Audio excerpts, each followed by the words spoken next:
Volume 3, Chapter 100, Hundreds of Skeletons. Behind a huge red rock present between a hollow pit, three figures could be seen hiding. A few meters behind the three figures was an old leafless tree within a small empty area. All three of them were panting heavily, their clothes drenched with sweat. Suddenly, one of the figures popped out his head from behind the rock and looked outside the hole. The figure had deep blue hair and beautiful black eyes. It was Alec. As he looked at the situation outside, Alec couldn't help but narrow his eyes. Hundreds of fire skeletons were roaming around the volcano. They seemed to be finding something or someone. Alec wasn't able to count the exact number, but seeing the roaming skeletons just a few meters away from the hollow pit, he was sure there were at least 500 plus fire skeletons. He could also see that with every second their number was increasing, because for some reason more fire skeletons seemed to be gushing out from the volcano top. With a deep breath, Alec retracted his head and looked at the other two figures crouching beside him before whispering in a low voice. "Kyle, Giant, I think we are surrounded." With a deep breath, Giant also popped out his head from behind the large rock and looked at the hundreds of fire skeletons. 85% of the skeletons had red fire cores in the middle of their chest, means they were all equivalent to D rank. Giant could also see some blue core skeletons that were equivalent to plus D rank. Thank God there wasn't any purple core fire skeleton following behind us. He wiped his sweaty forehead. His deep red eyes showed a hint of relief. A purple core skeleton was equivalent to C rank. They easily avoided all the D rank and plus D rank monsters chasing after them, as the skeletons were slower and weaker compared to actual monsters.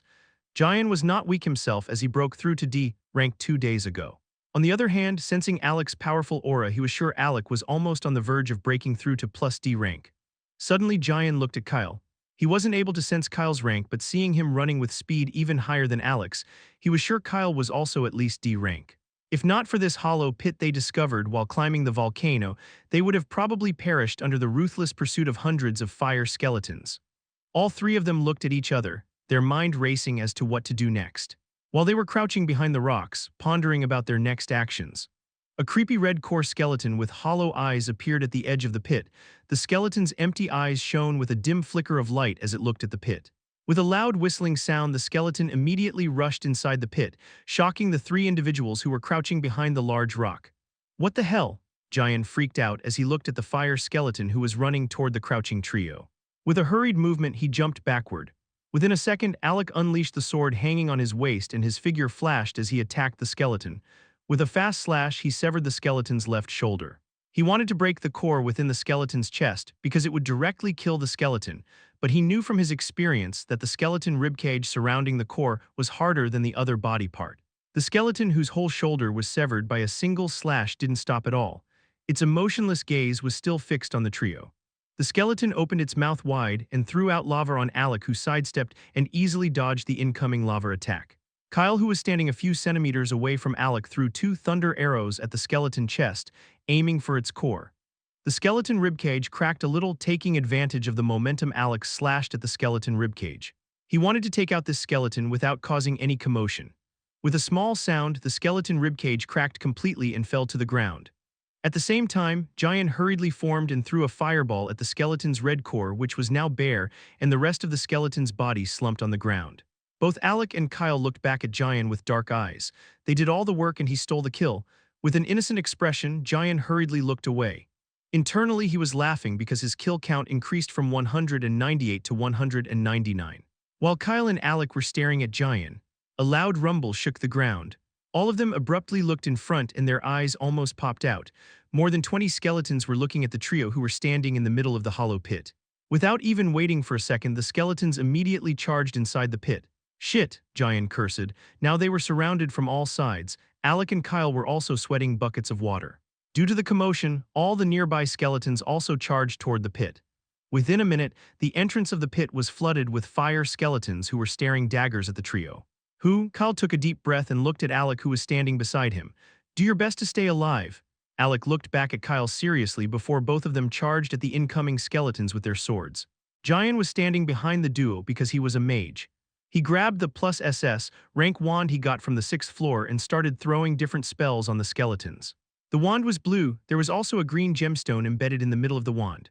The wand lowered the amount of mana he needed to use for a single spell. Unlike Kyle and Alec, who had to solely rely on their skills to manipulate mana present within their bodies into desired natural elements, Giant could form fireballs, earth spikes, or any other small elemental attack without skills. He just needs to memorize the desired spell and cast it correctly. With a direct stab, Alec took out another fire skeleton, but the incoming skeletons were never ending. The entrance of the pit was crowded with fire skeletons who were looking at the trio with empty eyes. With a deep breath, Kyle looked at the pit entrance. He was sure because of the commotion, all the skeletons would be soon arriving at the pit. While his gaze was fixated on the skeletons, suddenly he took a step back with a serious expression. Alec felt his back hair stand up as he sensed the aura around Kyle's sword. He subconsciously knew Kyle was preparing for a big attack. That's why, without wasting even a second, Alec jumped at the front and stopped all the skeletons advancing toward Kyle. On the other hand, Kyle's grip on his sword tightened and a whitish-gray hue enveloped his sword completely. Under Kyle's gaze, a small vortex formed on the tip of his sword, but compared to the first time he used this move, the vortex was bigger and more darker. All this happened within a few seconds. Chapter 101 Beer is missing. Alec, step back, Kyle shouted. Without even waiting for a second, Alec pushed the skeletons backward with his sword and jumped backward. With a cracking sound, a large amount of mana gushed out from Kyle's sword as he slashed the sword vertically at the pit entrance with all his might. Boom! A loud rumble shook the whole pit. Kyle's body trembled because he was pushed a few steps backward due to his attack force. His breath was a little heavy as he looked at the huge crater formed in front of his eyes. All the skeletons who took his attack turned into powder. Second strike, eradicate, Kyle mumbled under his breath. It was the second time he used this move, but the result was better than the first time. The red zero present on his wrist jumped upward non-stop, stopping at a whopping 43. Even Giant and Alec, who were standing a few feet away from Kyle, were shocked. Such a destructive attack, but they could see from Kyle's sweaty face that the attack pressure was quite taxing on his body. Under everyone's gaze, within a few seconds, the large empty crater soon filled up once again with fire skeletons. The skeletons didn't show any hesitation even after seeing their comrade die in front of them. They charged at the trio with empty, hollow eyes. Alec took a deep breath and spoke seriously. Now it's my turn, Kyle raised his brow while pushing back some of the skeletons. Alec raised his hand and used the S-rank skill he acquired from the system recently, Cyclonic Gale. With a shout, a large tornado appeared in front of him. Kyle took a step backward, distancing himself from the skeletons. Under Giant and Kyle's surprised gaze, the tornado rushed toward the skeletons. There were hundreds of wind blades inside the tornado. The wind blades crushed the incoming skeletons. Crack, crack. Loud cracking sounds were heard as the tornado swept through the skeletons, directly crushing 40-plus skeletons. The pit entrance that was filled with skeletons was once again cleared. Kyle subconsciously looked at Alec from the corner of his eyes. He was sure Alec's skill was a little stronger than his sword move. Kyle clicked his tongue as he saw Alec's smug smile. Meanwhile, Giant's left eyelid couldn't help but twitch when he saw how both of his companions were boasting their skills and arts in front of a life-and-death situation. But he also didn't want to be left behind. With a modest expression, Giant stepped forward and took a deep breath. Now it's my turn. He also got an S-rank skill before leaving the fourth-floor maze. Both Alec and Kyle looked at Giant surprised before charging at the new skeleton monsters entering the pit. Their breath was a little heavy as they used a lot of mana within a few minutes. Giant took a deep breath before shouting with all his might. He wanted the others to know he also had an S-rank skill. Blazing flames, a small flame left from Giant's palm. After traveling for a second, the small flame started turning bigger. Kyle and Alec cursed as they looked at the flame. They were already drenched with sweat because of the environment, and here Giant was using a fire skill. They both jumped backward and looked at Giant with dark eyes. Giant started sweating. His skill wouldn't affect him, that's why he forgot to consider the others. To distract their attention, he pointed at the flames hurriedly. Under their gaze, the flame turned into a huge cloud. It enveloped all the skeletons present inside the pit before going further outside and killing a lot of skeletons in one go. Giant shouted with excitement, seeing the destructive effect of the skill. He wanted to test this skill for a while, but it consumed 40% of his mana, that's why he didn't use it before. The number present on Giant's wrist jumped again and stopped at 275. The entrance of the pit was cleared once again, but within a few minutes, more skeletons started appearing in front of the pit entrance. Giant laughed bitterly. They were already a little tired. On the other hand, the skeletons were never-ending. Kyle and Alec again started fighting with their swords. Suddenly, a thought flashed through Kyle's head. Wait, where's Bia?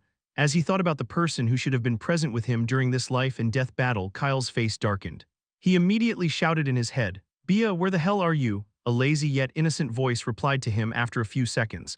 Sitting on a stone present outside the pit. Kyle wanted to curse, but he controlled himself. He didn't want to ruin his image in front of Alec and Giant, but secretly Kyle took a note mentally. He was going to punish this ungrateful bird after he was done with the skeletons, with a deep breath. Kyle spoke coldly inside his head.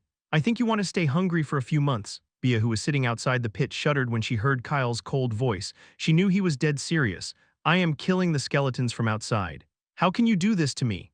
Flapping her wings frantically, Bea hurriedly flew toward the pit entrance and started throwing fireballs directly at the skeletons who were hellbent on entering the pit. Kyle humped internally when he heard Bea's panicked voice. Within a few seconds, he was able to see a small disturbance among the skeletons charging at him from the pit entrance. It seems his threat worked. He looked at Alec, who used another powerful skill and killed 10 more skeletons. With a swift movement, Alec used his sword art, Swirling Vortex. His blue hair fluttered as his sword pierced through a +D rank skeleton core without any resistance. The ribcage around the core completely shattered. Kyle sighed. His mastery over the sword was a lot better than before, but compared to Alec's elegant movements, he was still a few steps behind. Chapter 102. Tough Fight. 3 hours later, Kyle was panting heavily as he looked at the hundreds of skeletons charging at him with a dizzy expression. He was extremely tired, and his hand holding the sword was numb. He felt if the skeletons continued to pour inside the pit, he would collapse in a few minutes. He gazed to his left. Alec's condition didn't look great either. With rough breathing, he pushed another skeleton back. Giant, who was behind Kyle and Alec, was barely standing while grabbing his knees. There wasn't even an ounce of mana left inside his body. The situation was getting dire. Kyle gritted his teeth when he looked at the skeletons. He slashed at the skeleton's chest and his hand trembled, almost losing the grip on the sword. The skeleton in front of him took advantage of this. It opened its mouth wide and threw out a lava ball at Kyle. Kyle's eyes were on the attack. He wanted to move away, but his body wasn't listening to him. He moved his arm for defense, and the lava ball directly crashed on his wrist. Ugh, the burning sensation was very painful as the lava burned his upper skin completely. Alec looked at Kyle, who was injured. With gritted teeth, he pushed the skeleton in front of him away before shouting at Kyle. Who?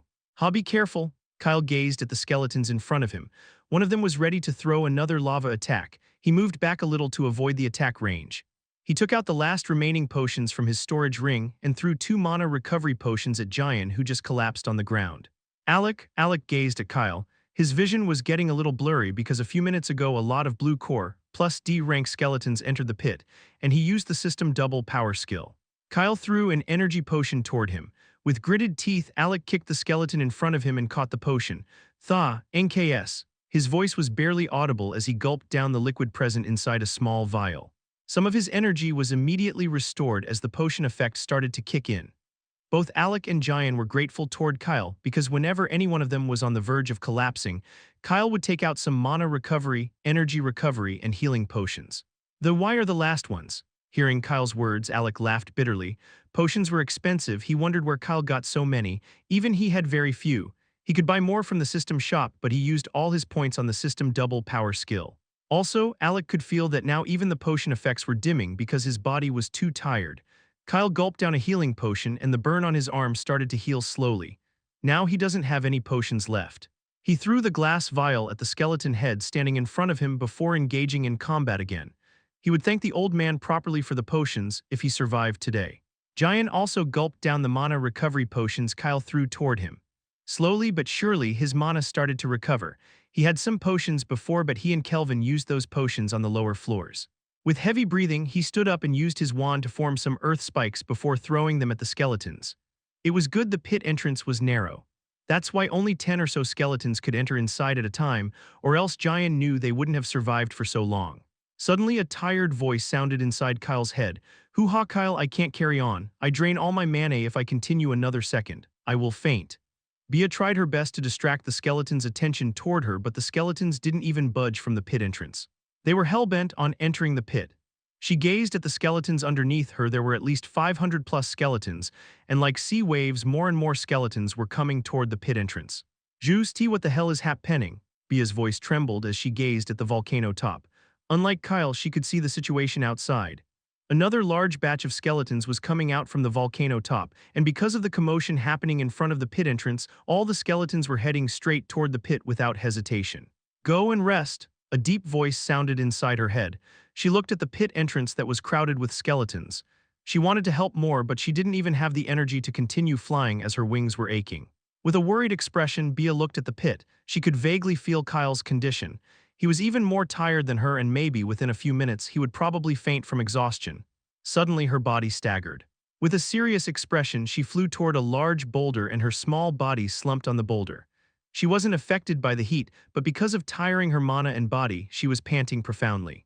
While all this was happening, a small crack formed in the red sky above the seventh floor. Within a second, the crack turned whiter and a black hole formed within the sky. A horned figure wearing black clothes stepped out from the black hole. It was Nixon, the guardian of the seventh floor. He was the one who assigned the trial to Alec and the others. Just like the first three floor guardians, he was allowed to leave his floor if he saw something out of order. The reason for this was that he never harmed anyone. It is because, unlike others, he rarely felt emotions. Also, he was too obedient and only had one goal in his mind: to complete the work his master assigned to him. After seeing Kyle's sudden appearance, Nixon used his authority and left the floor to check out the reason. He would have returned within a few minutes, but Susan, the guardian of the first floor, stopped him midway. Susan asked him to go and visit the treasure floor because the old man Jordan was feeling lonely after saying goodbye to the new kids. With a reluctant expression, Nixon agreed to visit Jordan. It took him half a day just to get rid of that extremely slow old man who wouldn't stop saying how the new kids were interesting this time. With an annoyed expression, Nixon started floating toward his abode to rest, but suddenly he felt something wrong. He abruptly turned around and looked at one of the volcanoes with narrowed eyes. What's happening? Chapter 103b, rank skeleton. Nixon narrowed his eyes. The red lines present within his eyes shone brightly for a second. After seeing the situation, he raised his eyebrow with surprise. Just like he thought, something was wrong with one of the volcanoes. It seemed one of the skeletons accidentally stumbled upon a patch of supreme-grade herbs and gained some sentient. All the skeletons only had the basic sense to not attack each other. They only attacked someone whenever Nixon gave them permission, because the skeletons were made from one of his skills. Now it seemed the skeleton who gained a little bit of sentient was trying to control the other skeletons. Something like this rarely happened, as Nixon always controlled everything on this floor. It seemed all this happened during his absence. Nixon gazed at the three individuals who were struggling to even stand properly. This floor was used to hone endurance. That's why when Alec and Giant appeared on this floor, they only encountered one or two skeletons at a time. It's good they are alive. With a sigh, he blinked his eyes and disappeared from his place. Within a second, Nixon's floating figure arrived on top of the volcano. He gazed inside. Amidst the black smoke, a large 30 meters tall skeleton was walking inside the pool of lava. The skeleton was continuously throwing all the other skeletons out from the volcano. In the middle of his chest, Nixon could see a fist-sized black core. A B-rank skeleton. He shook his head. The skeleton's black core was corrupted because of consuming something it shouldn't have. Nixon wanted to let it live if it was obedient, but it seemed he had no choice. Nixon waved his hand with an indifferent expression, and within a second the B-rank skeleton body turned into dust. The skeleton wasn't even able to resist. This was the power of an plus SS rank guardian. After taking care of the skeleton, Nixon looked at the three individuals present within the pit. He could see that they had killed quite a lot of skeletons just in a single day. Alec's wrist showed the number 887, Giant's wrist showed 829, and Kyle's wrist showed the number 760. It's my fault for not keeping an eye on the situation. I should help them a little. He waved his hand again and a light green hue enveloped Kyle, Alec, and Giant's body. Now they can complete the given trial and kill 1,000 skeletons easily. After gazing once again at the trio, he left to rest. Meanwhile, inside the pit, Kyle was panting heavily. He stumbled and one of his knees gave in. With a clenched fist, he punched the jaw of another skeleton who tried to throw a lava ball at him. Suddenly, Kyle felt a green transparent light enveloping his body. He panicked, but he didn't even have an ounce of energy to stop the green hue from invading his body. Within a second, the green energy seeped inside his body and Kyle's eyes widened. He felt refreshed, his tiredness also disappeared, his mana was also completely restored. With new energy, Kyle kicked another skeleton and the skeleton's ribcage cracked. He gazed at Alec and Giant. Their complexions were also returning to normal. It seemed they also experienced the same thing as him. Giant looked at himself and started laughing menacingly. Now that his mana returned, he wanted to destroy all the skeletons. Kyle, Alec, back off. I'm gonna release my pent-up frustration on these ugly skeletons. I have struggled enough, now it's their turn. Alec and Kyle looked at each other and sighed with relief. There was a faint smile on their lips as they pushed the skeletons backward with all their might before jumping backward. With a thunderous laugh, Giant used his S-rank skill, Blazing Flames. A small flame left his palm, and within a second the small flame turned into a huge cloud and enveloped all the skeletons in front of them. The flame didn't stop and went outside the pit and killed a lot of skeletons. The number on Giant's wrist jumped crazily and stopped at 881. After the pit entrance was cleared, more skeletons started appearing within a few seconds. "I am not done yet," Giant shouted when he saw Kyle and Alec moving forward to stop the skeleton. With a swift movement, he used another B-rank skill on the skeletons. 20 more skeletons died under Giant's attack. He was taking revenge for all the pain he suffered. Alec kicked another approaching skeleton. After the pit was filled once again, he also used an S-rank skill, Crushing Thunder, and killed a lot of skeletons. Kyle and Giant were both surprised when they saw Alec using a different S-rank skill from before. Alec's kill number increased and stopped at 947. He used a few more low-rank skills and started destroying the skeletons crazily. Kyle was standing behind Alec. His eyes couldn't help but twitch when he saw Alec and Giant going wild. They were using everything to crush the skeletons. For a moment, he even felt pity for the skeletons who were dying non-stop. Kyle shook his head and rushed forward to join them. A few minutes later, while they were fighting, suddenly a golden portal appeared beneath Alec's feet. He seemed to have hit the 1,000 mark. Alec's eyes widened as he looked down at the portal. He wanted to move away, but within a second he was sucked inside the portal. Kyle cursed when he saw Alec disappearing. He could have helped a little before leaving, while Kyle was cursing. After another minute, another portal appeared beneath Giant's feet, who was laughing menacingly while throwing all types of spells on the skeletons. Kyle looked at Giant's fading image and his eyes contracted. Shit, now he was alone. The skeletons were still pouring inside the pit non-stop. The pressure on him increased the moment Giant left. He didn't have any S-rank skill he could use to kill a large amount of skeletons in one go. He had one ice domain, but it was locked and can only be used when his mana stat reached C. With a deep breath, Kyle jumped backward and used the second move of Void Shattering Strikes. Boom. With a thundering sound, a lot of skeletons died under his attack. Kyle looked at his wrist and the number jumped upward to 861. With a serious expression, he spoke inside his mind. "Bia, where are you?" After a second, a slow voice replied to Kyle, "I'm resting. Remember you told me to rest." A vein appeared on Kyle's forehead when he heard a sleepy voice inside his head. Chapter 104, Something is Wrong. "Are you sleeping?" Kyle shouted inside his head with frustration. He was a little angry. Now the situation wasn't good because he was fighting alone. He knew with his recovered stamina and mana, he would be able to defeat some more skeletons. Maybe in another 10 or 20 minutes, he would be able to complete the 1,000 mark. "No, of course not," Bia replied with a loud voice. She was really tired because, unlike Kyle and the others, she didn't receive that strange green hue from Nixon. With a sigh, Kyle sidestepped to avoid another lava attack coming from one of the skeletons. He was going to strike back, but suddenly, he felt something inside him tremble. Cough. With a cough, Kyle immediately jumped back toward the leafless tree present behind him. A drop of blood seeped out from his sealed lips. Kyle used his sleeve and wiped his mouth, but when he saw blood, his eyes widened. What happened? With Kyle jumping backward toward the leafless tree, the skeletons easily crossed the pit and arrived at the small open area present at the end of the pit. Kyle looked at the skeleton. He wanted to rush at them and attack, but his heart started beating faster. Within a second, beads of sweat formed on his forehead. Kyle clenched his heart as he looked at the skeletons. With each passing second, his eyes were turning red. Something is wrong, Kyle panicked. He could feel his strength leaving his body and his knees becoming weak. "Bia, tell me which nearest area outside the pit is empty. If not, then make sure there are least skeletons. Hurry up." Bia, who was flying outside the pit, heard Kyle's urgent voice. Because of their connection, a strange feeling welled up inside her chest. Without even waiting for a second, she immediately glanced around. The pit was horizontal, present in between some large red rocks. Bia gazed downward toward the volcano's edge. There were at least 500 plus skeletons. The pit entrance was also filled with skeletons. Kyle, outside the pit upper left area, there's only a group of 7 skeletons. Kyle heard Bia's voice. He hurriedly kicked another skeleton and threw it on the other skeletons. With rough breathing, he jumped and grabbed a thick branch of the leafless tree. His vision was a little blurry when he gazed at the ceiling present on top of the leafless tree. "Instant teleportation," Kyle mumbled under his breath. His voice was barely audible. The skeletons were still charging inside the pit non-stop. Their gaze was fixed on his body. Under their gaze, Kyle disappeared. He appeared outside the pit. Kyle gazed upward. He could see the volcano top from where smoke was coming out non-stop. Bia, who was flying outside the pit with a worried expression, saw Kyle's figure appearing out of nowhere. He was grabbing his knees and panting heavily. "Be careful," Bia shouted when she saw some skeletons charging at Kyle from behind. Kyle turned around and kicked the skeletons. Bia also hurriedly flew toward him and threw some fireballs at the skeletons.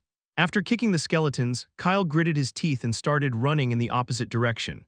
While Kyle was running, Bia threw fireballs at the skeletons to distract their attention. After resting for a while, she only recovered 20% of her mana, but that was enough to give Kyle some time. At the same time, Kyle didn't stop running. He clenched his chest and used the skill Swift Steps to increase his speed.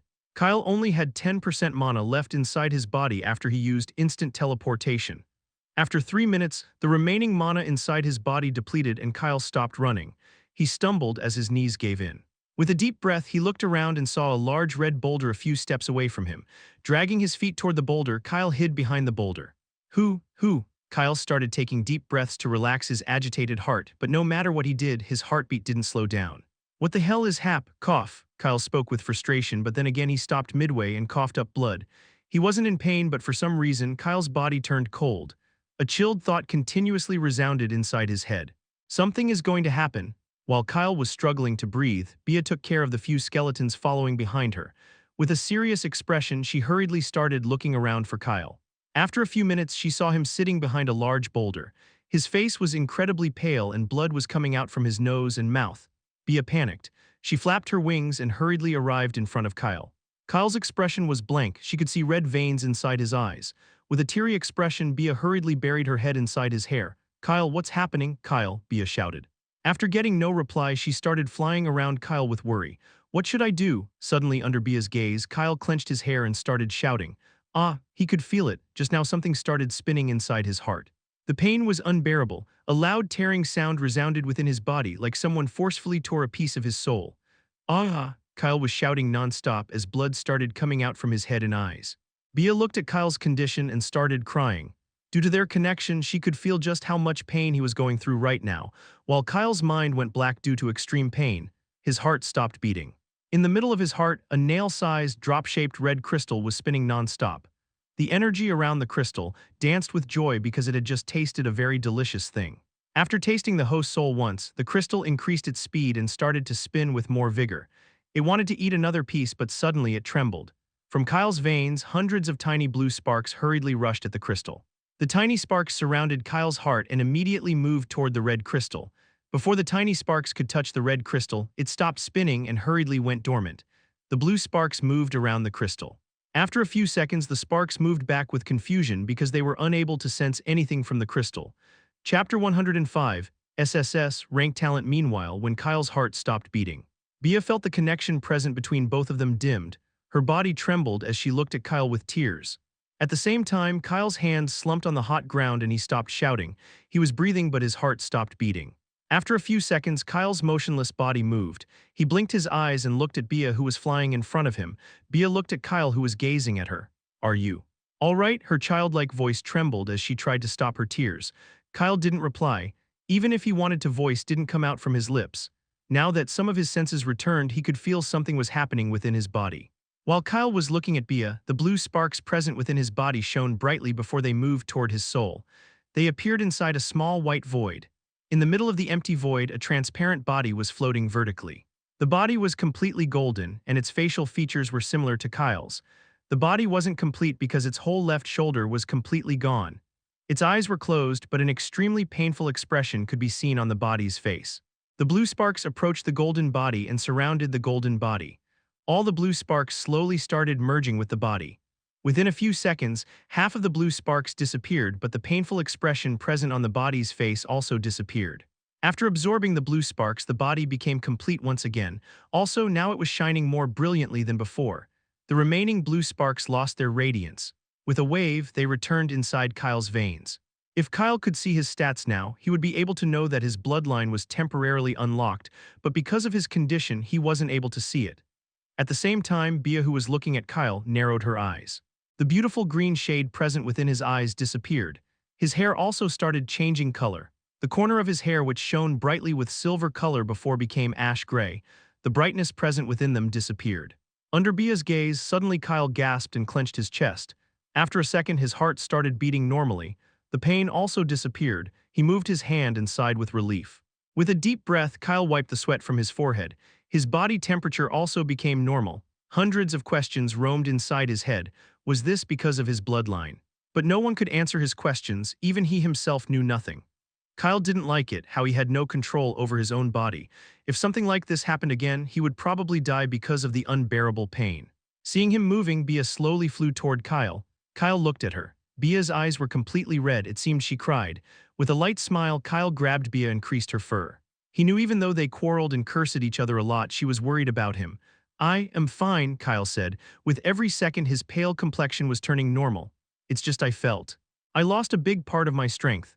His voice was barely audible because he was not sure what just happened, but then Kyle shook his head. Kyle gazed into Bia's eyes. He could see his reflection. A frown appeared on Kyle's face as he saw his hair. The corner of his hair turned ash gray. "Tisk, I liked silver ones more." After a minute, Kyle heard some sounds from behind the boulder he was hiding.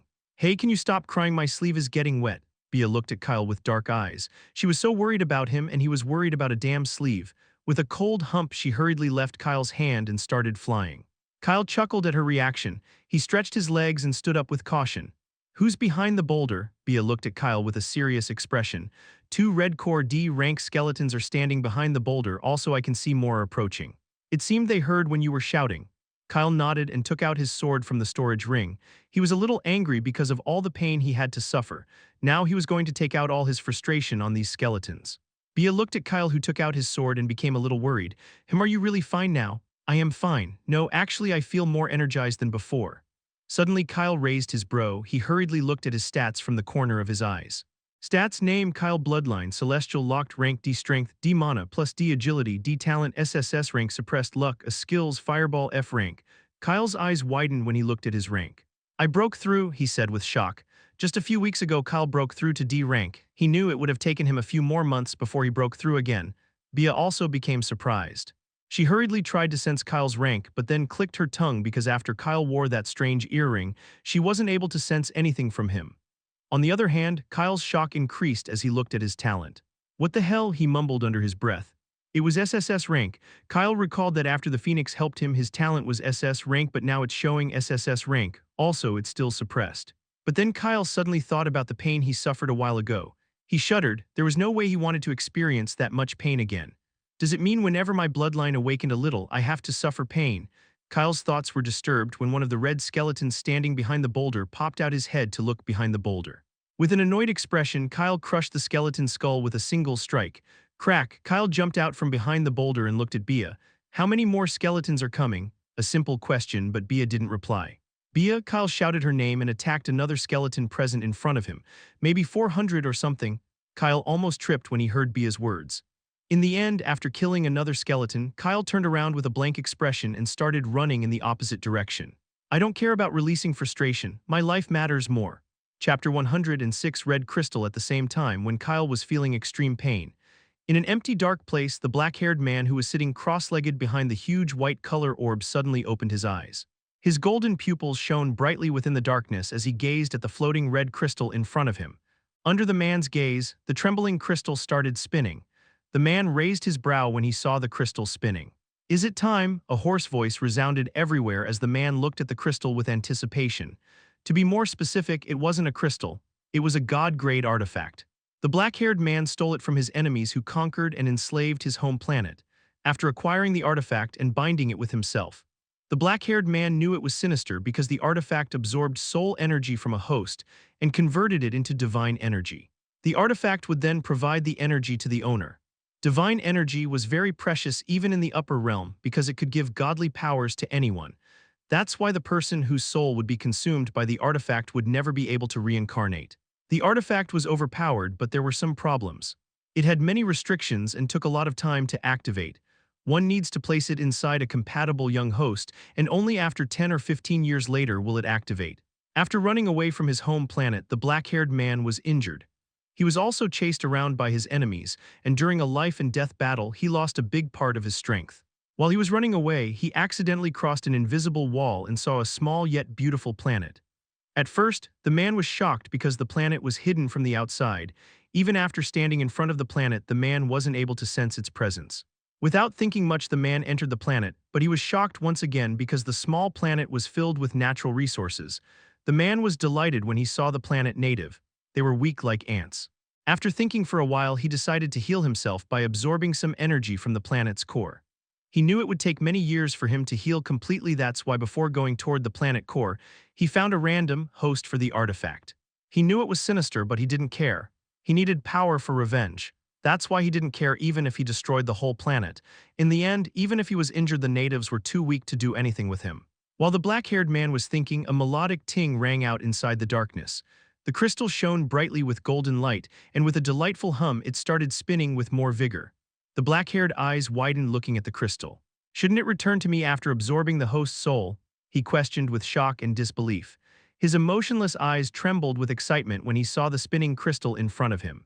It seemed he accidentally found a very powerful host, because even after consuming so much soul energy, the host didn't die. Under his gaze, the crystal started brimming with energy. There was so much divine energy that the man almost stood up in shock. Suddenly, the man's shocked eyes narrowed because the crystal abruptly halted its movement and went dormant within a second. What's happened? Before the man could complete his sentence, the red crystal started changing color and turned pitch black. The man looked at the crystal with greedy eyes. There was so much divine energy inside the crystal, but he couldn't consume it. Not until the other half of the crystal returned. With a smirk, the man closed his golden eyes. He wasn't in a hurry because the small planet was hidden and it would take a lot of time for his enemies to find this planet. It's okay. I can wait for a few more years. He knew after one more devouring session, the other crystal would probably return. The man thought about the host. It was a young boy he randomly picked up from a place he didn't even remember. Who would have known the young boy would give him such a big surprise? Meanwhile, inside the tower, after an hour of running, Kyle finally left all the skeletons behind. He panted heavily as he looked at his surroundings. He was standing a little further away from the volcano top. With a deep breath, Kyle looked back. Some skeletons were still chasing after him. What do they even want from me? Looking at the approaching skeletons, Kyle got a little angry. He was tired, but his mana was recovered as he didn't use any skill while running. Kyle looked at the skeletons. He sighed and activated one of his skills. Fire Rain.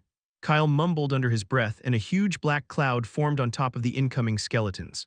Within a second, small finger-sized lava drops started pouring out from the cloud. Kyle raised his brow as he saw the fireballs melting the skeletons. The mana inside his body was decreasing as the fire rain descended on the skeletons. After a minute, 60% of his mana was gone, but a satisfied smile appeared on Kyle's face when he looked at his wrist. 949. Just need 51 more kills. More skeletons were approaching, but it would take them a few minutes before they arrived in front of Kyle. Bia, who was flying above Kyle, suddenly narrowed her eyes. What's that? What? Kyle looked at where Bia was looking. A few meters behind him, under a rock, a red color book was floating. He approached the book and looked at it before he picked it up. There were some ancient symbols on the book cover. Thank God it's not about arrays. Kyle sighed with relief and opened the book. The moment he opened the book turned into white particles and entered his body. Chapter 107, Overpowered Skill. Kyle felt a tingling sensation before a red petal appeared on the back of his hand. He didn't even see the petal, and it disappeared within his body before a large amount of knowledge entered his mind. Black Skeletons S. Rank user can use mana to create skeleton warriors. The more mana used, the higher the rank skeleton warrior. With enough mana, the user can even call upon an undead army. To use this skill, at least D rank mana is required. Kyle opened his eyes with shock. Such an overpowered skill. The more Kyle thought about the skill, the more happy he became. According to the description, with enough mana, he could call upon an undead army. While Kyle was grinning and thinking about the skill, two red core skeletons were approaching him from behind. He heard their footsteps and turned around. Let's check out my new skill. Bia looked at Kyle curiously. After seeing his delighted expression, she knew he got something amazing again. Under her gaze, Kyle took a deep breath and looked at the skeletons. He thought about it and the skill activated. Kyle's eyes widened because all the mana present within his body disappeared in a second. A few meters ahead of him, a black hand crawled out from the ground. It was completely pitch black. Soon a black body came out from the ground and stood in front of Kyle. Kyle narrowed his eyes. He could feel a small connection with the black body standing in front of him. But why the hell is it incomplete? The black skeleton in front of him lacked one hand and one foot. The white core floating in the middle of the skeleton chest was tiny. Yes, it was so tiny that if someone took a breath in front of it, it would extinguish.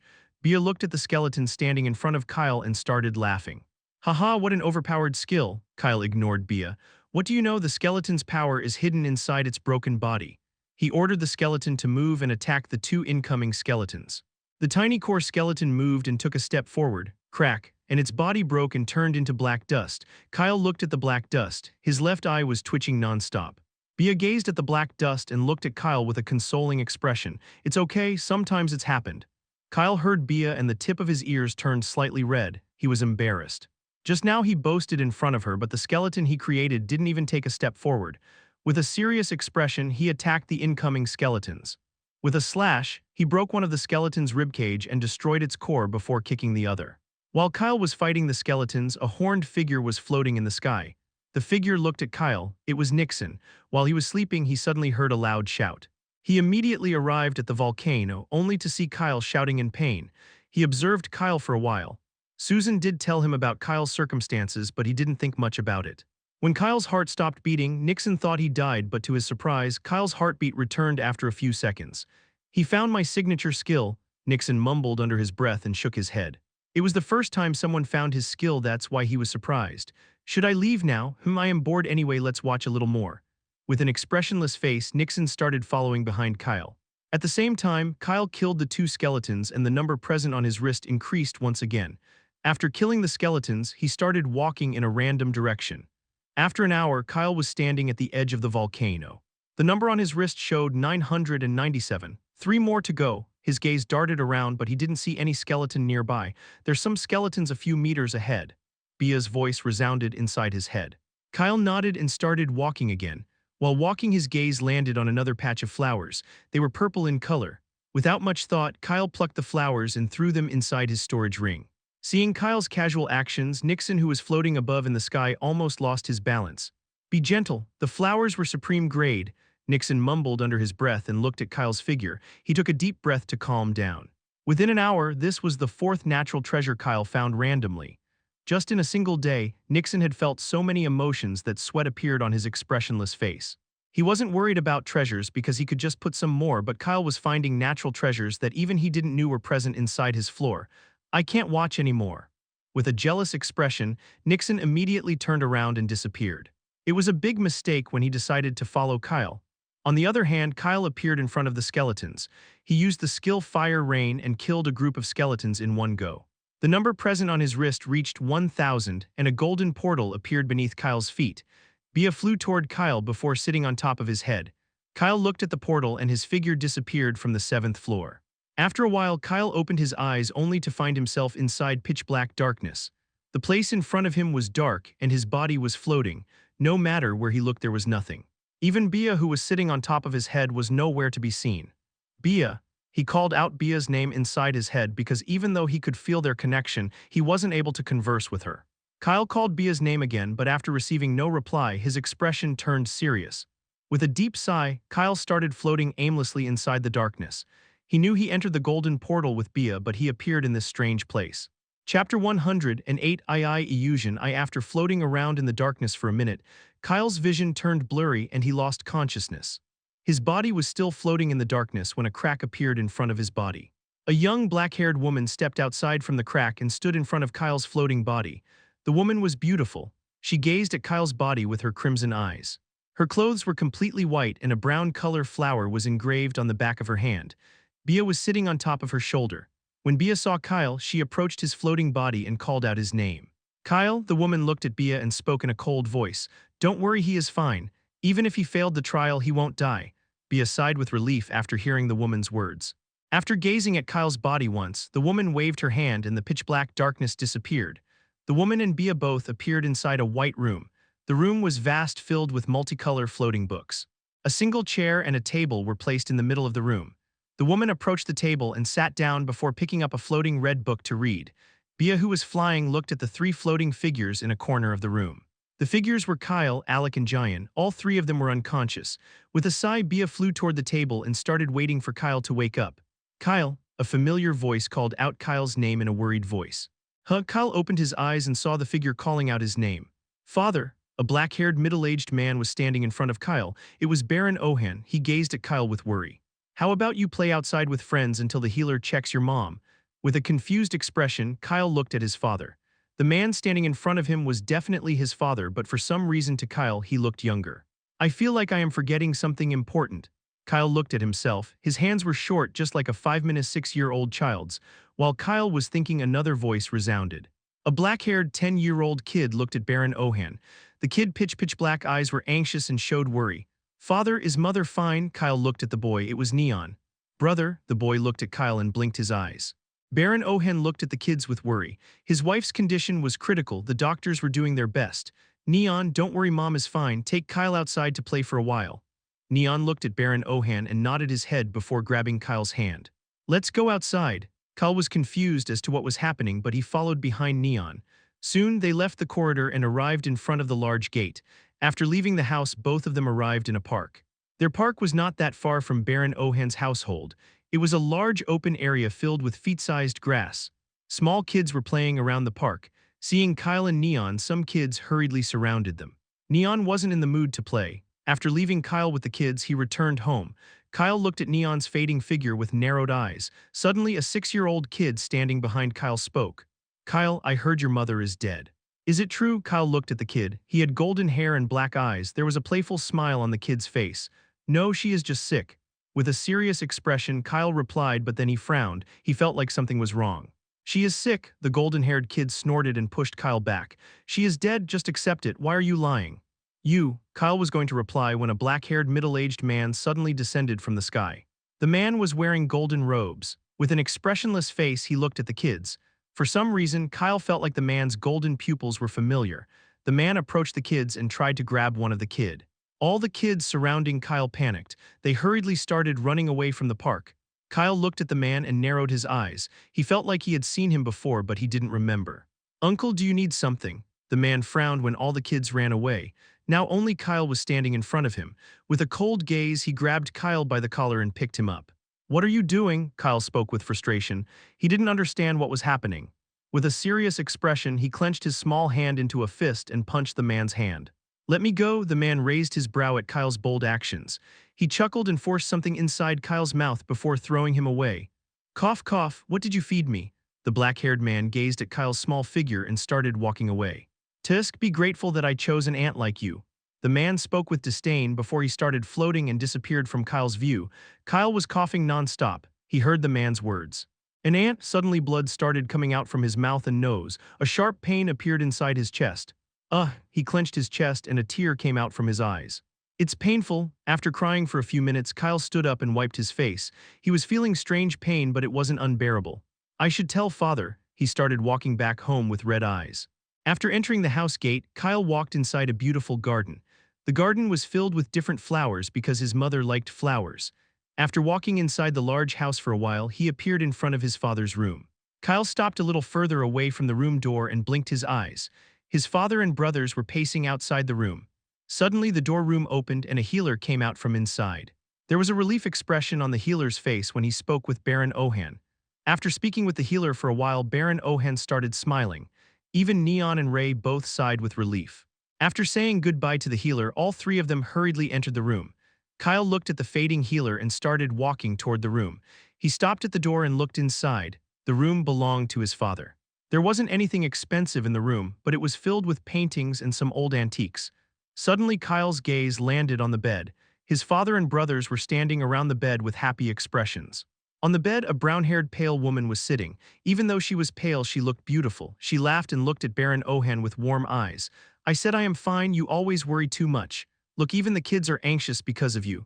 Baron Ohan grabbed the woman's hand. I am happy you are fine, Nicole. Now we all can stay together forever. Both Neon and Ray hugged the woman and started expressing their worries.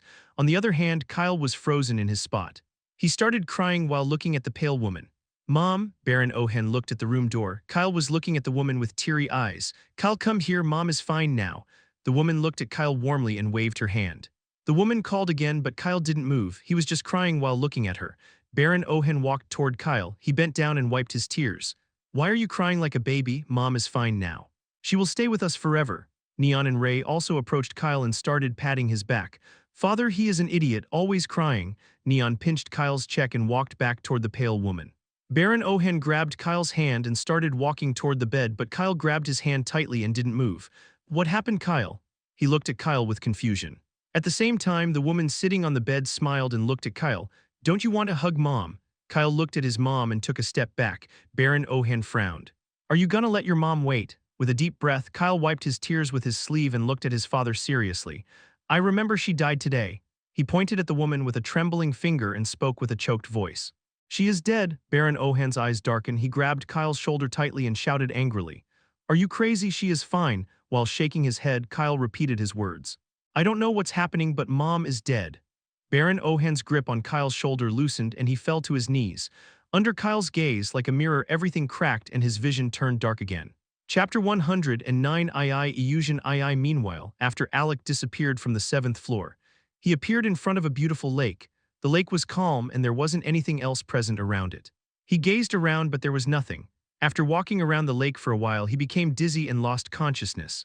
After a few minutes, he opened his eyes only to find himself inside a worn-out room. The room was small and old. A single old bed was present in the middle of the room. Alec looked around with confusion. He walked outside the room. While Alec was looking around, a voice called out to him from behind. Alec, you are late again. Hurry up, eat something. Everyone else has already eaten. You are the only one left. Alec turned around and saw an old woman standing a few meters behind him. She was waving at Alec with a warm smile. Some small kids were running around the woman. Alec looked at the old woman and a warm feeling welled up inside his chest. Some tears appeared in the corner of his eyes. After wiping his eyes, Alec smiled and hurriedly approached the woman. The kids running around the old woman saw Alec and started running toward him. Brother, you are awake. Let's play after eating. A brown-haired young boy grabbed Alec's hand and looked at him with puppy eyes. With a smile, Alec nodded his head and grabbed a piece of bread from the old woman's hand. Alec was a little confused, but he knew where he was. He was at the orphanage where he spent his childhood. The old woman and the kids standing in front of him were his only family when he was young. The orphanage was small, but the few kids living inside the orphanage were well fed. Also, the old woman took care of everyone like a mother. Alec also considered the other kids his brothers and sisters. He was going to eat the bread, but then a notification sounded in front of Alec. Warning, unknown energy is detected around the host mind. An emergency mission is assigned to the host.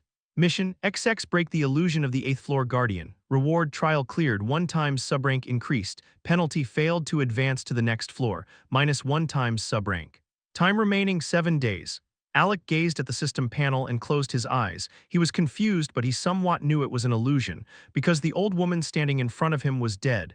Even the kids surrounding him were dead. The moment he saw the old woman, her blood-filled figure appeared inside his head. With a deep breath, Alec dismissed the system panel. He knew his new friends, who were like a new family, were waiting for him outside the illusion. He knew he had to do a lot of things. He also needs to take revenge for their death by killing all the monsters, but he wanted to spend some time with the old woman and the kids. With a smile, he devoured the bread and started playing with the kids. Everyone was laughing and playing, but the more time Alec spent inside the illusion, the blurry his memory became. Even though he remembered everything after seeing the system panel, but after 2 days his mind became a little foggy. After spending 3 more days inside the illusion, he forgets the names of his friends. He even forgets their faces. Didn't the system say I have 7 days, so why? Alec questioned with teary eyes. He had to leave because if he stayed inside the illusion another day, he will probably forget about the system. With a deep breath, he accepted the fact that the people standing in front of him were dead and the happy image in front of him cracked like a mirror. Meanwhile, after entering the golden portal, Giant appeared on top of a vast mountain. The mountain was filled with grass and flowers. Giant looked around the mountain for a while and after finding nothing, he fell asleep because he was tired after destroying so many ugly skeletons. Even in his sleep, he was cursing the skeletons for their ugliness. After a few seconds, his thoughts became dizzy and he opened his eyes with annoyance, only to find himself standing inside a big room. The room was majestic with expensive paintings and carpets lying around everywhere. There were rubies and diamonds embedded in the walls. A large, luxurious bed was placed in the middle of the room. On top of the bed, a beautiful golden-haired woman was reading a book. Giant looked at himself and became shocked. He was grabbing some broken pieces of the vase in his tiny hands. Wasn't I? With a perplexed expression. He tried to remember what he was going to say, but no matter how hard he tried, he didn't remember anything. Giant threw the vase pieces away and put his middle finger on his cheek. I feel like I am forgetting something. The woman sitting on top of the bed chuckled when she saw Giant's movements. While Giant was thinking, a cute voice sounded from behind the bed. Giant, are you going to find me or not? Giant looked at the place where the voice came and raised his brow. Prince Kelvin, I know you are hiding behind the bed. No, I am not. Also, I didn't break the vase. Giant blinked his red eyes and approached the bed. Don't you know there are insects behind the bed? Are you really not coming out? The insects are ugly just like the ugly skeletons. Ugly skeletons? Giant widened his eyes. How can he forget the ugly skeletons? But then suddenly he looked at the golden-haired woman sitting on top of the bed. It was Kelvin's mom who died when they were young. Memories of the past appeared inside Giant's head and he started crying. After Kelvin, she was the only person who was close to Giant because Giant's parents died in an accident. The golden-haired woman looked at Giant worriedly. What happened, Giant? Why are crying? Come here. Kelvin also came out from the bed and approached Giant. Are you crying because I lied about the vase? I am sorry, don't cry. Kelvin started crying as well. Giant looked at Kelvin and started crying more. You looked ugly while crying, even uglier than the ugly skeletons. The golden-haired woman sitting on top of the bed sighed and stood up. She approached the kids and wiped their tears. Why are you both crying because of a vase? I can buy 100 new vases, don't you know I am the queen? Kelvin chuckled when he heard her mom. Yes, we are rich. He kicked the broken pieces of the vase away and looked at Giant with a smile. Let's go play outside. Giant shook his head and suddenly hugged the golden-haired woman. The woman was confused, but she patted his back with assurance. It's okay. After calming down, Giant stepped back and the image in front of him cracked. Chapter 110 Illusion III crack. After everything cracked and disappeared, Kyle's vision became blurry again. His eyes were slightly red due to crying. It's been a long time since he saw his mother. He remembered that day he returned home, only to see his mother's lifeless body lying on the bed. His father and brothers were sitting around the bed and crying. How can he forget that day? The day when his family became incomplete. With a deep breath, Kyle shook his head and looked in front of him. It was dark, but in the next second he found himself standing in front of a fist-sized silver orb. Kyle looked back. He was inside a large hall. The hall was devoid of any antiques or paintings, but its structure was decent-looking. Many young and old people were standing a few meters behind Kyle in groups. Inside the large crowd, he also spotted his father, who waved his hand at Kyle with assurance. What was I doing? With a confused expression, he ruffled his black hair. They were completely black. Was I crying? Kyle frowned when he saw his reflection inside the silver orb. Kid, what are you doing? Put your hand on the orb.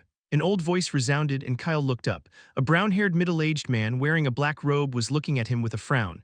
Ah, sorry. Kyle hurriedly apologized and placed his hand on the orb.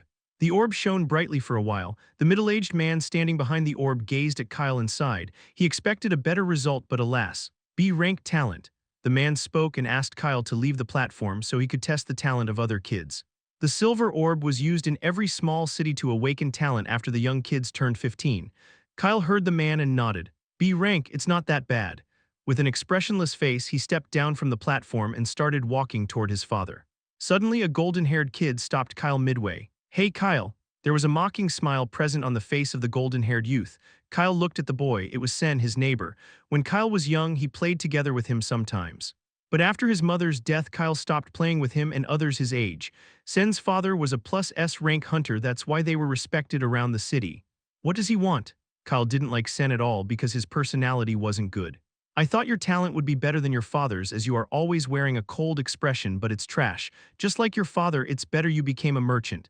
Because with such a low talent, you won't be able to achieve anything in your life. Kyle heard Sen's words but didn't say anything. A few days ago, Sen's talent was tested and just like his father, he awakened +S rank talent. It was enough to give Sen a bright future, but Kyle wasn't jealous because even if he cared, it's not like his talent will change. Someone's talent was destined from birth, as it shows a person's potential or how much power people can achieve in their whole life. Kyle turned around and started walking toward his father. He wasn't in the mood to hear the blabbering of a spoiled kid. Getting no reaction from Kyle, Sen's face turned red. Are you ignoring me? He shouted, but Kyle didn't stop. Huh. Tisk, I heard your mother was a beauty and also a S-rank hunter. Hearing about his mother, Kyle stopped and frowned. What the hell does he want? Sen raised his brow. Finally, he got some reaction from this emotionless guy. It's truly a waste she married your father, who was only a B-rank merchant, and gave birth to you and your useless brothers. With a dark expression, Kyle turned around and looked at Sen. Sen's smile widened when he saw Kyle's reaction. For some reason, he didn't like the aloof mask Kyle wore. It's like he didn't care about anything. Sen was rich and liked it when others sucked up to him because of his powerful father and wealth, but among all the kids his age, Kyle was the only one who never showed any reaction to Sen. Today he finally saw a crack in the mask Kyle was wearing. What did I say? Anything wrong? She would have been a little useful if she fuck. Sen's words were cut off because Kyle punched his face. With a shout, Sen grabbed his jaw with both hands. His front teeth were broken and blood started pouring out from his mouth. He looked at Kyle, who was glaring at him with a dark expression. If you don't know how to respect others, you should learn to keep your mouth shut. A cold and chilling voice came out of Kyle's mouth. The crowd gasped with shock when they saw Kyle punching Sen out of nowhere. Baron Ohen, Kyle's father, was also shocked because Kyle rarely harmed others. He hurriedly left the crowd and ran toward Kyle to stop him. At the same time, Sen gazed back at Kyle with anger. "How dare an ant like you hit me?" Sen shouted and pointed his middle finger at Kyle. An ant, the word ant resounded inside Kyle's head again and again. He hated this word. Kyle's anger rose again and he clenched his right hand into a fist. He was going to punch Sen again, but suddenly a loud shout resounded and someone grabbed his hand. "How dare you hit my son?" Kyle looked at the person who grabbed his fist. It was a muscular, middle-aged man. His hair was golden just like Sen's Uncle John. While Kyle was looking at the man, a huge pressure descended on his shoulder before he fell to his knees with a painful expression. With a serious expression, Baron Ohan arrived in front of John and tried to stop his pressure. However, he failed miserably because he was only a B-rank merchant while John was an experienced plus S-rank hunter. There was a big gap between their strength. The crowd looked at them and started whispering. Even the man conducting the talent test looked at Kyle and Sen with a frown. He sighed and stopped John's pressure because he was stronger. "If you want to fight, go outside because I need to finish my job." The man conducting the talent test spoke coldly and looked at John and Baron Ohan. With a nod, John grabbed Sen's hand and started walking. He glared at Kyle and Baron Ohan before gesturing for them to follow behind him. Under the watchful gaze of the curious crowd, they left the hall and arrived outside in an open area. John gave a healing potion to Sen before looking at Kyle with anger. Even though Sen was a little spoiled, he was his only son. Kyle glared back at John. Meanwhile, Baron Ohan looked at Kyle worriedly. He knew if Kyle punched Sen, it was definitely the latter's fault, but he wasn't powerful enough to protect his family if John wanted to take out his anger on them. "I can't let anything happen to Kyle." While Kyle was glaring at John, Baron Ohan suddenly lowered his head and apologized. Kyle looked at his father with wide eyes. His anger dissipated within a second. "Ah, they are stronger than us." With a blank expression, Kyle grabbed his father's shoulder and stopped him. "I was the one who hit him. I will apologize for my mistakes." Kyle looked at Sen with a cold face and apologized. He was angry, that's why he forgot to consider his limits. The world they were living in was ruled by the strong and Kyle was among the ordinary people. If he didn't apologize, who knows what consequences his family had to face because of him. Sen scoffed at Kyle and looked at John. "Father, there's no need to get angry because of some ants." John looked at Sen and sighed. On the other hand, Sen gave Kyle another disdainful glance and mumbled under his breath. "Tusk, lowly ant." Seeing Kyle's expressionless face, Sen's face became sour. "What are you looking at? Don't you want to punch me again? Here, punch me now, let's see if you have any balls." Sen started taunting Kyle with a mocking smile, but no matter what he said, Kyle didn't do anything. With a deep breath, Kyle took a step back. He gazed at Sen with cold eyes. "I will punch you when we meet again in reality." Sen's smile froze, and with a loud sound, everything started cracking like a mirror. Kyle looked at the broken pieces and sighed. "I almost fell into the trap. If not for the fact that my talent isn't B-rank anymore, I would have accepted the illusion as reality." He gazed at the broken pieces. "I wonder what he's doing after leaving the kingdom." Kyle shook his head with a laugh. "I remember after John insulted my father, I somewhat lost the will to work hard. Fate is a very powerful existence." In the past, Kyle laughed it out after the incident, but it left a bad taste in his mouth.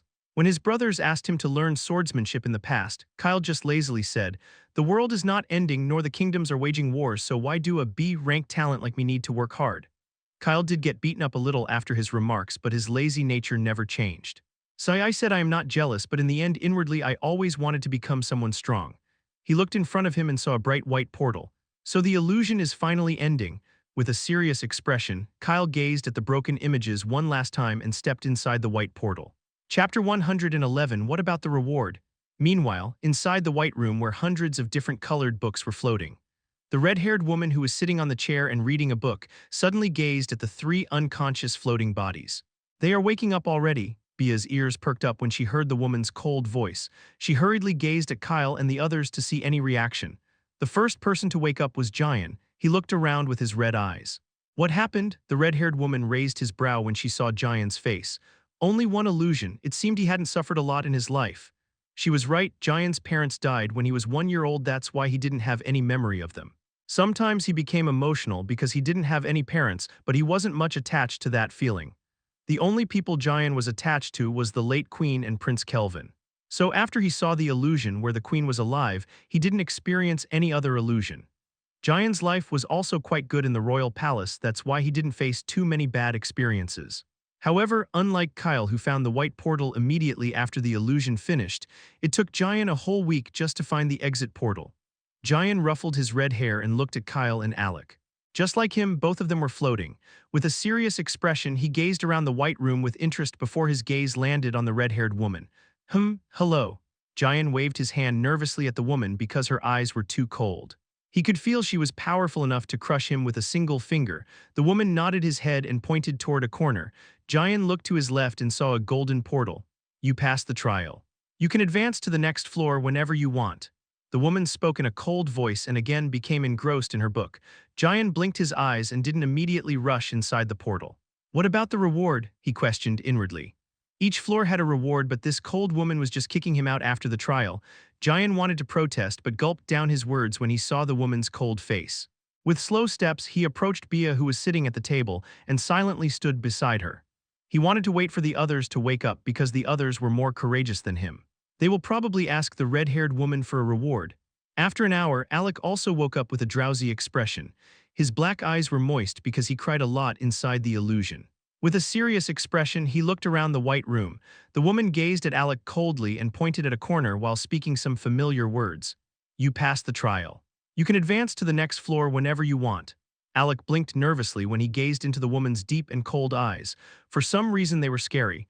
Jian, who was standing beside Bia, quietly looked at Alec with anticipation. He will surely ask for the reward. He secretly waved his hand toward Alec, who nodded his head with understanding.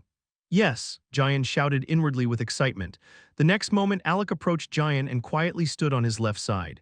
Jian, who was looking at Alec with admiration, almost lost his balance. The hell! With narrowed eyes, he threw a disdainful glance at Alec, who ignored him completely. Now my only hope is Kyle. Jian looked at Kyle's floating body. After another hour, Kyle opened his eyes with a deep sigh. Just like Jian and Alec, he immediately looked around the white room and spotted the red-haired woman who was engrossed in the book. Bia looked at Kyle and hurriedly flew toward him before sitting on top of his head. Seeing Bia, Kyle showed a relieved expression. He was worried about her when he was inside the illusion.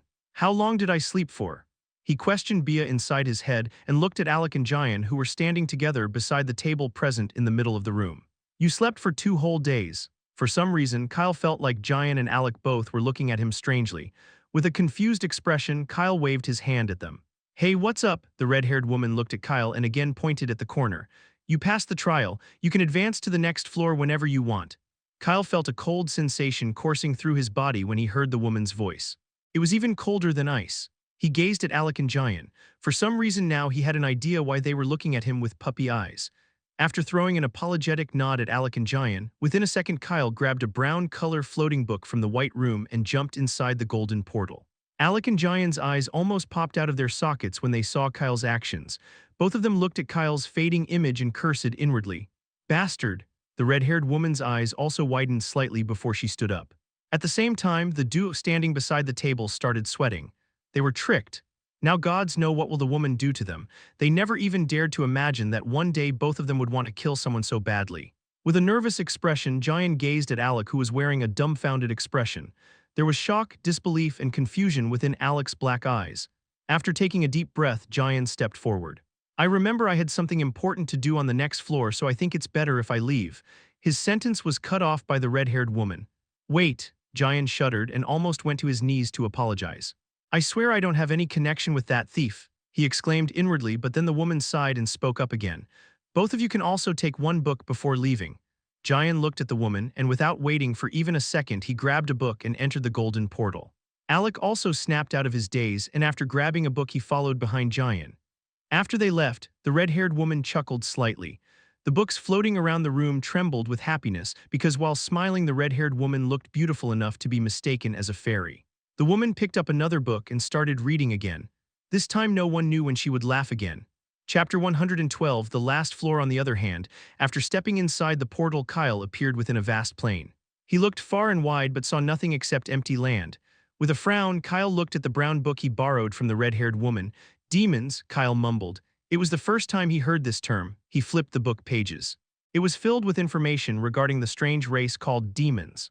After flipping a few pages, Kyle lost interest and threw the book inside his storage ring. The dark race called demons was never seen in Blue Planet, so there wasn't any reason to read the book. It seemed all the books floating around the white room were normal history books regarding different races. With a sigh, Kyle was going to look around when 2 familiar individuals came out from the golden portal present behind him. Kyle looked back, only to see Giant and Alec glaring at him with a dark expression. With a dry laugh, he took a step back because just a few minutes ago he had ditched them. Bia, who was sitting above Kyle's head, immediately started flying while looking at Kyle with pity. Alec and Giant looked at each other with understanding. They were going to beat this rascal who dared to leave them behind after stealing. With a nod, both of them rushed at Kyle with their fists, but alas, Kyle wasn't destined to get beaten up because before their fists could touch Kyle, their bodies froze. With wide eyes, they looked at Kyle, who was also confused because he was able to move his body. Suddenly, a thunderous roar resounded within the empty land. Kids nowadays are always fighting. I was just a few minutes late and you two were ganging up on an innocent-looking child. Kyle looked back. A short-statured black-haired man was floating in the sky. Unlike the other floor guardians who wore robes, the man was wearing a brown jacket with matching pants. A dwarf, Kyle mumbled under his breath. He could see the man's ears were slightly pointy.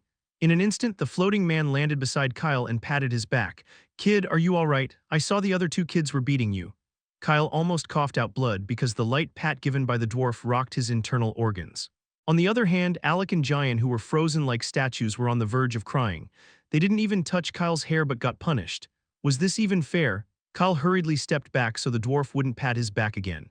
"They are my friends. We were just exchanging some moves because we didn't see anyone in this desolate place." The dwarf looked at Kyle and frowned. He didn't expect Kyle to be such a good person who got bullied but is still speaking for the others. "If he didn't want to punish them, then I can't do anything." With a sigh, the dwarf flicked his middle finger and Alec and Giant were finally able to move their bodies. Bia came back toward Kyle with a disappointed expression. She wanted to see him get beaten up, but she almost forgot about his godly luck. "Tusk." The dwarf looked at the trio and spoke with a harmonious tone while giving Alec and Giant a narrowed gaze. "Hello, kids. My name is Yannick, you can call me Jan. Right now I am assigned to this floor." Jan calculated something with his hands and raised his brow. "It seems I am given the last floor this time," he mumbled under his breath before looking at the trio. "Kids, there's no trial on this floor because for you it's the last floor." Kyle and the others listened to Jan attentively. All of them showed a surprised expression when they heard "for you it's the last floor." They gazed at each other with interest. "Does it mean there are more floors after the 9th floor?" Jan chuckled when he saw the kids' reaction. "Ho ho, quite intelligent aren't you, but don't use too many brain cells because there's no point thinking about something you can never know." Well, where was I? "Yes, there is no trial on this floor, but there's just a tiny problem." Jan's voice turned low as he gazed at the trio with an apologetic smile. Alec looked at Jan and immediately questioned. "What problem?" With an embarrassed expression, Jan cleared his throat. "Actually, I was busy because I suddenly felt like I am near a breakthrough, that's why I forgot to design this floor." The trio looked at Jan with a blank expression. "So that's why the floor was so desolate. You call this a tiny problem? Ho ho, now don't give me those strange looks. Even though the floor isn't designed, there are a lot of treasures inside this floor." Jan spoke and clapped his hand to gather their attention. Kyle, Alec, and Giant's ears perked up when they heard the word treasures. They immediately forgive Jan for not designing this floor. With a deep breath, Jan looked at the trio seriously who were waiting for him to continue, but Jan threw another bomb at them. "It's just I forget where I put those treasures." Kyle looked at Jan with narrowed eyes. He wanted to shout, "How can you forget about such an important thing?" but controlled himself because Jan was more powerful than him. Jan saw the kids' expression and sighed. "Don't worry, kids, I permit you to look around for those treasures. There is still a month before the 6-month time ends and the tower throws you all out." He paused for a while and showed a reluctant expression. "If you found the place where I stored the treasures, all 3 of you can choose any one thing from it." With a frown, Kyle looked at Jan. He didn't like the fact that he could only choose a single treasure after finding a treasure trove. "Why do we work so hard just for a single treasure? You need to increase the offer a little." Alec and Giant looked at Kyle and nodded. They were happy with one, but it was better if they got more. Jan narrowed his eyes at Kyle's words. Was not this kid the same who was getting beaten up a while ago? Where the hell did he suddenly get so much courage? With a deep breath, Jan showed Kyle 2 fingers. "Okay, I will give you 2 treasures each. Take the offer or I will throw you all at the 1st floor." Kyle and the others immediately nodded their head. "Okay, kids, I am leaving now, but I will keep an eye on you. We will meet again after you find the treasures." With a smile, Jan turned around and started floating. With a glint, Kyle gazed at Jan's figure. With an innocent expression, he mumbled loudly so everyone could hear. "Including Bia, we are 4 individuals.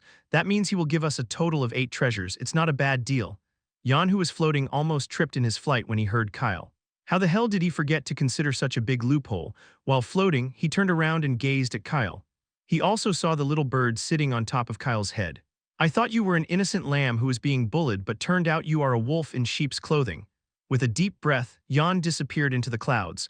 There was no way he would go back in his words. It's just he felt like he was tricked. After Jan disappeared, Alec and Jayan gazed at Kyle with dumbfounded expressions. Kyle looked at them and shrugged his shoulder. Let's move. We only have 1 month. Bia, who was sitting on top of Kyle's head, gazed at Alec and Jayan with pitiful expression. Sigh, these guys will surely suffer 1 or 2 heart attacks if they stay with Kyle any longer. Chapter 113, Underground Tunnel outside the tower. The small city present around the tower wasn't as bustling as 5 months ago when the chosen participants arrived to enter the tower. A lot of merchants and other individuals who were there solely for business had long left the city. They will probably return when the participants come out from the tower. However, one representative from each kingdom was still staying inside the city to take care of any unforeseen events. From Royal Academy, Vice Principal George was staying inside the city, but for some reason, he left and asked Elder Han to stay inside the city in his absence. With a worried expression, Elder Han was pacing outside the hotel where Royal Academy students spend their time before entering the tower. He sighed and looked far at the tower. I wonder if he found the elixir. Elder Han mumbled under his breath. After the students entered the tower, he was a little curious about Kyle and inquired about everything related to him from Professor Aliza because Kyle was his first and maybe last disciple. During his investigation, Elder Han found out about Kyle's family circumstances. He wanted to help Kyle's family a little, but after visiting Kyle's house and seeing his brother's condition, Elder Han knew except for the elixir of life nothing else could cure them. Elder Han did ask around for the elixir, but even after 5 months he wasn't able to acquire any information regarding its appearance. In the end, as Kyle's master, he felt it would be bad if he didn't do anything, so he offered high-grade healing potions to Baron Ohan. After all, something like high-grade potions wasn't much for Elder Han because he could make potions himself with materials, but to his surprise, Baron Ohan didn't accept the potions because Kyle sold a lot of things and prepared enough resources before he left for the tower. That's why Elder Han wasn't able to do anything to help Kyle's family. However, he kept an eye on Kyle's brother's condition. Just a week ago, he received a piece of news that their condition worsened. Now they were in critical condition. If Kyle didn't find the elixir of life inside the tower and brought it out within 1 month, their life would be in extreme danger. Even though the healers said that Kyle's brothers could hold on for 8 months. But suddenly last month, the poison present within their bodies reached their hearts. That's why it was becoming very difficult to stabilize their conditions. Elder Han shook his head. He was trying his best to find the elixir, but it was something that hadn't appeared inside Kingdom Escalante for the past 50 years. He just hoped that Kyle found the elixir because he didn't want his only disciple to suffer. Meanwhile, inside the tower's 9th floor, Kyle was walking with Alec and Jayan. They walked around the vast plain for a whole day but found nothing except empty, desolate land. After looking around the whole day, Bia was now sleeping on top of Kyle's head. Just like that, another hour passed, and with tired expressions, they decided to rest for a while before continuing to look around for a structure present within the plain. While everyone was sitting, Kyle looked at himself and frowned. His last set of clothes was so dirty that he wanted to throw it away. Suddenly he looked at Alec. His body size is almost equal to mine.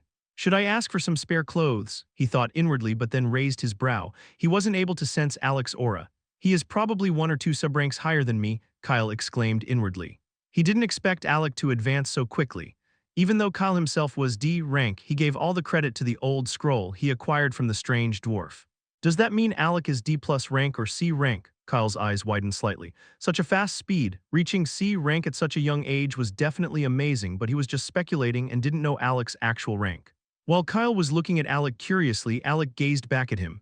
What happened? Kyle snapped out of his thoughts and looked at Alec. Actually, I don't have more clean clothes.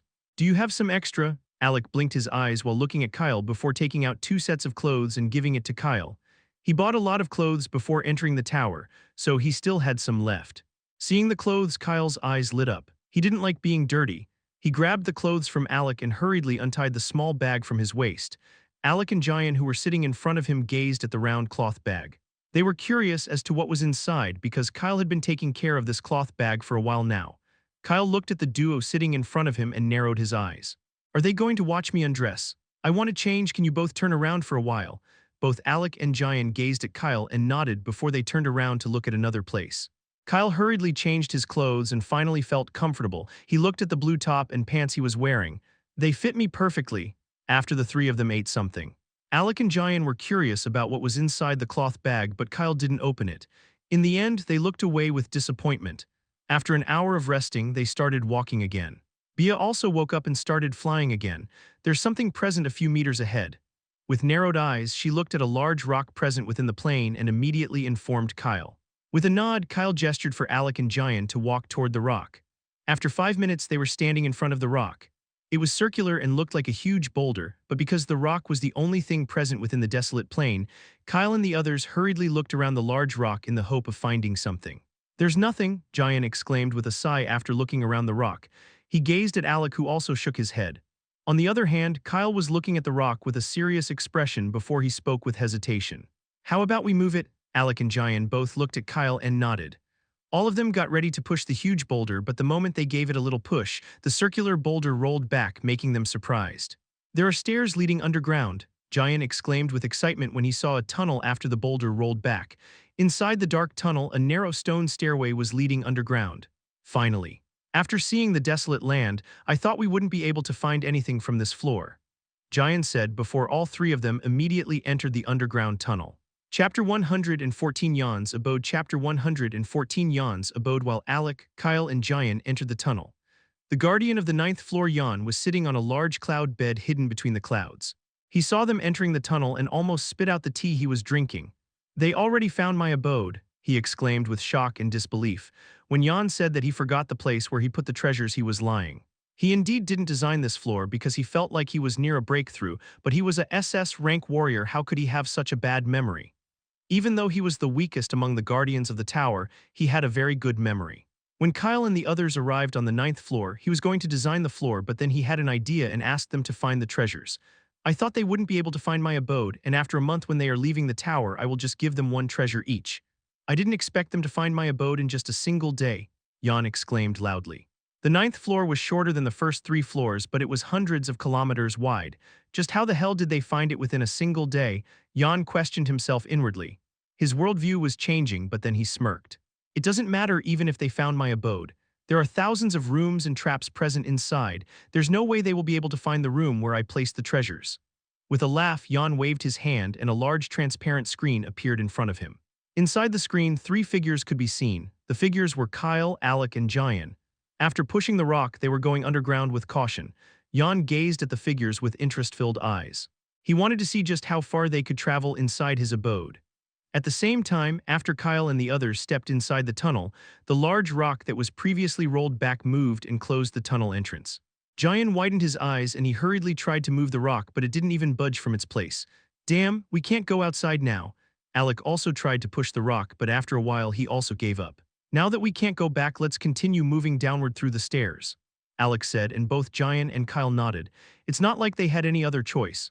With caution, they moved, and after walking on the narrow stairs for about 5 minutes, they reached the end of the stairs.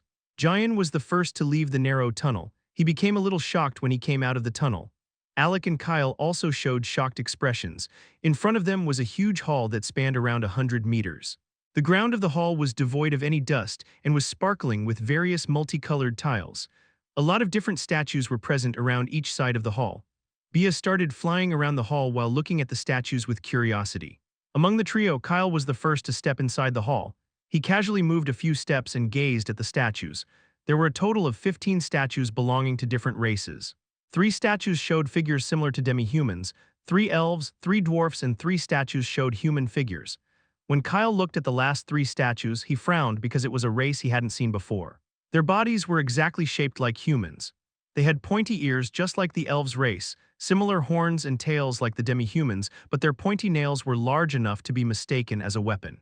The 3 statues' faces were twisted with a sinister smile. For some reason, when Kyle looked at the strange statues, he felt uncomfortable because they were giving off a dark and eerie feeling. After gazing at the 3 strange statues for a while, he moved a few steps and looked at the elves' statues. One of the elves' statues showed a woman figure. She was tall and beautiful. On top of her head was a beautiful crown. Kyle gazed at that woman's face and felt like she was one of the most beautiful women he had seen in his life. While Kyle was looking around, Giant also stepped inside the hall, but the moment his feet touched one of the tiles, his hair stood up and a chill down his spine. Within a second from the hall ceiling, an arrow shot out directly aiming for Giant's head. He cried with surprise and tried to avoid the arrow, but even though he reacted immediately, the arrow grazed his left arm. Both Alec and Kyle looked at Giant with surprise. Their eyes widened when they saw his bleeding arm. What happened? With a worried shout, Alec was going to step inside the hall, but Giant hurriedly stopped him. Don't move. There are traps underneath the tiles of the hall. Alec froze in his place and looked at Giant's feet. The red tile present underneath his feet was caved in a few centimeters. It seemed the moment Giant stepped on the tile, the trap was activated. After seeing the situation, Kyle, who was walking around the hall, casually froze in his place. Cold sweat appeared on his forehead. Shit. I almost perished. Giant took out a piece of cloth from his storage ring and cleaned his wound. Fortunately, I reacted immediately. That's why the wound isn't deep. He didn't have any healing potions, and he knew Alec and Kyle also used up theirs when they were fighting with the skeletons. So getting injured inside this place was very dangerous. With a dry laugh, Giant gazed at Kyle, who was standing a few meters ahead of him. Now what should we do? Giant sighed and questioned. Well, we can just hope we don't step on the traps, Alex said, and used the system appraisal function on the hall ground, but it didn't show any information. He was standing outside the hall and Giant was standing on the first tile. Kyle was the only one who stood a little further from the starting point. I think we need a meat shield. With a similar thought, both Alec and Giant gazed at each other with understanding before looking at Kyle with sparkling eyes. At the same time, Kyle felt a shiver run down his spine when he saw their gaze. Why do I feel like I am in big trouble? Bia, who was flying around the hall, looked at Kyle's sweaty forehead and laughed. She hurriedly sat on top of a nearby statue while looking at the trio who were staring at each other. Chapter 115, Moving Statues with a Sweaty Forehead. Kyle gazed at the duo who was looking at him eagerly before looking at the end of the hall. There were at least 100 multicolored square-shaped tiles present on the ground, and Kyle was standing above a white color tile. Each tile was big enough to hold a single person. After the last tiles, he could see some large doors. Kyle, you are standing ahead everyone, that's why you should move first. I will jump at the tile you are standing, Giant said with an innocent expression while looking at Kyle. He had already wrapped his injured arm with a cloth. Alec gave Giant a knowing glance and nodded in agreement. After Giant jumped at Kyle's tile, he would jump at the place where Giant was standing. It was better to make a single person suffer instead of all of them dying tragically. For some reason, Alec and Giant both were 100% sure even if Kyle walked casually, he would leave the hall unscathed. With wide eyes, Kyle looked at Giant and Alec. They were hell-bent on making him a meat shield. It was the first time Kyle suffered such a huge blow. He was always the one using others. How did the situation reverse? Kyle wanted to curse at the duo, but then he took a deep breath and shouted, "If I die, I will not die alone." With a serious expression, Kyle turned around and looked at the tiles in front of him. He could see the tiles had red, blue, green, white, and black colors. Kyle looked at the tiles and jumped at a blue color tile. His hands were sweaty as he hurriedly glanced at the ceiling to see if any trap was activated, but even after 5 seconds, nothing happened. Sigh, Kyle wiped the sweat from his forehead and sighed with relief. He looked back and saw Giant had already jumped at the tile he was standing on a while ago. Alec also stepped on the tile where Giant was standing a while ago. I think you should choose white color next because nothing happened when you were standing on the white tile before, Giant said and urged Kyle to move again. A vein bulges on Kyle's forehead. He wanted to throw a punch at Giant's face and break some of his teeth but controlled himself. I would surely take revenge. With narrowed eyes, Kyle gave Giant a deathly glance and turned around because if he looked at his face any longer, he would probably do something unimaginable. Kyle gazed at the tiles. Giant asked him to select the white tile. He wanted to pick the black one, but after pondering about what Giant said, he decided to step on the white one. Under Giant and Alec's gaze, he stepped on the white tile. Tremble, Kyle's feet shook and his eyes almost popped out from his sockets. The huge dwarf statue present on the left row actually moved. The statue was so fast that Kyle wasn't able to react on time. Under his horrid gaze, the statue stepped forward and the huge hammer within his hand dropped on the tiles. The hammer touched the ground with a loud bang and the tiles cracked. A loud tremor shook the whole hall. Kyle looked at the huge hammer and his heart skipped a beat. His legs went soft. The hammer just dropped a few meters away from him. If he was standing a few meters on the left, he would have probably become meat paste. Even Alec and Giant were rooted in their place. They didn't even dare to imagine what would have happened if they were the ones who were in the front. Bia's eyes also widened. She immediately started flying, not even daring to go near the statues. Meanwhile, outside the tunnel, Kyle and the others entered. Jan, the guardian of the 9th floor, was laughing non-stop while looking at Kyle's expression. When he saw how Kyle was causally roaming around the hall, he almost went down to check on the traps, thinking maybe something was wrong with the hall. He only calmed down when Giant stepped inside the hall and a trap was activated. If only he stepped on the black tile, Jan exclaimed and shook his head. If Kyle had stepped on the black or red tile, the hammer probably wouldn't have dropped so far away from him. On the other hand, after seeing the dropped hammer, Kyle gazed at the other statues and didn't dare to move recklessly. He turned around to look at Giant. How about we change positions? Jian blinked his eyes and hurriedly took a step back. He knew among the trio he was probably the least fortunate one because of his experience on the first few floors. If he was in Kyle's place, he would have already met his grandma in heavens. I think it's better if you continue to take the lead, he said with a motherly smile and hurriedly turned to look at another place. Kyle looked at Jian and wanted to cry. I am not moving. With a loud shout, Kyle actually didn't move and stood at his place. Even if he had to stay on this tile for a month, it was hundreds of times better than becoming meat paste. Alex sighed and jumped at the tile where Jian was standing. He grabbed Jian's shoulder to not fall out from the tile. The tile was only able to accommodate a single person, so it was very difficult for two people to squeeze on a single tile. He was going to step on Kyle's tile, but then suddenly Kyle turned around to look at the duo. Both Jian and Alec flinched when they saw a mysterious smile present on Kyle's face. Actually, I forget something important, so I think I will be taking my leave first. We will meet again if both of you survive. Kyle spoke with an apologetic face. The face was very similar to the time when he stole the red-haired woman's book and left Alec and Jian behind to suffer instead of him. Jian and Alec looked at each other in confusion. They didn't understand the meaning of Kyle's words. All three of them were trapped inside the hall because the exit was closed. What do you mean? Jian wasn't able to complete his sentence because, under his shocked eyes, Kyle's figure disappeared. The hell? He cursed loudly and looked at the place where Kyle was standing a while ago. It was empty and Kyle was nowhere to be seen. Chapter 116, a random kick with a shocked expression. Alec, who was standing beside Jian, pointed his finger at a distance. Jian looked at the place where Alec was pointing. It was almost in the middle of the hall. Under their shocked gaze, Kyle's figure appeared on a faraway black tile. The moment Kyle appeared on the black tile, with a loud sound another statue moved and tried to grab Kyle. Kyle looked at the approaching statue's hand. This time he was prepared. Without waiting for even a second, he mumbled under his breath, "Instant teleportation." The statue's hand arrived above the tile, but before it could grab Kyle. His body once again disappeared and appeared almost at the edge of the hall. Kyle's body appeared on another white tile, but this time he didn't trigger any trap. He looked ahead. Now there was only a single tile in front of him. He was panting heavily because just now he used 75% of his mana, but there was a smirk present on his face. Kyle turned around and waved at the dumbfounded duo who was blankly staring at him and jumped out from the tiles. If both of you survive, we will surely meet again in the future, he shouted and started walking toward the doors present at the end of the hall. Bia, who was flying around, gazed at Alec and Jian. Their worldview seemed to have been shattered. I did say they would probably have 1 or 2 heart attacks if they stayed with Kyle. Even she was surprised when suddenly Kyle disappeared, but the next moment she remembered he had a very useful skill called instant teleportation. Just how the hell did I forget about the skill? With a sigh, she immediately flew toward Kyle, who was already standing in front of the doors. After a few seconds, Alec and Jian finally snapped out of their daze and looked at each other. There was a bitter smile present on their face. With a dry laugh, Jian questions Alec, "Now that our meat shield has escaped, who is going to be the next meat shield?" Alec looked at Jian and stepped on the tile where Kyle was standing a few seconds ago. "How about we take turns?" Jian chuckled and shook his head. It seemed it would take a long time before they reached the end of the hall. At the same time, Jan, the 9th floor guardian who was laughing at the trio while sitting on a comfortable cloud bed, almost lost his balance and fell to the ground due to shock.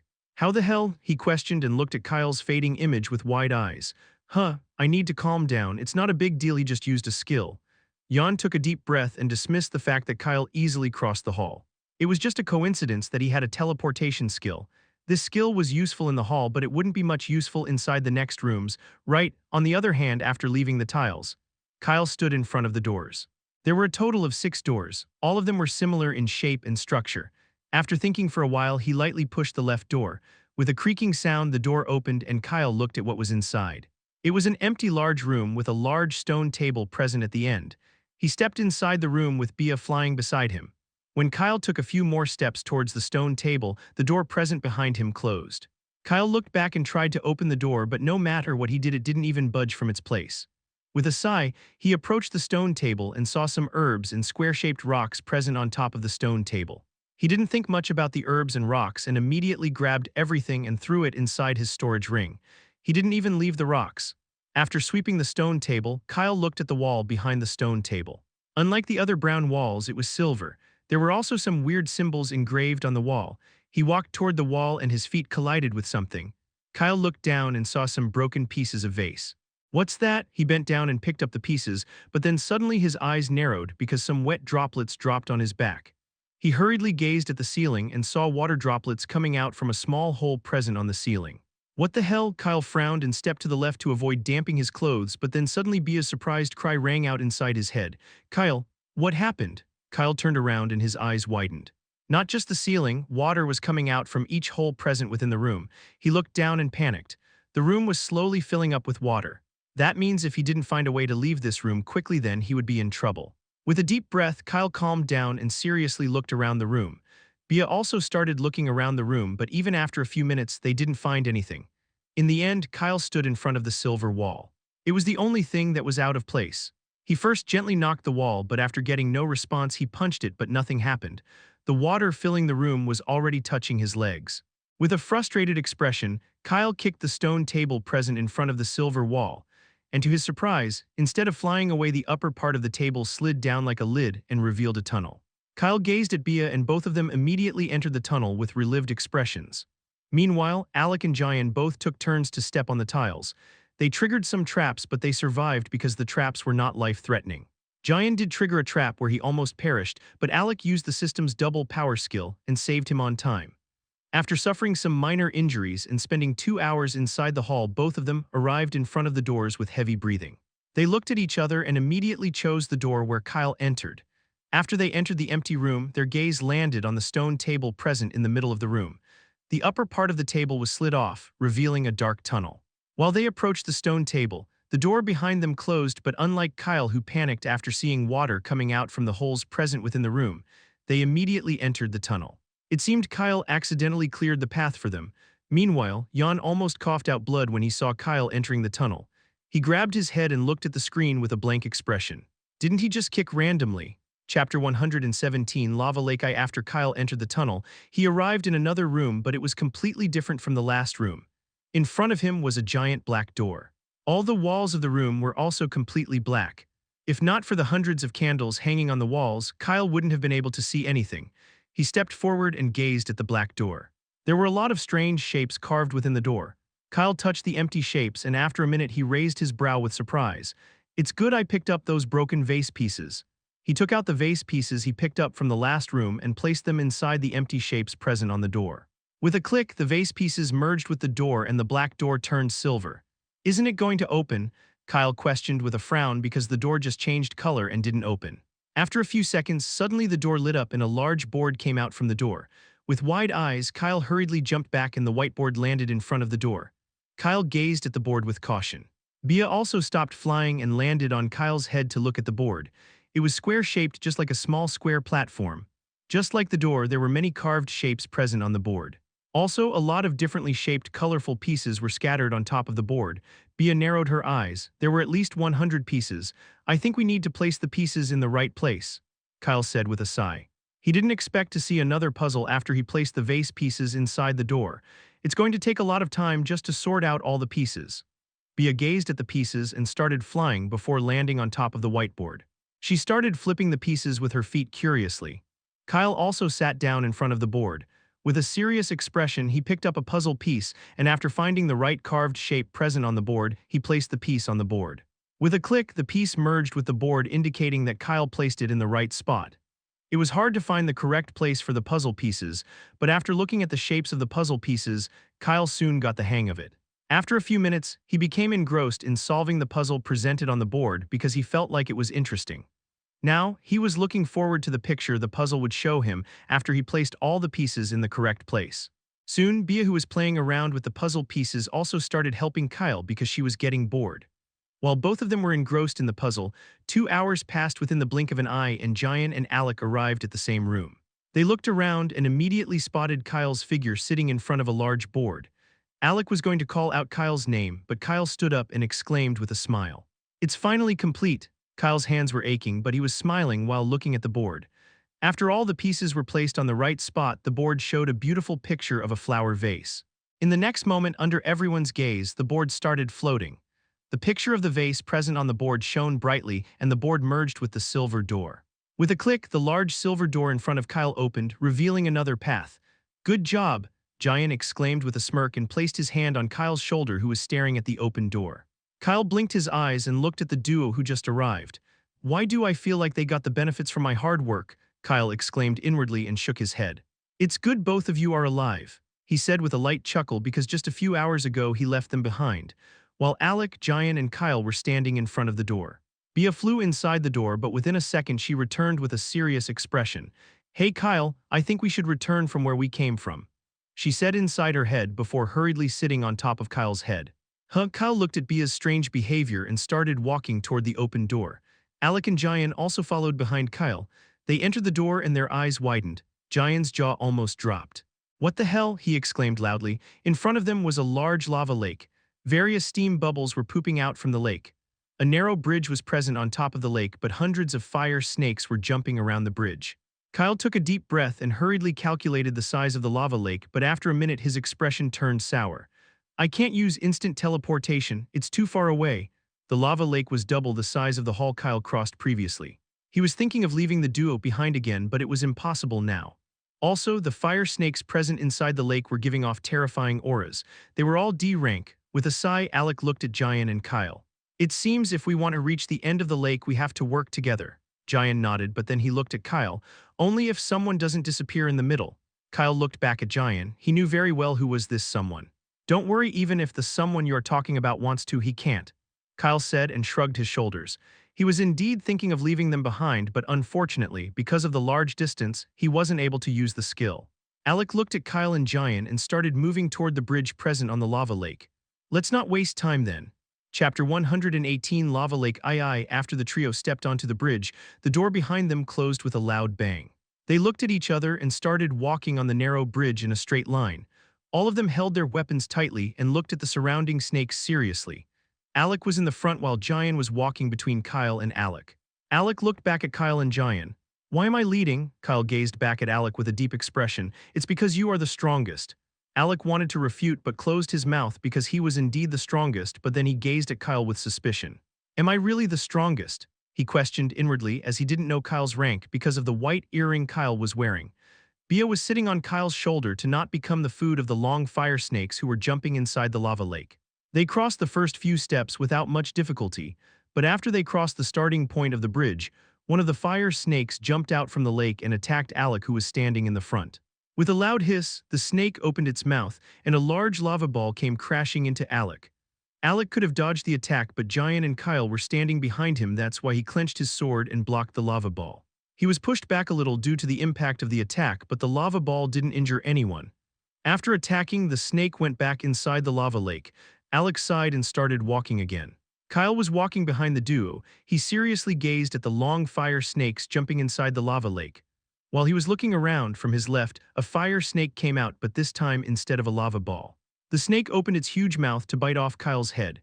Shit, Kyle cursed and hurriedly formed 5 fireballs before throwing them at the snake's incoming head.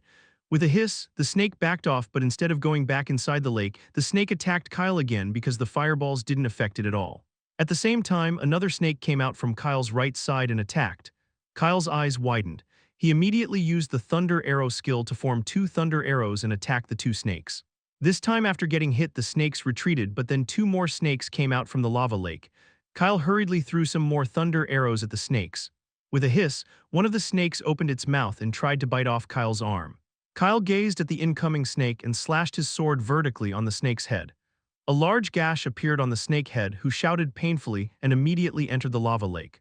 The other 3 snakes looked at the retreating injured snakes and their eyes turned red with anger. The situation is getting bad. With a serious expression, Kyle looked back to see how Alec and Giant were doing. His eyes narrowed and he cursed because both of them were safely moving ahead of him. He looked back at the snakes and grumbled inwardly. Why are they only attacking me? Kyle took a deep breath and gazed at the snakes who were ready to attack him anytime. Fire-type skills won't work on them, and I don't have any other offensive skill except from thunder arrows. He sighed. His skill pool was good, but he didn't have many low-rank skills. With a loud hiss, all 3 snakes attacked him at the same time. Kyle clenched his sword while looking at the snakes. He knew he couldn't take them lightly because all 3 of them were D rank. He activated the skill Swift Steps to increase his speed and slashed at one of the snakes before dodging the others. On the other hand, Giant heard the sounds of battle and looked back at Kyle's situation. He immediately threw earth spikes at the snakes attacking Kyle. The earth spikes crashed at the snakes' bodies, making them shout in pain. Kyle looked at the retreating snakes and hurriedly approached Alec and Giant. Thanks, Giant nodded and all of them started walking on the bridge again. While they were walking, 5 more snakes came out from the lake and attacked Alec, who was at the front. Giant and Kyle both were ready to attack, but before they could, Alec used one of his S-rank skills, Crushing Thunder. 5 large thunderbolts appeared on top of the snake's head. The snake's eyes widened with horror when they saw the thunderbolts, but it was too late because within a second the thunderbolts hit their heads.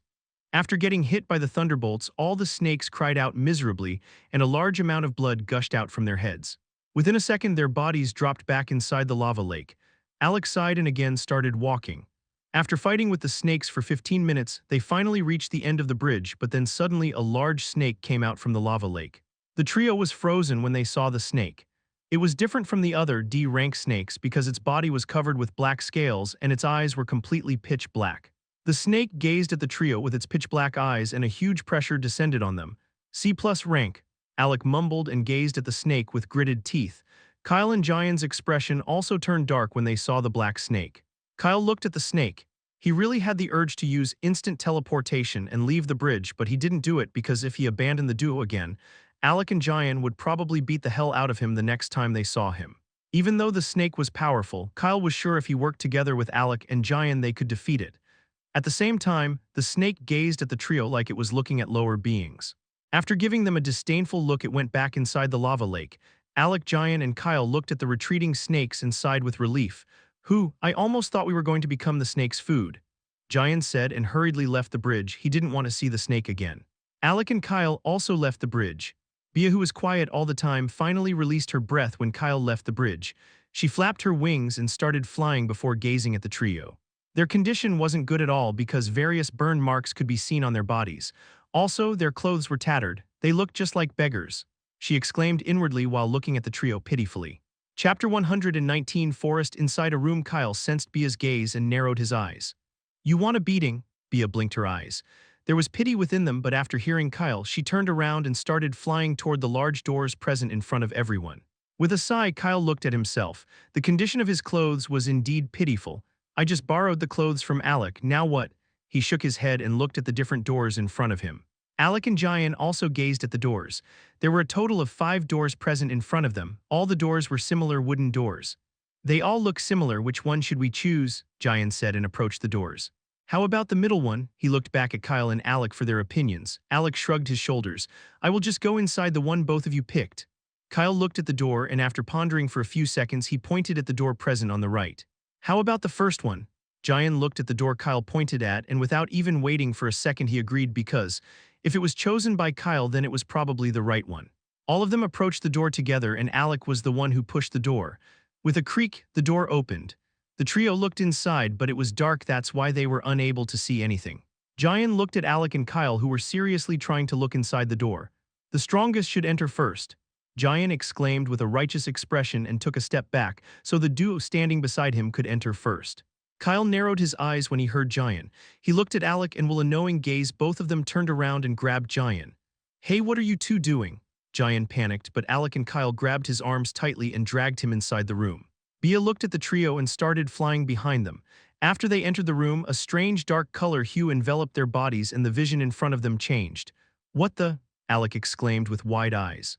Unlike before, they were standing inside a bright forest. The ground was hard and filled with green grass. There were hundreds of towering trees around them. Some of the trees even had different colored fruits hanging on their branches. The trio hurriedly looked back at the door they entered from, but it was nowhere to be seen. It was just like teleportation because after entering the door, they appeared in a very different place. It was just they didn't feel any sensation inside their bodies. Suddenly, Giant pointed above toward the sky with a serious expression. "I think we are still inside a room." Kyle and Alec looked up and saw a large black ceiling. There was no sun, no sky, only some white color stars twinkling around the black ceiling. Bia gazed at the trio standing below her and hurriedly flapped her wings to look around the surroundings. After a minute, she returned toward Kyle. "We are indeed inside a forest that is present within a room," she exclaimed with a serious expression. Kyle nodded and told everything to Giant and Alec. It seemed they had to find an exit. While Alec and Jane were talking, Kyle looked at a nearby tree. There were 2 purple-colored fruits hanging on the tree's middle branch. They were emitting a faint purple hue. "Bia, did you see any other living being inside the forest?" He questioned Bia while looking at the fruits. "They were not normal at all. No, I think we are the only ones present in this place." Kyle's eyes lit up when he heard Bia. At first, he was hesitant to approach the trees because he thought just like the lava lake there could be some monsters present within the forest. Now that he knew there was no danger, he was sure they had entered a very good place. Bia, go and try to pick one of the purple fruit hanging on the tree branch. Bia heard Kyle. She was hesitant, but after a sigh she approached the fruit, and under Kyle's eager gaze she grabbed the fruit with her feet. With a crack, the fruit was broken from the tree branch and Bia flew back toward Kyle with a happy expression. "It's mine," she said, and didn't give the fruit to Kyle. Okay, Kyle let Bia eat the fruit because now he was 100% sure that they had hit the jackpot. With a smirk, he looked at all the trees present within the forest and rubbed his hands. "Guys, let's split up for a while." Alec and Jayan both looked at Kyle with raised brows. Under their gaze, Kyle jumped and climbed a nearby tree. He grabbed the other purple fruit hanging on the tree and took a bite. A large amount of mana and energy rushed inside his body and Kyle's ears turned red. The energy was too much, but after Kyle ate the fruit, the small burn marks present on his body disappeared within a second. Alec and Jayan's eyes widened. Without even waiting for a second, they gazed at the trees present around them with twinkling eyes. There were hundreds of trees present around them and half of the trees had strange fruits hanging on their branches. "Ha ha ha, I am going to the left, let's meet up here after a few hours." Jayan laughed and rushed at a tree present on his left side. There was a single brown-colored fruit hanging on the tree branch. The fruit was glowing. He grabbed the fruit and started eating while moving toward another tree with a satisfied expression. Alec didn't wait either and started moving toward the right side. Just after a minute, he saw a large tree with two pink-color fruits hanging on its branches.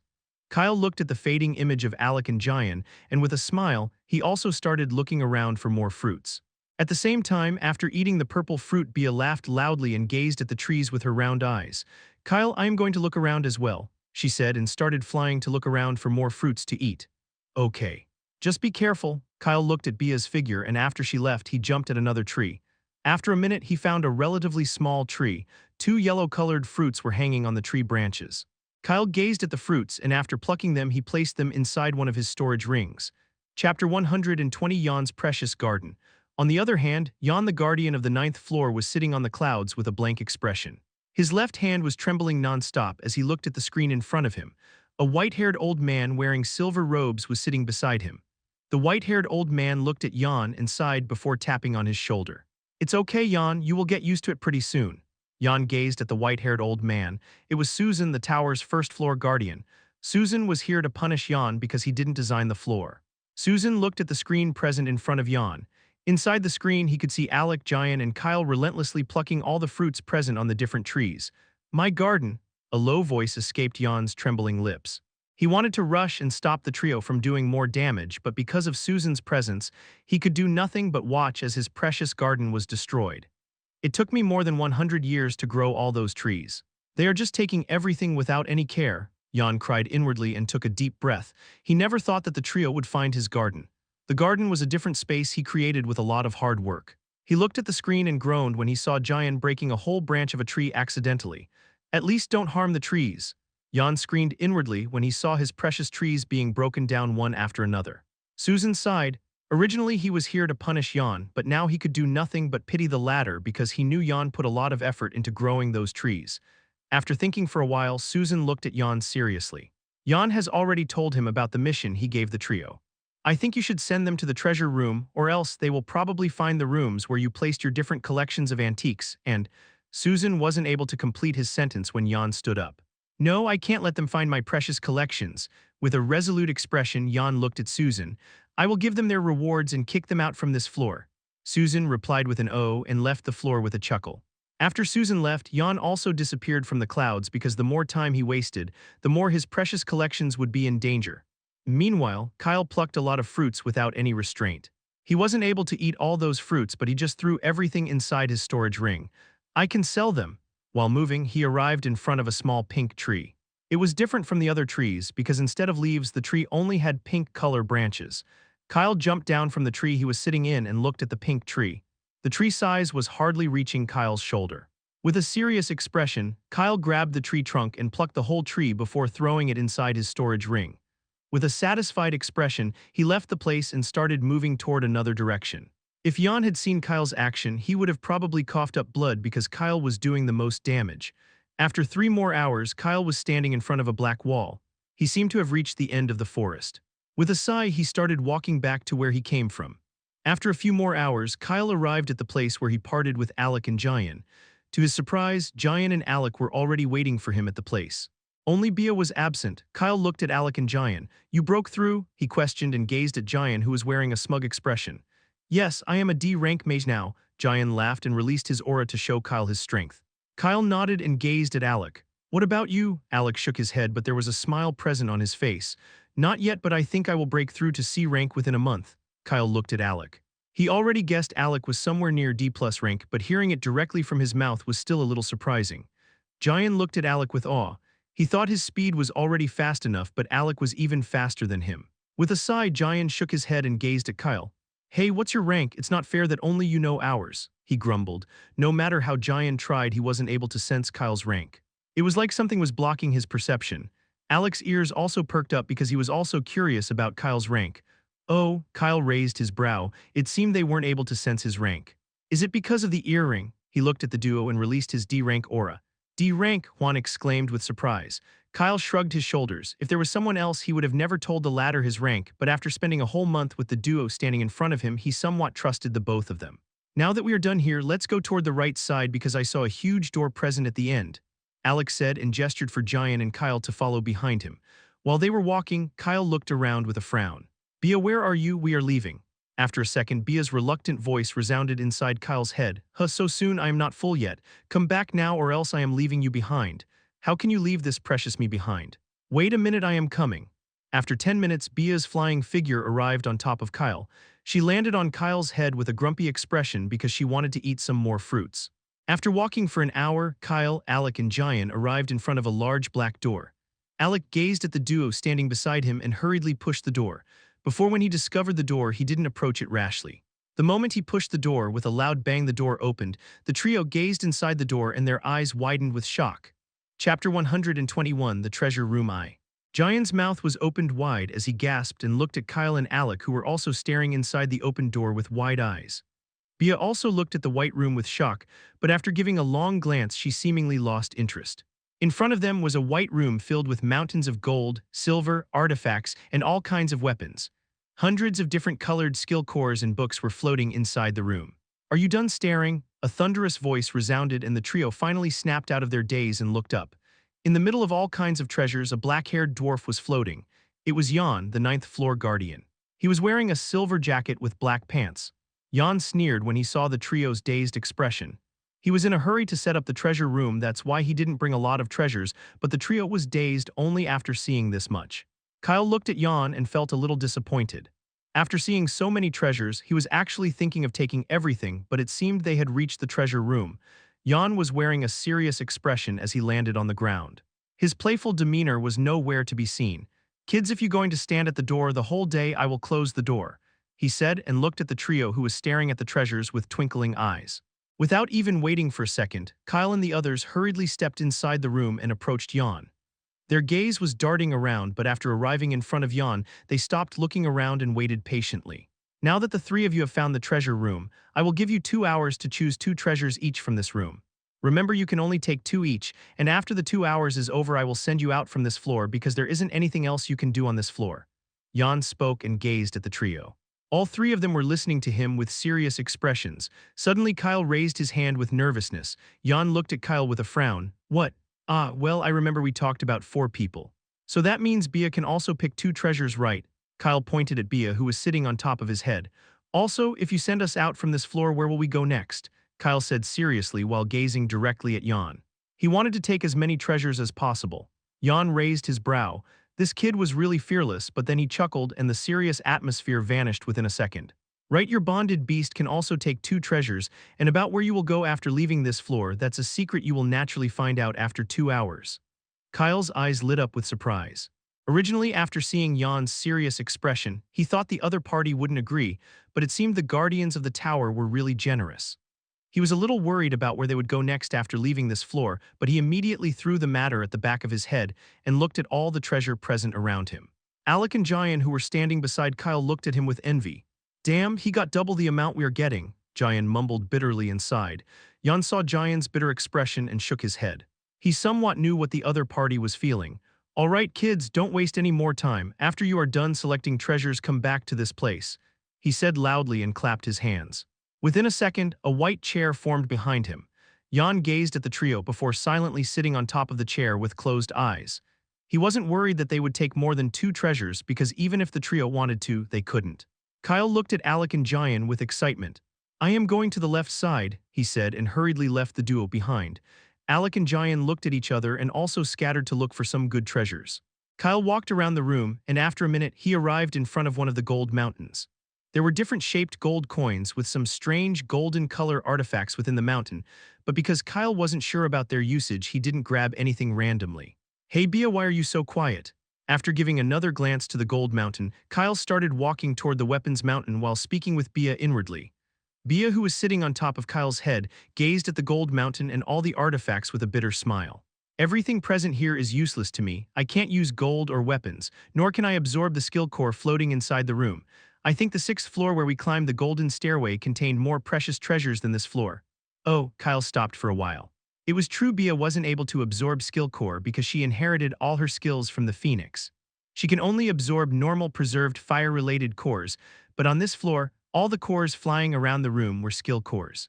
This room also didn't have any precious herbs, fruits, and other natural treasures. Kyle sighed. The room looked magnificent at first glance, but it was lacking a lot compared to the 6th floor. "It seems I have no choice but to take your 2 picks as well. Now I have to select 4 treasures," Kyle said reluctantly. It felt like he was doing a great favor to Bia. Bia narrowed her eyes and pulled Kyle's hair with her beak. "Og, what are you doing, HMPH?" With a cold hump, Bia closed her eyes because she didn't want to look at the hundreds of treasures present around her. Also, Kyle was being too annoying. At the same time, Kyle arrived in front of a weapon mountain. He gazed at the sword he was holding. "I took it from home, but I am already D rank. After I reach C rank, this sword won't be very useful." After Kyle advanced to the C rank, his strength would naturally increase and he would need a more powerful weapon. At that time, a D rank sword wouldn't be very useful in battle. Chapter 122, The Treasure Room II. Kyle looked at the weapons mountain. There were all kinds of weapons. Some of the weapons were so strange that Kyle wasn't even able to identify them, but he could also see a lot of familiar weapons, like spears, shields, battle axes, daggers, maces, bows, swords. Kyle gazed at a strange-looking long blue chain within the weapons. It was large and made of steel. He looked at the chain with interest and wanted to try holding it. Kyle grabbed the chain, but to his surprise, it was so heavy that he wasn't even able to move it from its place. With an annoyed expression, Kyle left the chain and looked at the side where a lot of swords were placed. There were all kinds of swords: kanata, longsword, rapier, saber. "I can feel the lowest sword is at least C rank," Kyle said with surprise and hurriedly started grabbing one sword after another to find a suitable one for himself. While looking around, his gaze suddenly landed on an ordinary-looking sword hilt. It was vastly different from the other sword hilts that were filled with beautiful gemstones. Kyle grabbed the hilt and pushed the sword out from the other swords. A bright yet sharp silver blade appeared in front of Kyle. The sword had a long, straight, double-edged blade. Kyle waved the sword. It was light just like a feather. "It's good, and from the aura it's at least S rank," he exclaimed and decided to take the sword, but then he frowned. "What about the scabbard?" Kyle hurriedly looked for the sword's scabbard, but even after looking around for 10 whole minutes he didn't find it. In the end, he gazed at a nearby golden sword which was enclosed inside a beautiful silver scabbard. He gazed around, and after seeing no one, Kyle grabbed the golden sword and removed its scabbard. "I think it will fit perfectly." After placing his ordinary-looking sword inside the beautiful silver scabbard, Kyle nodded with satisfaction and hurriedly left the place. After Kyle left, the golden sword whose scabbard was stolen trembled slightly with anger. Even Jan, who was sitting on a white chair, almost stood up to smack Kyle. A vein popped out on his forehead, but after taking a deep breath he calmed his brows.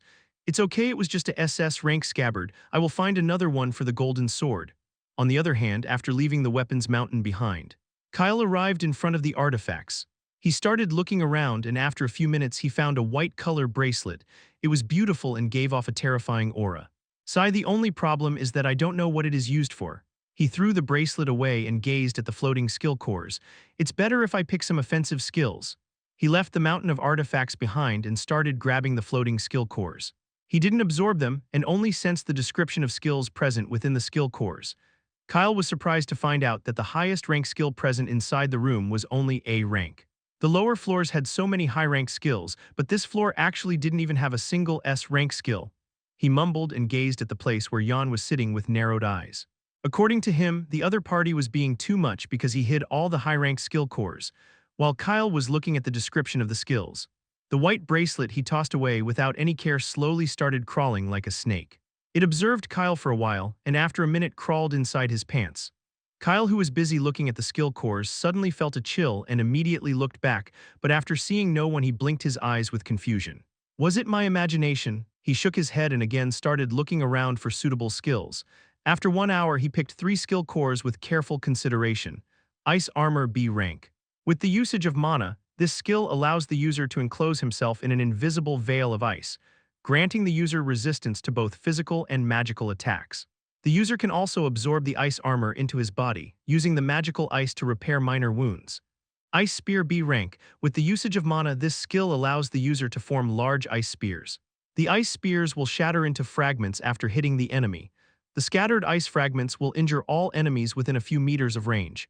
With enough mana, user can form hundreds of ice spears within a few seconds. Fear A rank. The user can instill fear in the enemy's lowered rank than himself, making them unable to think straight during battle. Mana isn't required for this skill. Kyle grabbed the 3 skill cores and didn't absorb them immediately. With a satisfied expression, he started walking back toward Jan, after Kyle arrived in front of Jan. Within a few minutes, Alec and Jayan also returned. Kyle gazed at the duo. Alec had picked up one strange-looking artifact and an armor. On the other hand, Jayan picked up 2 skill cores. Kyle raised his brow when he saw the box-like artifact in Alec's hand. Did he find out the artifact usage? Kyle thought inwardly. Normally speaking, except for the people who were skilled in crafting artifacts, others can't identify the artifact's usage. They have to observe the artifact to find its usage, or they have to find a skilled person to know the artifact's functions. The people ranked higher than S+ rank can directly know the artifact functions through their keen perception, but how did Alec, who was only D+ rank, identify the artifact usage? Kyle gazed at Alec with suspicion. He remembered even on the 7th floor where they fought with the fire skeletons, Alec was easily able to identify the different herbs they found. Is he knowledgeable about herbs and artifacts? But considering his age, he shouldn't have known about so many things, right? Interesting, it seemed Alec has a secret. Alec sensed a gaze on his body and looked at Kyle and Jayan, but Kyle had already stopped looking at Alec. A confused expression appeared on Alec's face, but then suddenly Jan, who was sitting on the white chair with closed eyes, opened his eyes and looked at the trio. Chapter 123, The White Bracelet.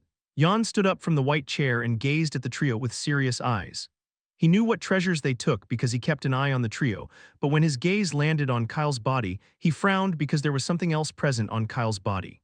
Kid, didn't I tell you not to take more than what you are allowed? Jan spoke while staring at Kyle.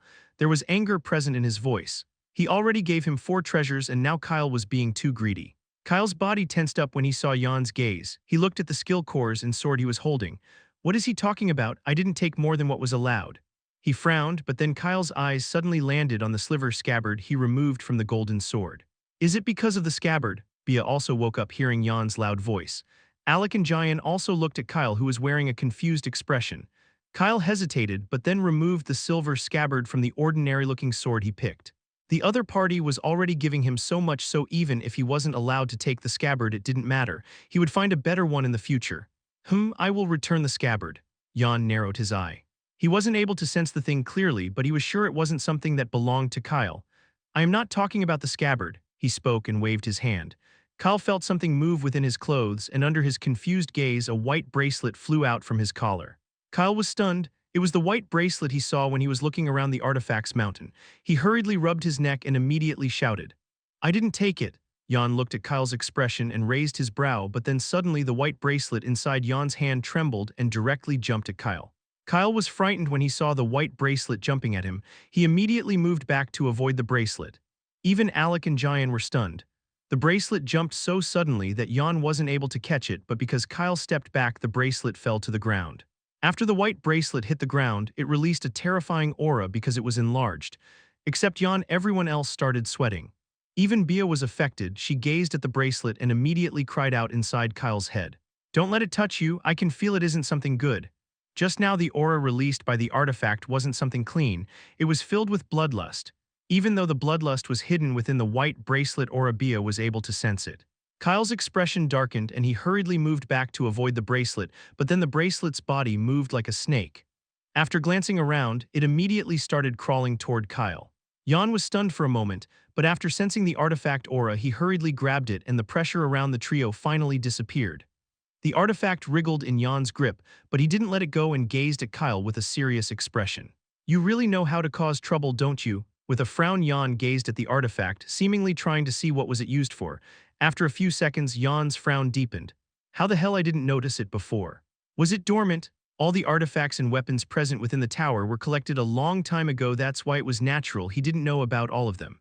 Not to mention, the bracelet was in a dormant state, but for some reason it awakened when Kyle touched it."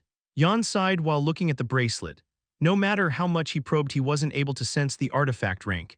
He knew it had chosen Kyle as its master and wanted to go toward him, but he didn't give the bracelet to Kyle. It's not because he was greedy or wanted the bracelet for himself.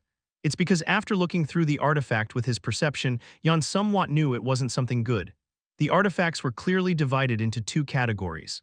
One was those who were used without paying any price, but the other type usually took something in return before its ability could be used. This thing is good only when one is too desperate. Also, after sensing the bloodlust present inside the bracelet, I am sure it had eaten its last master.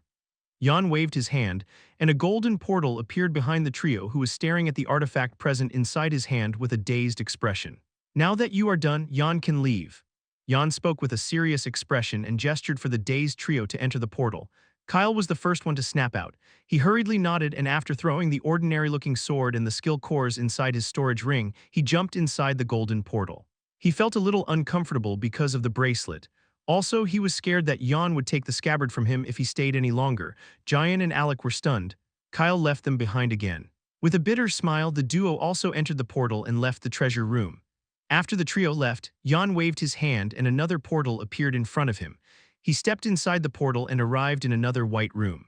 It was filled with all kinds of treasures, but unlike the last room, the treasures present within this room were easily countable. The few treasures were carefully enclosed inside floating glass boxes, indicating they were more precious than the ones Jan showed to the trio. Jan walked toward a glass box and removed the purple dagger present within the glass box. The dagger emitted a cold and sharp aura. However, Jan tossed the dagger away and placed the wriggling bracelet inside the glass box before closing the box. The bracelet wriggled uncontrollably inside the glass box, but no matter what it tried, it wasn't able to go out. Jan stared at the bracelet. Under his gaze, after trying gently, it became violent and started banging itself on the glass box. Jan sneered when he saw the bracelet giving off an even more terrifying aura. "No matter what you try, the glass box won't break, because the material I used to forge, the glass, was specially made to restrain unruly high-ranked artifacts and weapons." He threw another glance at the bracelet and left the white room while thinking about Kyle, who awakened the artifact. Now the artifact was hellbent on finding Kyle. Is there something special within the kid's body? Why does the artifact want to devour him so desperately? Jan shook his head and stopped thinking about the complicated things. Just now he suddenly felt like breaking through again. "This time I am sure I will break through." With a resolute expression, Jan left to enter closed-door training. On the other hand, the white bracelet banged the glass box loudly again and again, but after a few hours the artifact strangely quieted down. Its body slowly started to twist, and a white fog came out from its body. Soon the whole glass box was filled with fog. After the fog disappeared, the artifact was nowhere to be seen. Chapter 124, Divine Rank. After Kyle entered the portal, he arrived inside another room. It was completely white with a single chair and a table present in the middle. Kyle looked in front of him and saw an empty bookshelf. Many strange-looking books were scattered around on the ground. "Kyle, there's someone else present inside the room." "Huh," Kyle exclaimed softly after hearing Bia's voice and hurriedly turned around. An illusionary figure of a man who seemed to be in his mid-30s was standing behind him. The illusionary figure was continuously flipping the pages of a black-colored book. His hair was completely black and his eyes were gray. The man noticed Kyle's gaze and looked back at him with a raised brow. While Kyle was staring at the man, Alec and Jayan also appeared inside the white room. They also looked at the room before their gaze landed on the illusionary black-haired man. The man closed the book he was reading and looked at the new arrivals. "You are already done," the man spoke, and a deep voice resounded inside the room. The trio looked at the man's illusionary body with curiosity and shock. "Is it a ghost?" Jayan mumbled under his breath nervously and looked at Kyle and Alec. The man seemed to have heard Jayan's remarks as he gazed at him with a profound gaze. "Not bad. The kids this time indeed have a lot of potential." The man's gaze swept around the trio's bodies before landing on Bia. When the man gazed at the trio and Bia, they suddenly felt the man found out all their secrets, but before they could do something, the feeling disappeared like it was never present. The man waved his hand, and some more chairs appeared around the table present in the center of the room. Kids, I believe you're tired after fighting and running around the tower floors. Now there's only a week's worth of time left before the tower closed again. How about having some tea with me? Some round teacups appeared on the table, and the man approached a chair before gesturing for the trio to sit beside him. Kyle and the others looked at each other.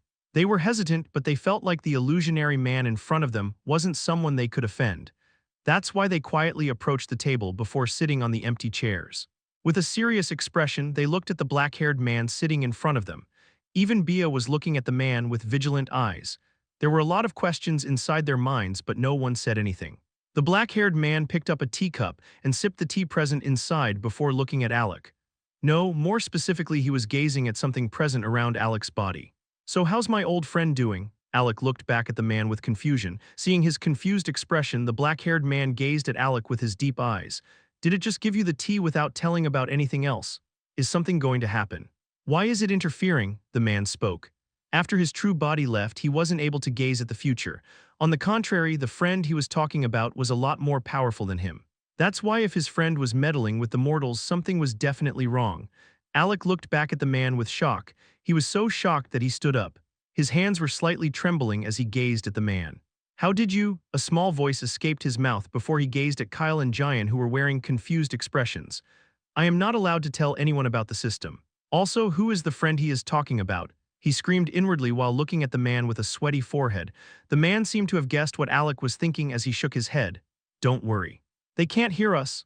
Alec heard the man's words and immediately gazed at Kyle and Giant. They were indeed wearing confused expressions. He sighed with relief before sitting down. Alec was hesitant, but he also wanted to know about the strange system. That's why he looked at the man seriously. "I don't know anything. T just appeared out of nowhere and showed me some visions." "Also, who are you? How did you know about it?" The man didn't say anything for a while and became engrossed in his thoughts. The man was powerful enough to detect if Alec was lying or not, and just now he didn't detect any lie when Alec spoke. It seemed he really doesn't know anything. Not getting any reply from the black-haired man, Alec became a little agitated. After thinking for a while, he used the system appraisal skill on the black-haired man. Name: James, race human, rank divine, age 2699, a small part of a soul, the original body left behind. Error: trying to find the cause, loading, no more information provided. Alec's eyes narrowed. The information was vague, but the man sitting in front of him was 2699 years old. How was this possible? Even the people who reached the SSS rank could only live for 300 to 400 years. Also, wasn't the highest known rank SSS plus rank? Why the hell is the man rank showing divine? In an instant, hundreds of questions appeared inside his head, but he didn't say anything. Suddenly, the man gazed at Alec with cold eyes. He was distracted for a while, and Alec probed his body without his permission. A bone-chilling voice came out from his mouth. "Kid, it's better if some things stay hidden." After the man spoke, the appraisal screen present in front of Alec shattered into pieces. Alec gasped as a sharp pain appeared inside his head for a second, but it didn't affect him that much. Kyle and Giant looked at Alec's pained expression and panicked. Was the black-haired man attacking Alec? "What are you doing?" Kyle shouted and stood up. Giant also stood up and looked at the man seriously. Even if they were weak, it doesn't mean the black-haired man can do whatever he wants. The black-haired man gazed at Kyle and sighed. "Don't worry, I didn't do anything." While looking at Kyle, the man wanted to speak more, but suddenly he lost interest after sensing the thing present within Kyle's body. He knew the other party would die within a few years. What a pity. You could have reached a place that even I can't imagine. The man shook his head and stood up. He picked up a book from the ground before floating toward a corner. "You three can rest here or read the books present inside the room until the tower sends you out." After leaving the dumbfounded trio around the table, the black-haired man completely ignored them and became engrossed in a book. He wanted to know why his friend was interfering with the mortals. That's why he called the kids here, but he didn't gain any information. On the other hand, Kyle gazed at the man with narrowed eyes. "What does he mean by it's a pity?" he questioned inwardly before looking at Alec. He clearly saw the black-haired man was talking to Alec, but for some reason, he wasn't able to understand anything. At the same time, Bia, who was sitting on top of Kyle's head, quietly thought inwardly, "What is a system? Why was the man using such a strange language?" She wanted to tell Kyle but refrained from speaking because she had a nagging feeling that if she talked with Kyle, the black-haired man would hear her voice. Even though no one else except Kyle could hear Bia's voice, she didn't want to take any risk and just quietly closed her eyes. "I will tell him after we leave the tower." Meanwhile, Giant, Alec, and Kyle looked at each other. After sitting on the chairs for an hour, they also picked up some books from the ground. Kyle looked at the book he picked up, but when he opened the book, he wasn't able to understand a single word. "Is it ancient language?" He mumbled with a frown and looked at Alec and Jayan. Their expressions showed they were also not able to understand anything. Just how are we going to spend a whole week in this strange room? Also, for some reason, the black-haired man is kinda creepy. Kyle thought inwardly and wanted to throw away the book he picked up, but after gazing at the black-haired man who was floating just a few meters away, he placed the book on the ground carefully. He nodded and looked at Alec and Jayan. They were trying their best to understand the context written inside the book. After gazing at the duo, Kyle yawned and walked back to the table and chairs. He was tired and wanted to rest. Anyway, it's not like in this room he was able to do anything else. Chapter 125, the second floor situation. After resting for a few hours, Kyle took out the skill cores he picked from the ninth floor and absorbed them. The knowledge of the skills entered his mind within a few seconds. After learning the skills, he gazed at Alec and Jayan. Jayan had given up on trying to read the books present inside the room while Alec was still trying. With a sigh, Kyle closed his eyes once again to sleep. On the other hand, on the second floor, a golden-haired youth was standing on top of a large cliff while holding a spear. He looked down from the cliff with his deep black eyes. The youth was Carcel. A beautiful blue-haired girl was standing beside him. Her long hair was cascading down on her thin waist as she looked below the cliff with a serious expression. It was Mia.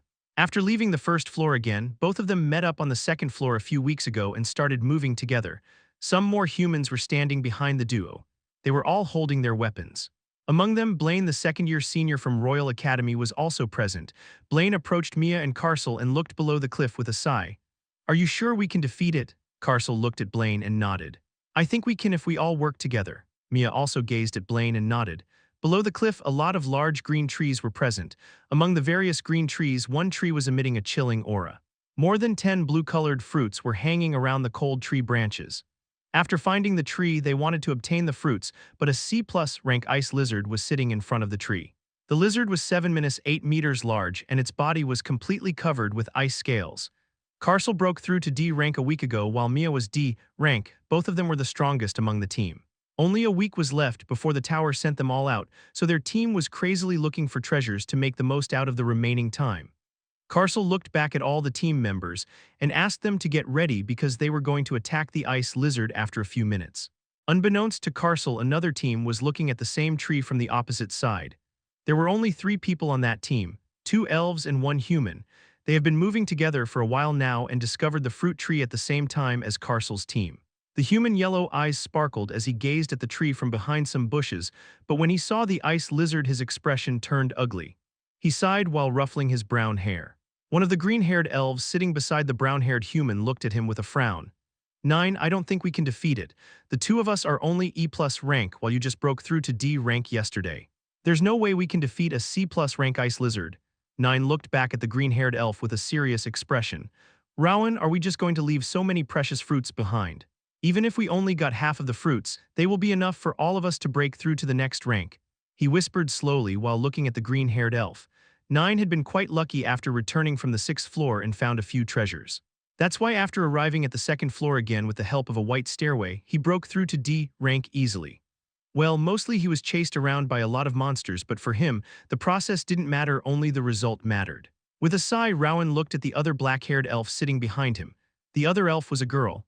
They met up with 9 a week ago and knew he was quite reckless. Usually, people from different races don't interact with each other much, but because 9 helped them, they were willing to form a team with him. The black-haired girl gazed at 9 softly. "So what do you think we should do? It's not like we can fight the ice lizard head-on." 9 gazed at the girl and blinked his eyes.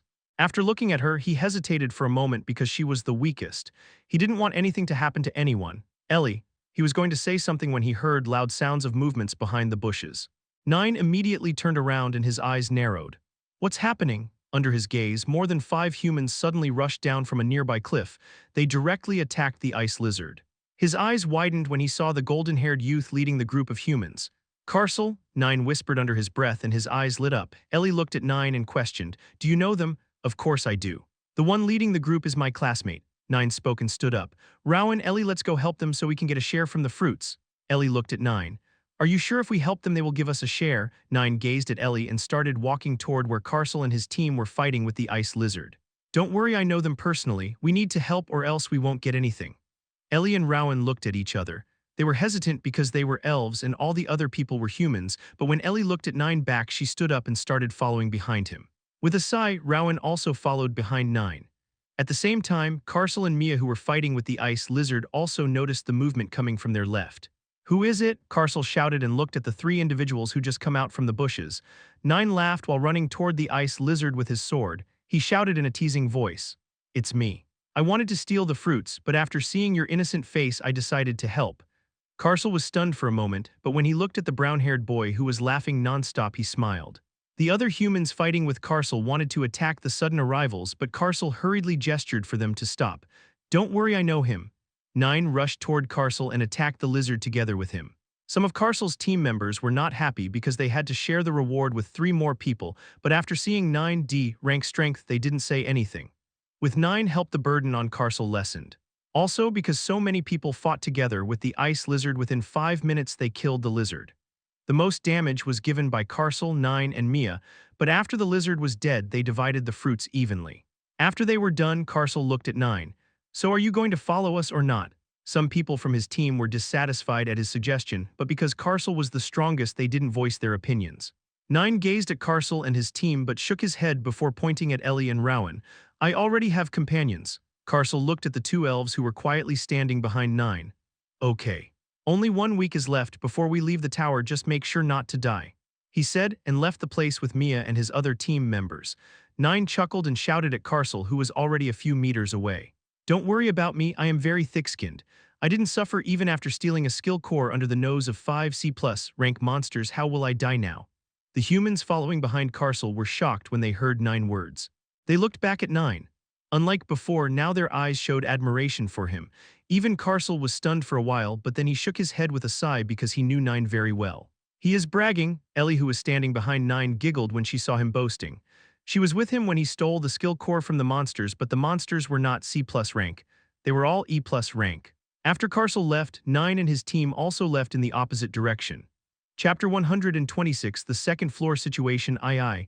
Meanwhile, at the same time, in another place on the second floor, an orange-haired girl was fighting with a group of E-rank turtle monsters alone. The monsters' skin was completely green, and the brown shells present on their bodies emitted a dark glow. The girl was an archer, that's why she was standing on top of a large tree.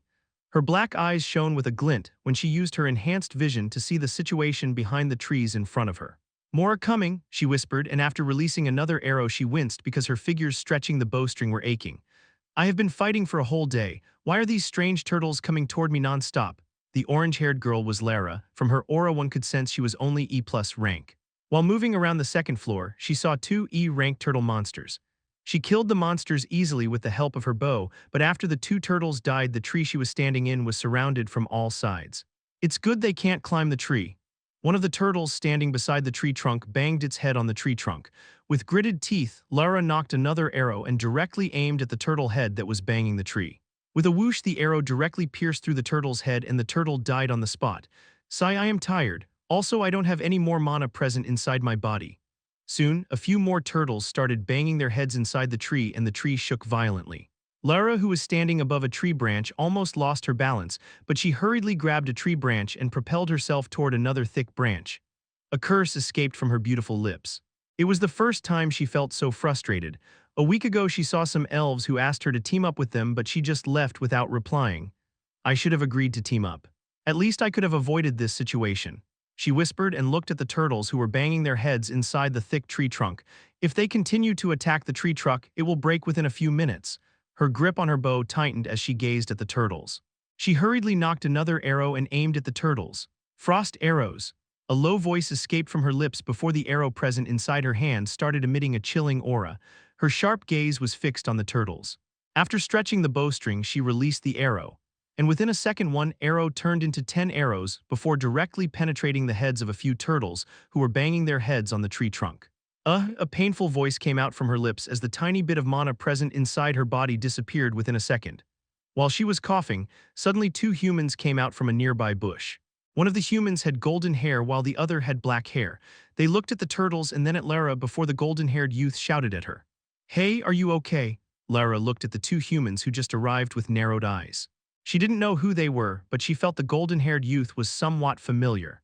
After thinking for a second, she remembered she had seen him on the 6th floor when they were climbing the golden stairway. When the golden-haired youth shouted, some of the monsters gazed at the 2 new arrivals and hurriedly started running toward the duo. The black-haired boy standing beside the golden-haired youth frowned when he saw so many E-rank turtles coming toward them. "Hey Kelvin, we only saw a few monsters from behind the tree, but there are so many turtle monsters," he shouted and immediately stepped back. Kelvin gazed at the black-haired youth. "Henson, it's not like both of us are weak. Also, the monsters are only E-rank. I think we can try to fight them." Henson was hesitant but nodded. Both he and Kelvin were E+ rank, so it was possible to kill some of the monsters. "Okay, but if the situation gets too dangerous, I am running away." Kelvin didn't say anything and immediately rushed at the approaching monsters. He took out a spear from his storage ring and slashed at a turtle. Henson also took out a weapon from his storage ring and attacked a nearby turtle. Lara watched the duo battle with the turtles from above the tree. She wanted to help, but her mana was depleted. After resting for a minute, she also joined them. A sharp arrow was released from her bow that directly killed another turtle monster. Henson gazed at Lara, who finally decided to help them. "I thought you were just going to watch us do all the killing." He shouted and killed another turtle monster. Kelvin gazed at Henson and didn't say anything. After 10 minutes, both of them were panting heavily while all the turtle monsters were finally dead. Lara was also not standing anymore. Her breath was heavy, but after resting a few minutes, she jumped off from the tree and walked toward Kelvin and Henson. She was hesitant, but after thinking for a while, she thanked the duo for their help. Henson looked at Lara. Even though she thanked them, her voice was cold and her face was expressionless. "We didn't save you. We saw something strange behind those trees, that's why we killed these monsters." He patted his clothes and with Kelvin started moving toward the place from where the turtle monsters were coming. Lara looked at the leaving duo and didn't follow behind them. Suddenly, Henson stopped in his tracks and looked back at Lara, who was standing at the same place. "Hey, what are you waiting for? Follow us. I can see your condition isn't good enough to fight. If you stayed alone, you will probably die." Lara blinked her eyes and looked back at Henson. Even Kelvin was surprised, but then he smiled. He had been with Henson for a while now and somewhat knew his personality. Henson was nonchalant on the outside, but whenever they saw another human in danger, he was always the first to help. Lara didn't say anything and just followed behind the duo quietly. After walking for a while, they arrived in front of a strange underground tunnel. "I think the turtle monsters were protecting this tunnel," Kelvin said, and with caution he entered the tunnel. Lara and Henson also followed behind him. After walking in the tunnel for a while, they arrived inside a black room. The room was illuminated by some shiny stones scattered around on the ground.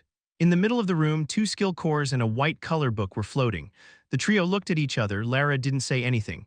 Henson approached the skill cores and book. He grabbed the skill cores and threw the book toward Lara. "You killed half of the turtle monsters, so I think you should take the book." Kelvin didn't mind and took a skill core from Henson. Under their gaze, Lara opened the book, and a white light flashed before enveloping her whole body. "Huh?" she exclaimed softly. Within a second, all her injuries disappeared and a large amount of pure mana entered her body. Lara closed her eyes, and a crown-like golden lining appeared on her forehead. After a few more seconds, her rank started increasing and only stopped when she reached D+ rank. Henson and Kelvin's eyes widened. They looked at each other with a bitter smile. "I am kinda regretting giving the book to her," Henson said with a jealous expression. Kelvin also nodded. If they knew it was something amazing, why the hell would they give it to someone else? After another minute, Lara opened her eyes. She looked at the duo who was staring at her with sour expressions. "Are they going to attack me because the book was something precious?" she thought inwardly and took a step back. She didn't want to fight with them because they just helped her a few minutes ago. She knew from experience humans were greedy. Even her childhood friends tried to kill her just because they were jealous of her. Henson and Kelvin seemed to have guessed what she was thinking. "Don't worry, we won't do anything. Anyway, even if we want to, we won't dare because now you are stronger than both of us." Henson chuckled and started walking toward the exit of the tunnel. Kelvin also started following behind him. Suddenly, Henson stopped and looked back at Lara. "Well, only 1 week is left before the tower sends us all out, so do you want to follow us? You are stronger now, so we won't force you." Lara thought for a while and nodded. "I think I can trust them." After the 3 of them left the tunnel together, Chapter 127, leaving the Tower I. Outside the huge tower, the atmosphere around the small city was bustling. Many people from different races were roaming around or settling up small stalls for trading and business. Today was the day when the individuals who entered the tower would come out. The city present around the tower was bustling with all kinds of activities, but the atmosphere in front of the tower was quiet and heavy. Many old yet strong individuals from each kingdom who left 6 months ago were now anxiously waiting in front of the huge tower. Like a circle, 5 different groups of people were standing around the tower. Their gaze was fixed on the tower. Among them, Vice Principal George was also seen standing with Elder Han. Both of them stood tall in front of the people from Kingdom Escalante.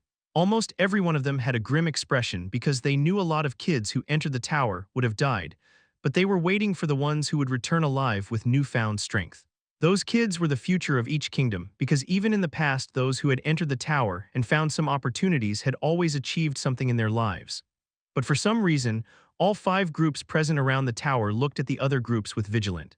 Their eyes were sharp and cautious as they looked at the powerful individuals from the other kingdoms. From their stance, anyone could guess they were ready to fight if the others dared to make a move on their kids who came out from the tower. It's because every time anyone from the opposing kingdoms got someone strong from the tower, the others always did their best to take out that individual to make sure the kingdom would not gain more power. While they were waiting with serious expressions, under their gaze suddenly from the middle of the tower a bright light flashed and a cracking sound was heard. "They are coming out," someone from the crowd exclaimed. Vice Principal George looked at Elder Han, who was looking at the white light with an impatient expression. He sighed. For some reason, Elder Han was quite agitated for the past few months. Finally, Elder Han mumbled under his breath and gazed above at the tower. The bright light stretched wide and became circular. Meanwhile, inside the tower, on each floor suddenly the sky glowed with bright light. Everyone moving around the different floors looks up at the sky. Some were happy, some showed dejected expressions, while some just sighed. "It's time," a golden-haired youth who was standing above a large black crab's body whispered. The 4 to 5 humans standing behind him also gazed at the sky and nodded. They knew when their 6 months inside the tower would be over, the sky would form a bright portal. The portal will suck all the alive people to send them outside. Carcel jumped down from the crab's body and looked at Mia's panting figure. "It seems we are going back." Mia nodded and hurriedly picked up the skill core that was floating above the crab's body. After she was done, she stood beside Carcel and the other humans standing beside them. After a few seconds, the bright light present above the sky stretched and took the shape of a portal. Mia suddenly felt a tingling feeling on her fingers. She looked down at her hands, they were turning into white particles. She hurriedly gazed at the other individuals standing beside her. Under her sea-blue eyes, everyone turned into white particles. She opened her mouth to say something, but with a large wind gust her body also turned into particles. All the particles were sucked inside the wide portal present above the sky. Similar portals appeared on each floor of the tower, and everyone turned into bright light particles, and those particles were sucked inside the portals. In another place around the second floor, a brown-haired youth looked above the sky and sighed dejectedly. Nine gazed back at the 2 elves standing beside him. "So it seems the time to say goodbye has arrived." The black-haired elf standing in front of him gazed at him with her beautiful eyes. "It was nice traveling with you." She blushed a little and fiddled with her slender fingers. Rowan looked at Ellie and Nine before showing a sour expression. "Why do I feel like a third wheel?" He quietly distanced himself from the duo so as not to interrupt them. He and Ellie only spent 2 weeks with Nine, but it seemed Ellie had taken a liking to Nine. Nine looked at Ellie's flushed expression and blinked his eyes. There was a tint of red present on his checks. "I thought it was just casual interaction. Why do I feel bad now that we will be going our separate ways?" He thought inwardly and gazed at Rowan but didn't feel anything. "It seems I am only sad because of Ellie. Make sure to take care of yourself. Hope we meet again." Nine offered a polite smile and looked at Ellie. Ellie looked back and suddenly she remembered something and took out a blue fist-sized crystal ball from her storage ring. "Here, you can communicate with me with this." She hurriedly tossed the ball toward Nine. She wanted to say something more, but her body started turning into white particles. Nine caught the blue crystal. He was confused at first, but then remembered elves and dwarfs were more advanced than humans. That's why something like a communication device was easily available in their kingdoms, unlike human kingdoms where only strong individuals had communication devices. Nine stared at her fading figure and hurriedly put the crystal inside his storage ring. There was a proud smile on his face before his body also started turning into white particles. "It seemed I found myself a cute and beautiful wife. Damn, I never knew I was so charming." At the same time, Rowan, who saw the duo interaction, cringed and suddenly felt a little lonely before his body also turned into particles and disappeared inside the portal present in the sky. Meanwhile, in another place, an orange-haired girl released a sharp arrow from her bowstring, directly killing the last D-rank monkey-type monster. After retracting her bow, Lara took a deep breath and gazed at Henson and Kelvin, who were standing a few meters above her. After the last monster died, Henson laughed and hurriedly rushed to the patch of brown color flowers present on the clear wet ground below a huge tree. "I didn't think we would have such great teamwork." After grabbing the flowers, he divided them into 3 equal portions and gave the others their share. Kelvin gazed at him with a smile. Their teamwork was indeed good, but Lara's arrows were too powerful because she would easily kill any monster below D rank. Just within a week, they found 3 natural treasures and both Kelvin and Henson broke through to D rank. Suddenly, the sky above them flashed with a bright light. Henson looked above and groaned. "Tusk, I just started having fun." He looked at Lara and Kelvin with a sigh. After a few seconds, his body started turning into white particles. "Goodbye, guys. If fate willed it, maybe we will meet again." He waved his hand at Lara and Kelvin, who nodded. All three of them also turned into white, disappeared into the portal. Chapter 128, Leaving the Tower II. On the other hand, inside the White Room, Kyle was sleeping peacefully when Jian hurriedly kicked his left foot. With a startled expression, Kyle immediately jolted awake. He wanted to attack, thinking that some monsters attacked him while he was sleeping, but when he saw the red-haired boy standing in front of him, he stopped. "Jian, don't touch me so suddenly, I almost punched you," he sighed. Because of living between monsters for the past 6 months, he became too sensitive to his surroundings. Jian looked at Kyle with a panicked expression. "Hey, I would have never disturbed your sleep, but we need to leave." "Huh. Leave where? Both of you hurry up." The black-haired man said if he didn't leave within a minute, we would be locked up inside this place for 20 years. Alec yelled at the duo, who were wasting time in useless conversation. Kyle immediately looked at Alec. He was standing in front of a golden portal. He hurriedly looked back. The black-haired man was looking at the trio with squinted eyes while occasionally flipping the pages of the book he was holding. Within a second, Kyle grabbed Bia, who was too quiet for the past whole week, and hurriedly approached the golden portal. After hearing Alec, he immediately understood the situation. He gazed at Jian and Alec, who were looking at him, and nodded before jumping inside the golden portal. Alec blinked his eyes while looking at Kyle's fading image. "This guy is always the fastest whenever he sees any danger." With a sigh, Alec also jumped inside the golden portal. Jian's eyes widened for a while, but he also jumped inside the portal. The black-haired man looked at the trio's fading image and waved his hand. The golden portal trembled and turned into gusts of wind. Meanwhile, outside the tower, after the white light present in the middle of the tower stretched and became circular, some bright rays of light flashed out from the circular portal. Vice Principal George and 4 more powerful individuals from other kingdoms started floating and seriously gazed at the white ray lights. "First floor," someone whispered lightly, but because everyone was quiet, the voice traveled far and wide. The tower always followed a pattern and first sent out the individuals who were present on the first floor. After the first floor, the individuals present on the second floor would be sent out. That means those who climbed up to the highest floor would come out in the last. Under their intense gaze, the white rays of light landed exactly at the same place from where they entered the tower. After the light faded, they could see the faces of some young and tired kids. The older people from each kingdom hurriedly shielded their kids from all the prying eyes. After a second, some more white rays of light flashed, and this time a lot of kids came out from the tower. A lot of familiar faces could be seen among the kids who just arrived outside. Lara, Mia, Carcel, Kelvin, and Nine. They all arrived at the same place from where they entered the tower. Nine gazed at Carcel, who appeared a few meters ahead of him. He hurriedly approached him and grabbed his shoulder with a smirk. "Hey, I told you I will survive." Carcel looked at Nine's smug faces and just nodded. Nine grumbled after not getting any response from Carcel. He looked around and his expression turned grim. "Where's Alec and Kyle?" Carcel looked around and didn't see them. His expression also turned serious. It seemed they haven't come out yet. Lara and Mia, who were standing beside them, heard their words and hurriedly looked at the circular portal present in the middle of the tower. Nine gazed at the circular portal that was shining brightly, but then he smirked and looked at Carcel. "How about a bet? They have probably traveled to the highest floors." Carcel pondered for a while, but then he frowned. "Alec should have gone up, but what about Kyle? Didn't he fail the 6th floor trial with us?" Nine sighed with a jealous expression and removed his hand from Carcel's shoulder. "Bro, if I am 100% sure Alec is fine, then I am 1000% sure Kyle is even better than him. Heck, I will even believe if someone said he accidentally entered the 9th floor." Carcel raised his brow, hearing so much confidence in Nine's voice. Elder Han, who was standing in front of the people of Kingdom Escalante, frowned. He was also worried about Kyle. The circular portal present in the middle of the tower flashed for the 6th time, but no one came out. At the 9th flash, everyone's heart tightened as they gazed at the empty white portal. "So everyone else is dead." Vice Principal George sighed emotionally while floating in front of the tower. A total of 500 individuals entered the tower, but now only 200 or something came out. It means more than half of the kids who entered the tower died. Just like the others, he turned around to leave, but then the portal trembled again, and 3 rays of light flashed out from the portal.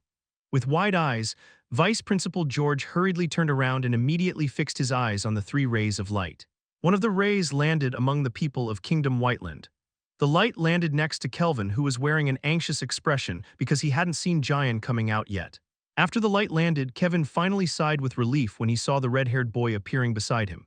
"Thank God Jian is fine." at the same time under everyone's curious gaze. The other two rays of light landed among the people of Kingdom Escalante. Vice Principal George's eyes widened as he hurriedly landed in front of one of the kids who just arrived. He released his aura and a sturdy shield appeared around the people of Kingdom Escalante. Alec appeared next to Lara. She looked at him and sighed with relief because she was worried about him a little. On the other hand, Kyle arrived at the same place where he was standing, almost at the end of the group. He rubbed his back. The teleportation experience wasn't good, my body is aching, he mumbled while standing up properly. Bia also balanced herself on top of Kyle's head. All the kids and old individuals standing above him looked back at Kyle curiously. Nine also looked back at Kyle and smirked. I told you, he whispered toward Carcel, who was processing the situation where Kyle came out with Alec. Did he really reach the 9th floor?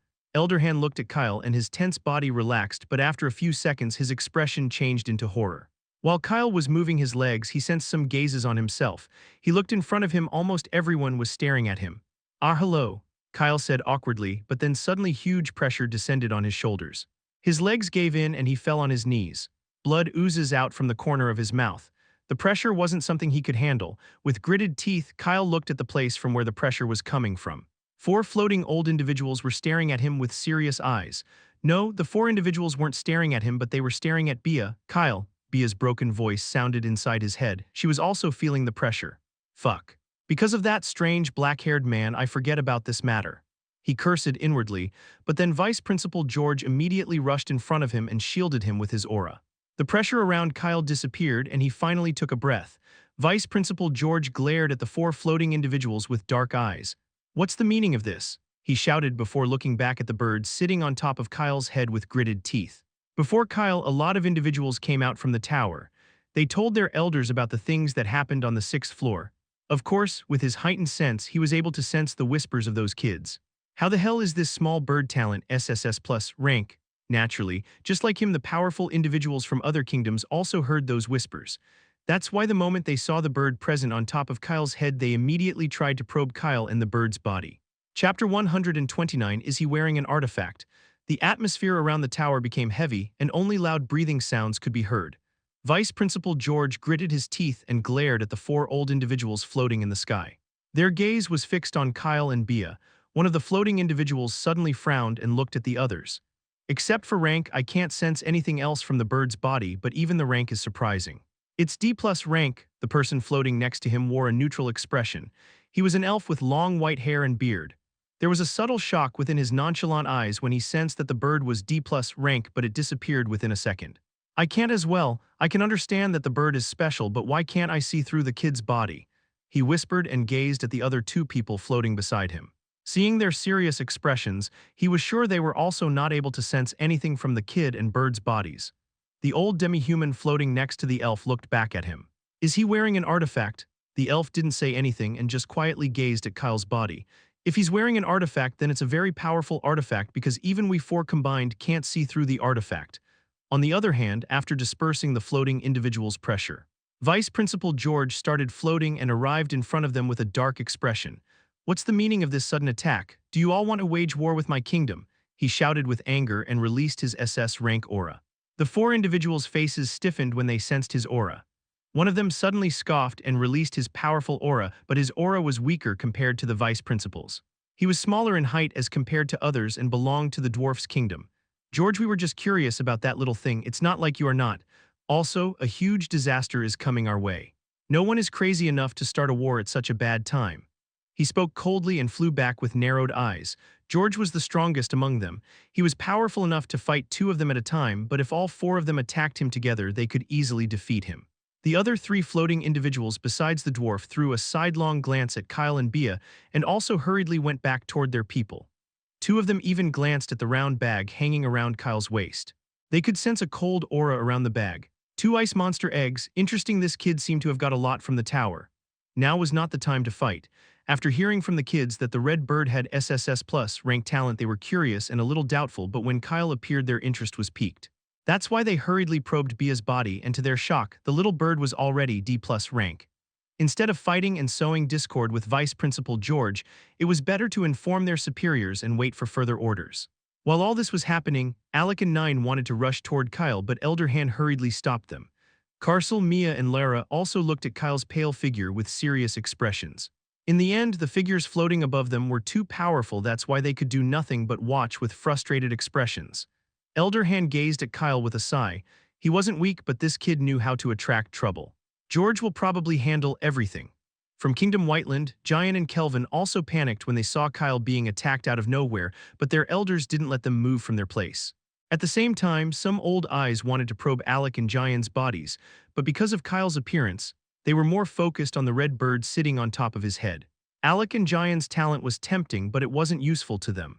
On the other hand, Bia's bond with Kyle could be broken if they used extreme means. Who doesn't want a legendary pet who would reach SSS plus rank in the future? That's why almost all the eyes were fixed on Bia. It was expensive to raise her, but even if they didn't feed her any precious resources, she would naturally reach at least S+ rank with the help of her talent. Vice Principal George landed on the ground with a serious expression. He gazed at Kyle to say something, but after seeing his cold, expressionless face, he didn't say anything and looked at the others. "Get ready. We are leaving now," he shouted with a serious expression.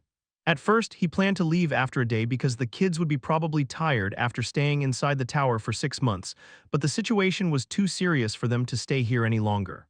There are too many greedy eyes, he thought inwardly, and hurriedly ordered the older people to arrange the 49 kids who came out from the tower alive. Everyone gathered and stood property, and after Vice Principal George started walking, they all followed behind him hurriedly. No one noticed, but there was a light shield present around all the kids. Under the other kingdoms' watchful eyes, they all left the area. After them, the other kingdoms also started leaving slowly. Some greedy ones wanted to follow behind Kyle, but after thinking about Vice Principal George's presence, they tossed this thought out of their minds. Anyway, they will have more chances in the future when Kyle is alone. While they were leaving, a suspicious-looking yet familiar old dwarf was jogging around the area. He has brown hair and eyes. With a sly smile, he gazed at a young man who was wearing a high-grade storage ring. After the old dwarf walked away, the young man's storage ring was nowhere to be seen, but the young man didn't even notice this abnormality. "Damn, I almost thought I got caught stealing." A few minutes ago, when suddenly everyone attacked Kyle, the dwarf was scared shitless and immediately hid his presence. "Well, they were not attacking me, what a relief. Last time the harvest was pretty good. I am 100% sure after I am done I will have a bountiful this time as well." An evil smile appeared on his face as he swept a lot of storage rings and precious items under the noses of those powerful individuals. Suddenly he saw a familiar duo. They were Giant and Kelvin. "I took their everything last time, but they still had so much. Tusk, these rich people." With a swift motion, the old dwarf took their storage rings and slipped away before anyone could notice him. Giant suddenly looked back with a frown. Kelvin, who was standing beside him, saw him looking back. "What happened? I just felt something was wrong, strange." With a slight frown, he shook his head and forgot about that strange feeling. On the other hand, after taking the storage rings from Kelvin and Giant, the dwarf walked a little further, but suddenly something solid hit his foot. He looked down and saw a wriggling white bracelet. "What's that?" He bent down and picked up the bracelet. The white bracelet wriggled in his hand and released a terrifying aura. It wanted to leave. "Wow, it's something good. I can sell it." With a nod, he immediately stuffed the wriggling bracelet inside a clothing bag and left the place with a wide smile. Chapter 130, I feel too weak. Meanwhile, while walking, Elder Han arrived next to Kyle, who was walking behind the vice principal. Kyle's face was cold and expressionless. "Are you all right?" Elder Han said while looking at the front. Kyle gazed at the man who was walking beside him, and his tense body relaxed a little. "I am fine. It's just I feel too weak."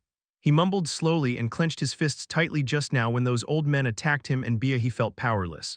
He wasn't able to do anything. He picked up Bia from his head and gently caressed her fur. A painful expression was present on her pale face. "Those old men could have killed us so easily." Elder Han sighed softly. He took out a healing potion from his storage ring before handing it to Kyle. "Don't feel down. In this world, the strong always prey on the weak. If you think you are too weak, you just need to become strong enough to defend yourself." Kyle grabbed the green potion from Elder Han and gave it to Bia. "What if even after I gritted my teeth and tried my best but didn't become strong enough to protect everyone precious to me?" he whispered slightly. In the past, he only had B-rank talent. At that time, even if he worked hard and did everything, he would have stayed at the bottom of this cruel world. Elder Han looked at Kyle, but this time he didn't say anything and just silently walked beside him. After walking for 10 minutes, they entered the city present around the tower. Kyle's gaze lingered around the normal humans and other races of people who were selling and buying things. Everyone was smiling and busy in their lives. They were also weak. If those powerful people attacked them, they would die immediately without even knowing how they died. Unlike them, I have gotten a chance to become strong. Will I also become like those people who harmed the weak just to get whatever they want? They killed and fight just for some precious recourse, will I? He thought inwardly, but then suddenly Bia tugged his sleeve with a worried expression. Kyle looked at her worried round eyes and his expressionless face finally relaxed. I am weak, but I won't stay weak anymore. Also, I am sure I won't become like them. He smiled and shook his head to remove all the negative feelings. Then he placed Bia on his head and started thinking about his family. I hope Ray and Neon are fine. Elder Han heard his whisper and finally remembered that Kyle's brother's condition wasn't good. Ah, I almost forgot. Under Kyle's gaze, he hurriedly moved toward Vice Principal George and started talking about something. Vice Principal George frowned and looked back at Kyle with a serious expression. After passing through the bustling city, they arrived in front of a familiar bridge. Everyone followed behind Vice Principal George and stepped on the bridge. Just like before when they left the bridge, the scenery around them changed drastically. There was a vast empty land in front of them. A few meters away from the bridge, a large black circle was drawn. A lot of strange symbols were drawn inside the circle. The circle was the teleportation array from which they arrived here. Elder Han took out some crystals from his storage ring and tossed them inside the circle before he gestured for everyone to enter the circle. After Vice Principal George, all the kids immediately entered the circle, but when Kyle approached the circle, Elder Han stopped him. Hey kid, we are leaving separately, he said in a hushed voice and gestured for Kyle to wait for a while. Kyle frowned but didn't say anything. Nine, who was standing beside Carcel, gazed at Kyle, who was standing outside the circle with Elder Han. Kyle, hurry up, enter, he shouted, but Vice Principal George stopped him. It's fine, he is leaving with hands. Nine stopped and just waved at Kyle with a worried expression. Damn, are they selling Kyle and Bia? No, the Academy is rich, they won't do something like this. Kyle waved back at Nine, and the large circle shone brightly before everyone standing inside the circle disappeared. After everyone disappeared, Elder Han immediately made some hand seals and tossed some more crystals inside the circle. Let's go. He hurriedly entered the circle with Kyle and also disappeared from the plain land. After Kyle left, a brown-haired dwarf walked out from the bridge present a few meters away from the circle. The dwarf gazed at the empty land. Sigh, I was late. They all left before I could steal anything from them. With a dejected expression, the dwarf disappeared within the winds like he was never present. After Kyle disappeared from the plain land, he appeared in a large city. He gazed around and looked at Elder Han with a serious expression. Where are we going? I need to go back to my home immediately, he said with agitation. He didn't know where this old man was bringing him, but he immediately wanted to go home to see his family. Also, I am worried about Neon and Ray's conditions. Elder Han gazed at Kyle. We are inside the capital city. Also, don't worry, we are going to your home.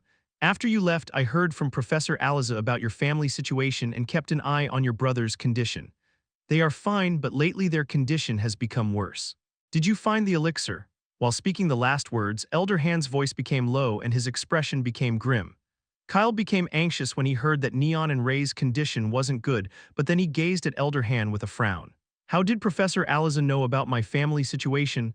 After a second, Kyle shook his head. Now wasn't the time to think about these things. He hurriedly stepped forward and spoke anxiously. I found the elixir. Let's hurry back. Elder Han sighed and gestured for Kyle to follow behind him. Brat, I think you have forgotten I am your master because you haven't called me master even once after coming out from the tower. He spoke with narrow eyes while walking toward the place where another teleportation array was present. Kyle looked at Elder Han and blinked his eyes. Master, the potions you gave me before I entered the tower were quite useful. Elder Han glanced at Kyle from the corner of his eyes. There was a satisfied expression on his face. It's good you used them. If you need more, you can ask me. It's not a big deal for me. Kyle hurriedly nodded his head. Potions were expensive. He was more than willing to take some free from the old man. Chapter 131. Going back home. The capital city was bustling with all kinds of activities. Contrary to Nyan City, it was big and a lot of powerful individuals could be seen roaming around the busy streets. While walking beside Elder Han, Kyle gazed at the large buildings. They were orderly and were made of brown square-shaped stones. On the streets, a lot of shops were selling different things. He even saw a forging shop. A loud metallic sound was continuously coming out from that shop, while a cloud of white smoke could be seen above it. After walking around the busy streets for an hour, they arrived in front of a crowded platform.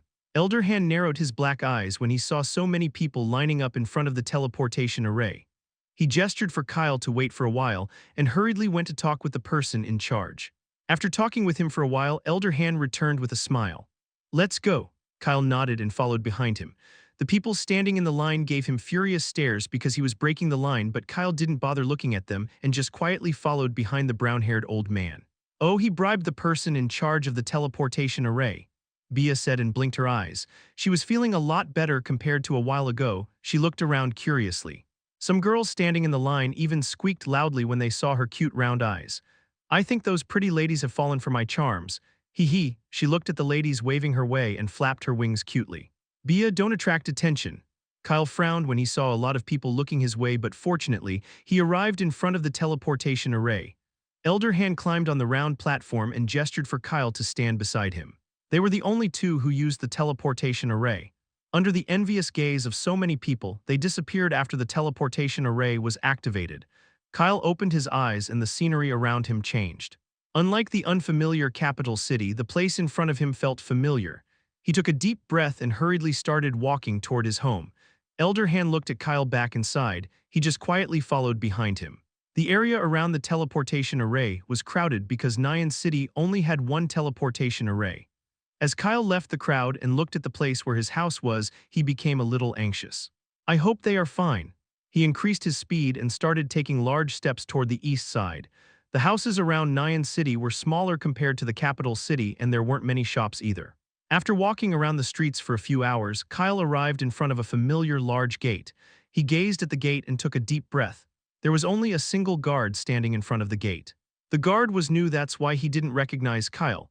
But when he saw Elder Han, he opened the gate because Elder Han had visited the Baron's house a few times before. Kyle gazed at the guard, but his speed slowed down as he stepped inside his own house. While walking, he gazed at the once beautiful garden. The flowers were dried up and only some tall patches of green grass could be seen. He clenched his fists a little. Mother loved the garden. The servants who were assigned to take care of the garden died when the monsters attacked, and I didn't have enough money to assign more. Before leaving, Kyle wanted to rebuild the garden and hire some more servants, but to stabilize Neon and Ray's condition, he needed a lot of money to buy expensive healing potions. A soft sigh escaped his lips as he thought about the things that happened when he came out from the tower. After Ray and Neon became better, we need to leave this place. It's too dangerous. Those greedy people will definitely send someone to find my identity. I can't put my family in danger. Kyle glanced at the garden one more time and entered the house. He had a lot of memories in this house, but now because of his stupid mistake, they have to leave this place. Sorry, Mom. I am not strong enough yet. I will build a bigger and more beautiful garden in our new house. Elder Hand glanced at Kyle's sad expression and just quietly followed behind him without saying anything. The moment Kyle entered the house, he saw a familiar black-haired figure. It was the old butler who took care of him when he was young. The old butler had a plate of food in his hand. He heard the sounds of footsteps and turned around with a frown, but when he saw Kyle's face, his eyes became a little moist. Young master, he hurriedly approached and looked at him with wide eyes. He didn't sense anything from Kyle.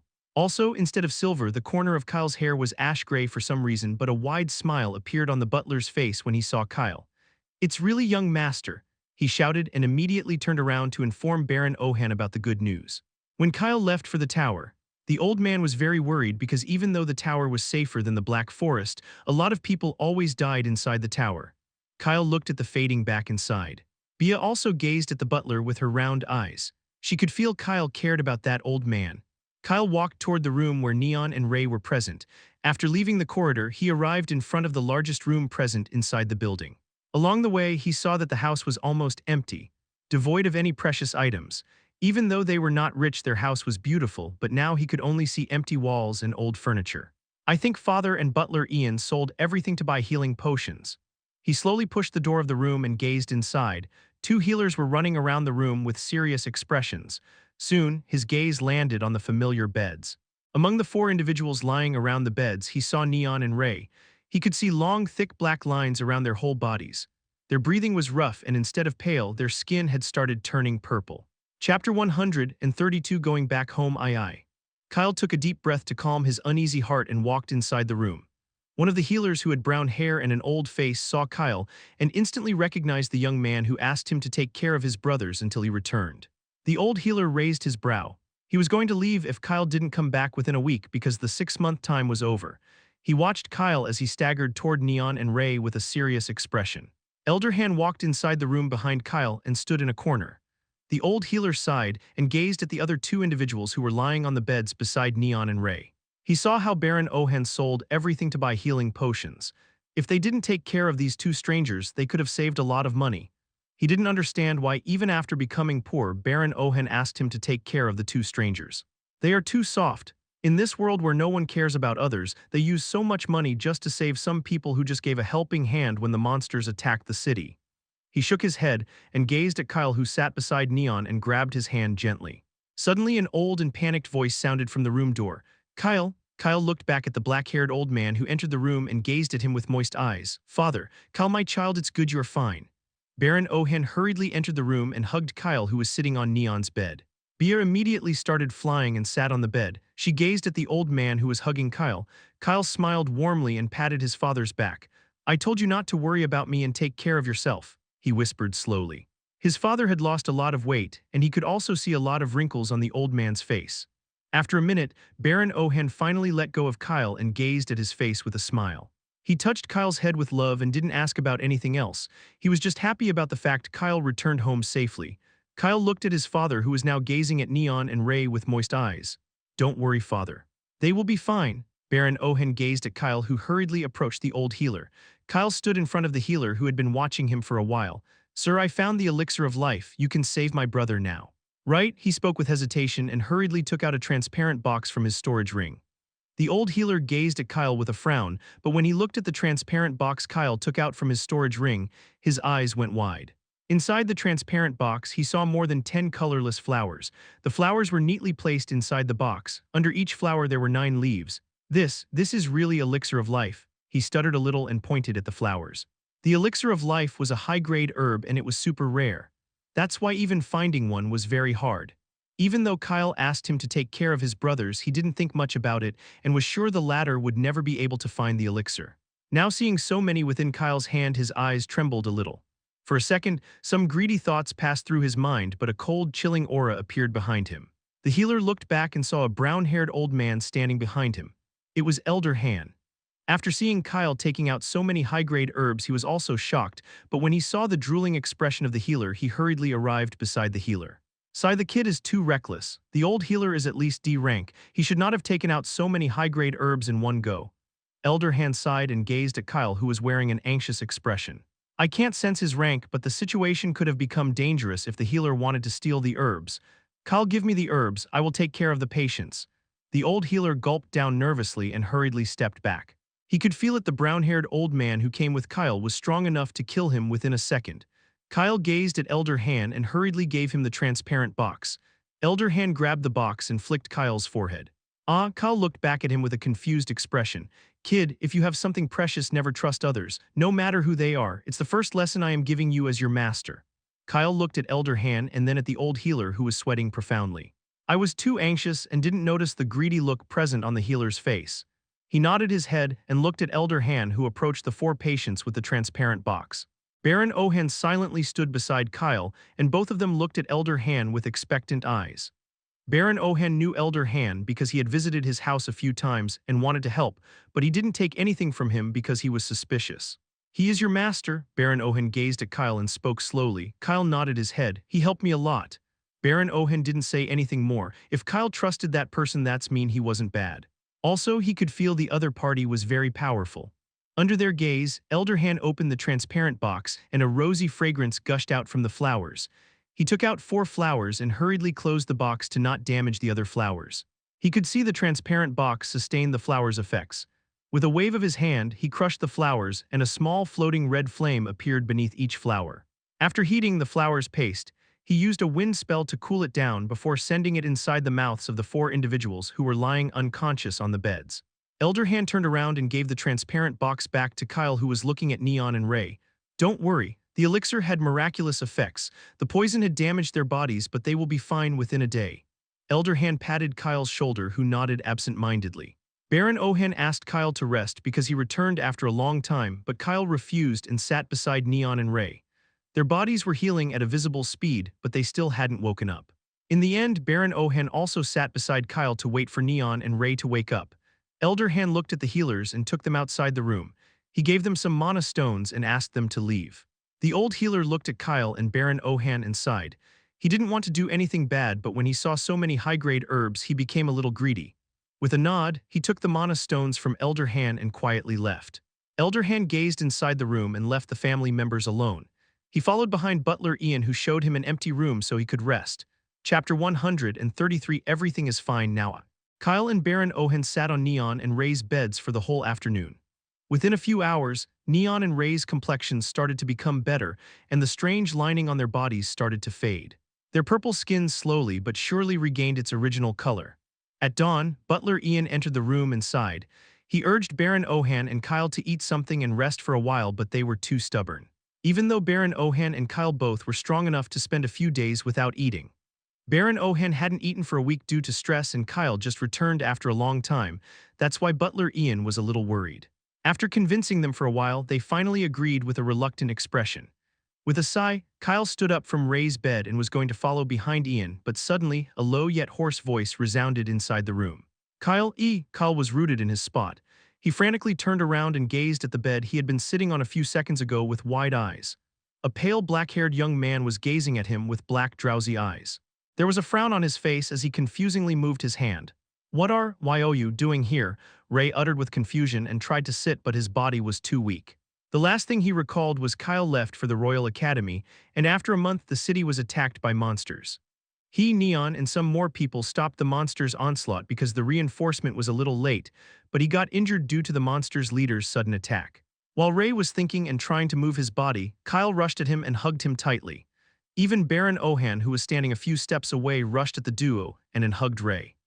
Ray almost choked due to the sudden force of Kyle's grip. He barely moved his trembling hand and patted Kyle back.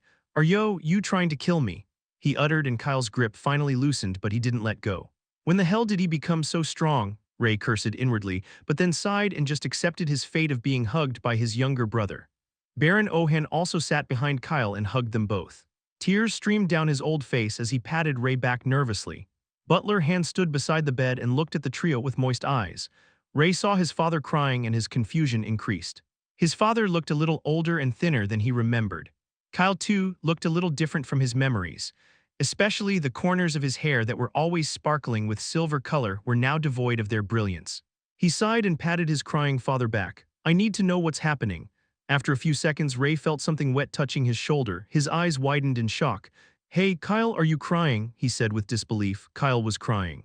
The person who never shed tears after their mother's death was crying. Even when Neon beat him up, he only cursed and frowned but never cried. "I am not," Kyle replied, and his hug around Ray tightened. Ray winced, feeling Kyle's tight grip. "Damn, I am a D+ rank warrior. How the hell is his grip so strong? He just left for the academy a month ago. What did they feed this lazy fella to make him so strong?" Ray thought inwardly, but there was a smile on his pale face as he hugged Kyle and his father back. Kyle took a deep breath and slowly gazed at Ray's face with a smile. He hurriedly wiped his moist eyes and felt the warmth of his body. "Everything is fine now," he thought inwardly, and his heart became peaceful. Even though he acted all mature, he just turned 17 this year.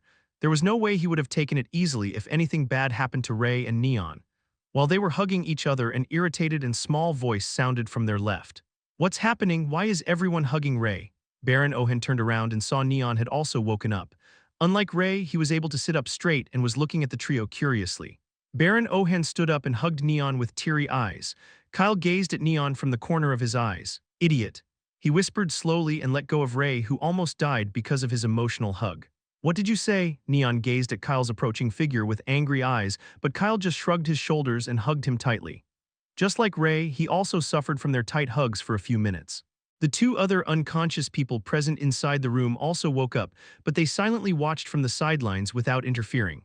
After a few minutes, when Kyle and Baron Ohan calmed down, butler Ian hurriedly told Ray and Neon everything that transpired within the last 6 months.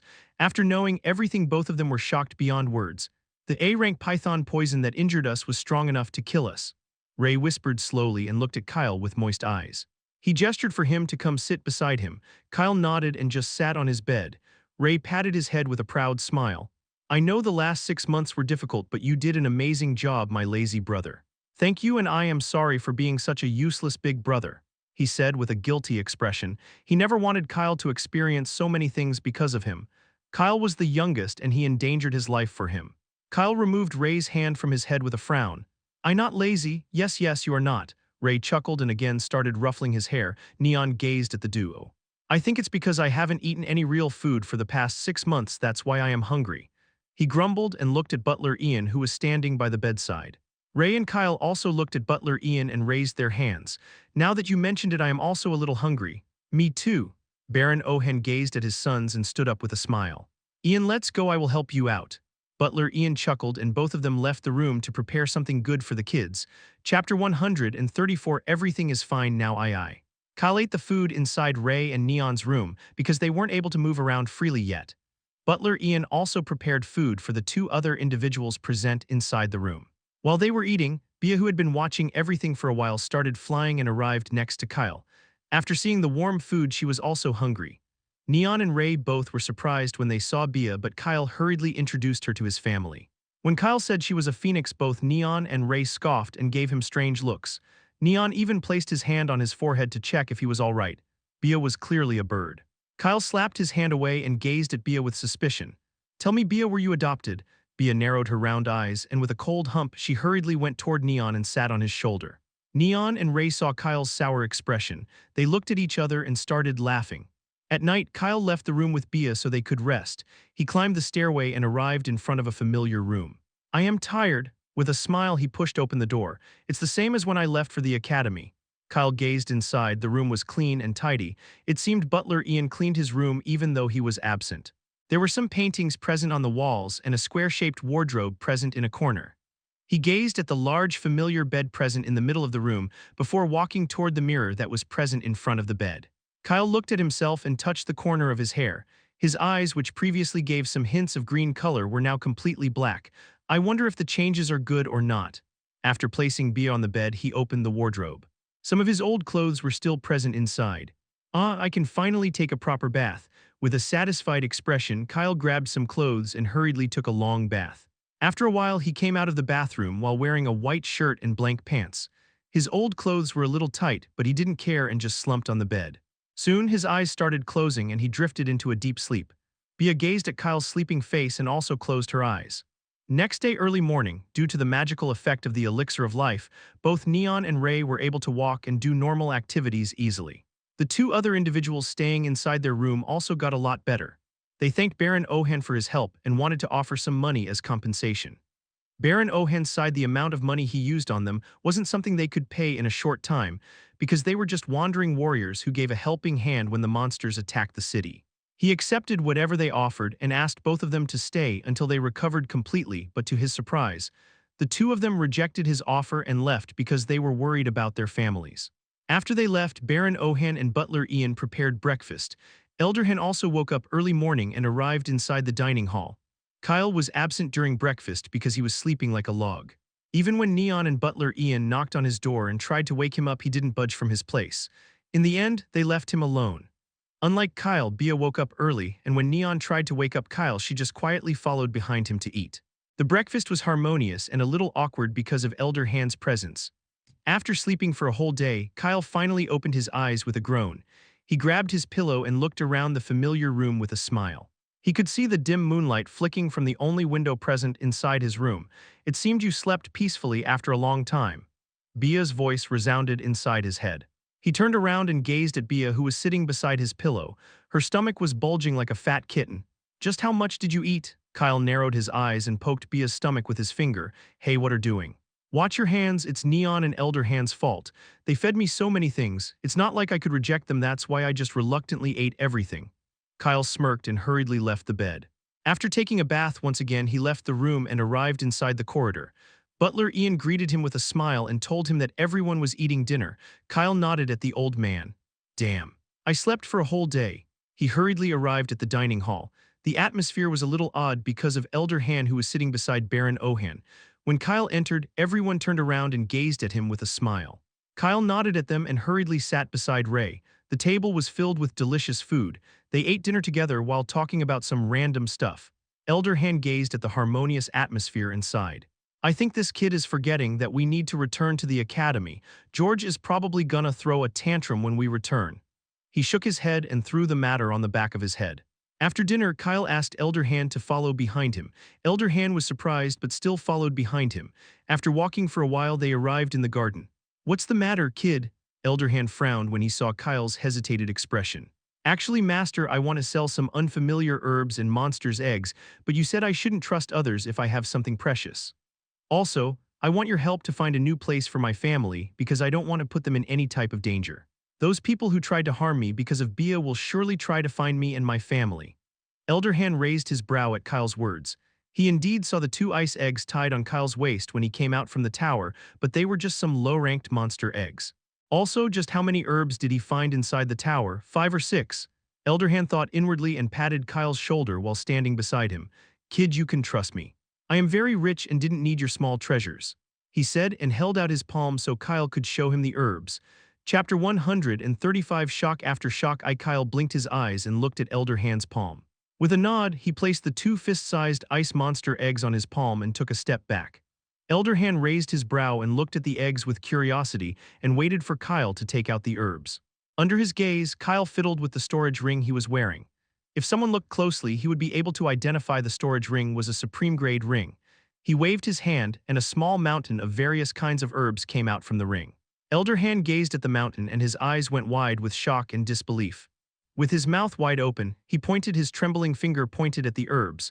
On top of the mountain, he could even see a whole pink-colored tree. The tree was shimmering with pink particles. Elder Han gulped down and looked at Kyle. Did he pluck a whole herb garden within the tower? He won't say he wasn't tempted. Among the various herbs, he could even see some high-grade herbs. Even my whole wealth combined, I won't be able to afford this many rare herbs. After taking a deep breath, Elder Han hurriedly placed the herb mountain inside his storage ring with a panicked expression. The herb smell would probably attract the powerful individuals present inside the city, but fortunately, no such individual was present within Nyan City. Kyle gazed at Elder Han's shocked expression from the corner of his eyes. He took out all the herbs and strange plants he acquired from the tower, but he didn't take out the large mountain of fruits present inside his storage ring. "I will give the fruits to father and brothers. They are also useful to Bia." If Elder Han knew about this, he would have probably fainted from shock because one such mountain was already enough to give him a heart attack. After calming down, Elder Han looked at Kyle with a serious expression. "Don't worry, I will take care of the herbs and sell them properly. I will also ask one of my friends to look for a house for your family in a safe place." "Okay, thank you, master." With a nod, Kyle entered the house and Elder Han hurriedly left to complete his work. His face was filled with excitement. "So many rare herbs, I'll pay him for the ones I like separately." While he was floating, something trembled within his storage ring. "Huh," with an annoyed expression, he took out a fist-sized circular crystal from his storage ring. The circular crystal shone with white light before an old voice resounded. "Han, where are you? You said you will come back within a day. Also, bring the kid back to the academy." Elder Han heard the angry voice of the old man coming from the communication crystal. "Don't worry, George, we will come back soon." "How soon?" With an annoyed expression, he just tossed the crystal inside his storage ring. "Sorry, but I am too busy." On the other hand, after separating with Elder Han, Kyle gathered his family in the living room. The living room was decent looking. A single round table was present in the middle surrounded by some chairs. After taking a deep breath, he told his family about everything. The things that happened after he left the tower. How some powerful individuals attacked him for Bia. At first, everyone was shocked, but after a while everyone's expression became grim. "Kyle, is it necessary for us to leave this house?" Baron Ohan said with a serious expression, but one could see he was reluctant to leave the house where he spent the precious moments of his life. "I am sorry, father, but for everyone's safety we have to leave." Baron Ohan nodded. If it was for the sake of his family, he was willing to leave this place. Ray patted his father's shoulder and gazed at Kyle.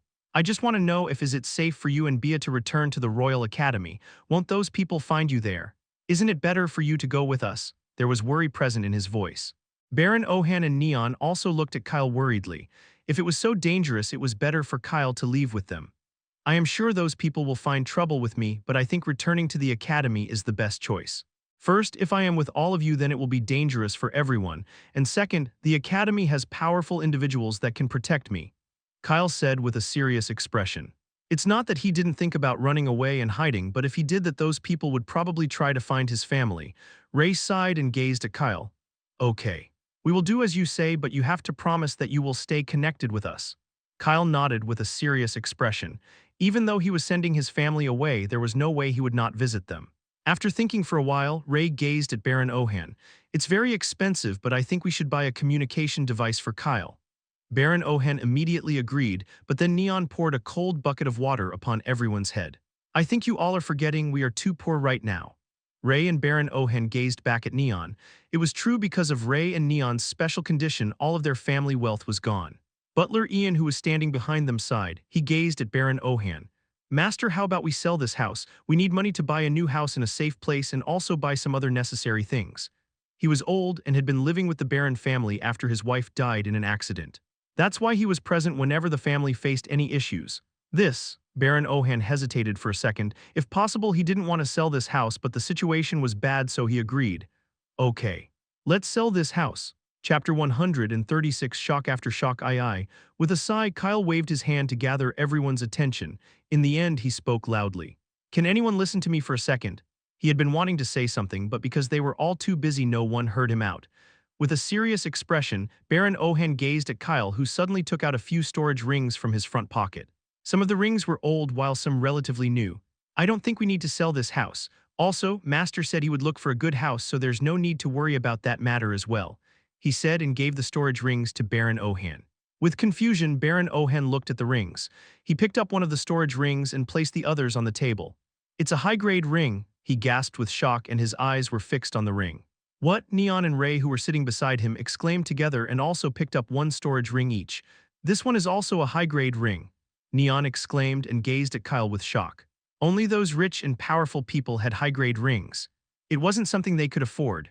No, even if they could afford it, they won't be able to buy it because it was only available to those upper-class people, but Kyle just showed them so many in one go. "Tell me the truth, Kyle, did you steal these rings?" Neon whispered slowly, but Kyle narrowed his eyes. "Of course not, I found them in the tower." "That's fine then." With a sigh, Neon tried to peek inside the storage ring, but his eyes went wide with shock. It was filled with mana stones. "So many mana stones," he shouted and gazed at Kyle, who was wearing an innocent expression. Ray gulped down and hurriedly peeked inside the storage ring he picked up. "This one is also filled with mana stones," he stuttered and looked at Kyle. Damn, did he find a mine of mana stones within the tower. It was the first time he had seen so many mana stones. Forget about a normal house, this many mana stones were enough for them to buy a small castle. Baron Ohan's hand holding the ring trembled as he heard Neon and Ray.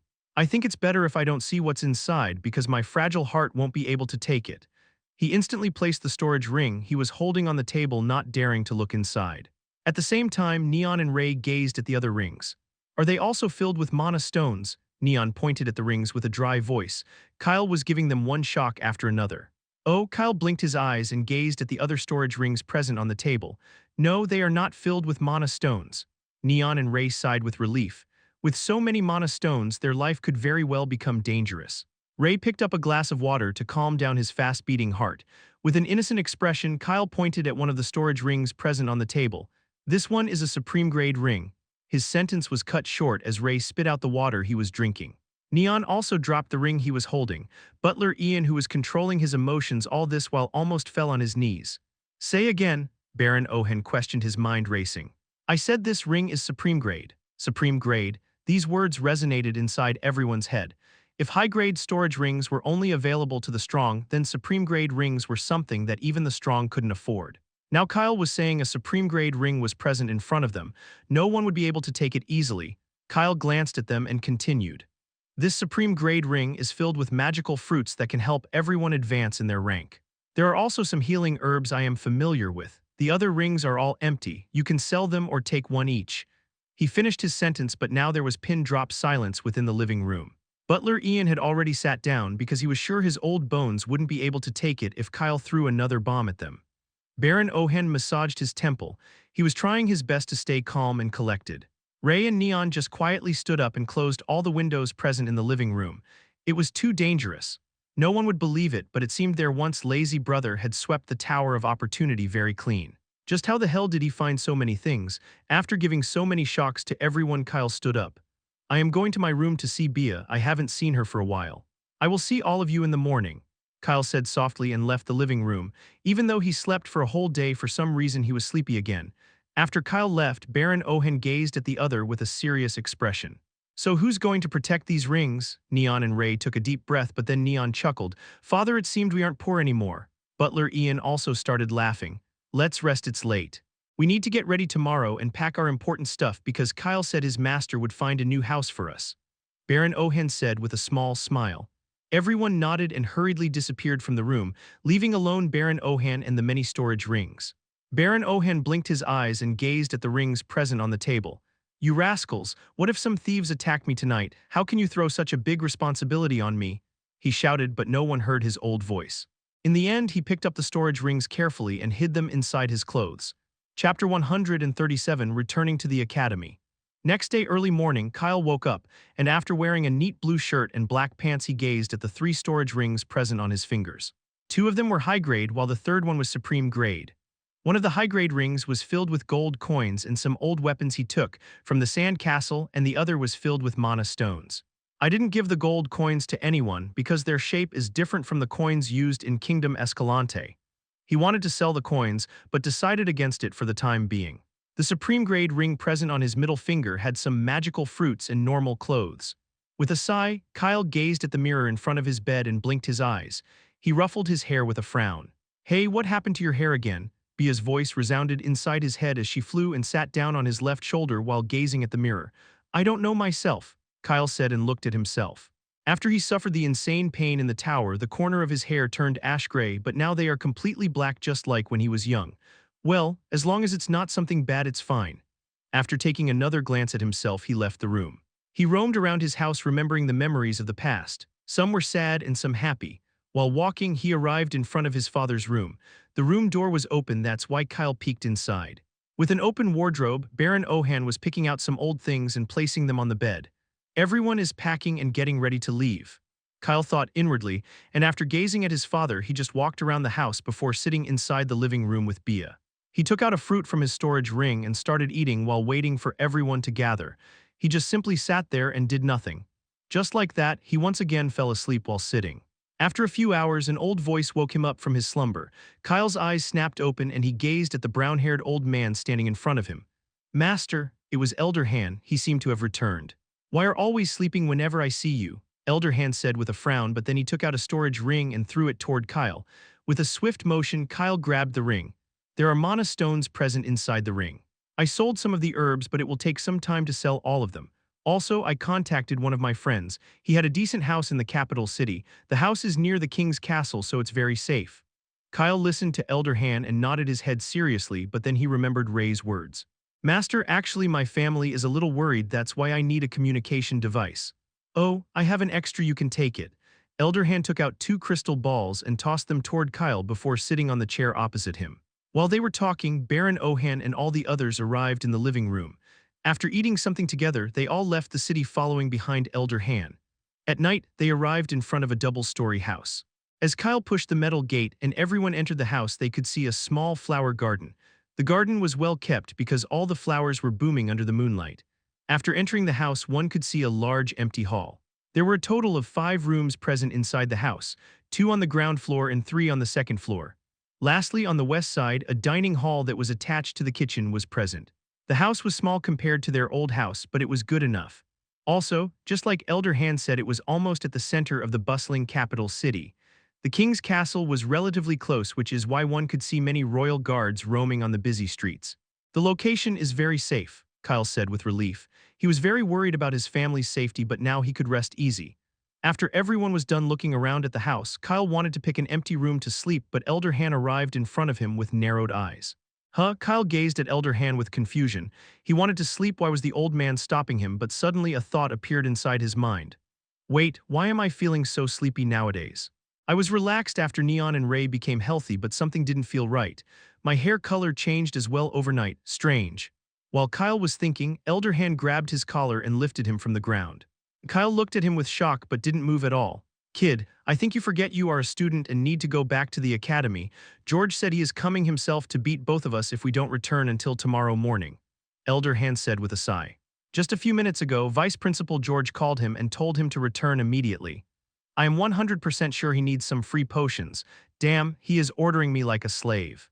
Why can't he give me a break? Just say goodbye to your family, we are leaving now." He placed Kyle back on the ground, who seemed to be processing the situation. Kyle nodded his head and hurriedly left to meet his family one last time. Elder Han gazed at Kyle fading back and suddenly frowned. "Is it my imagination or the kid's reaction time has become slow?" he mumbled.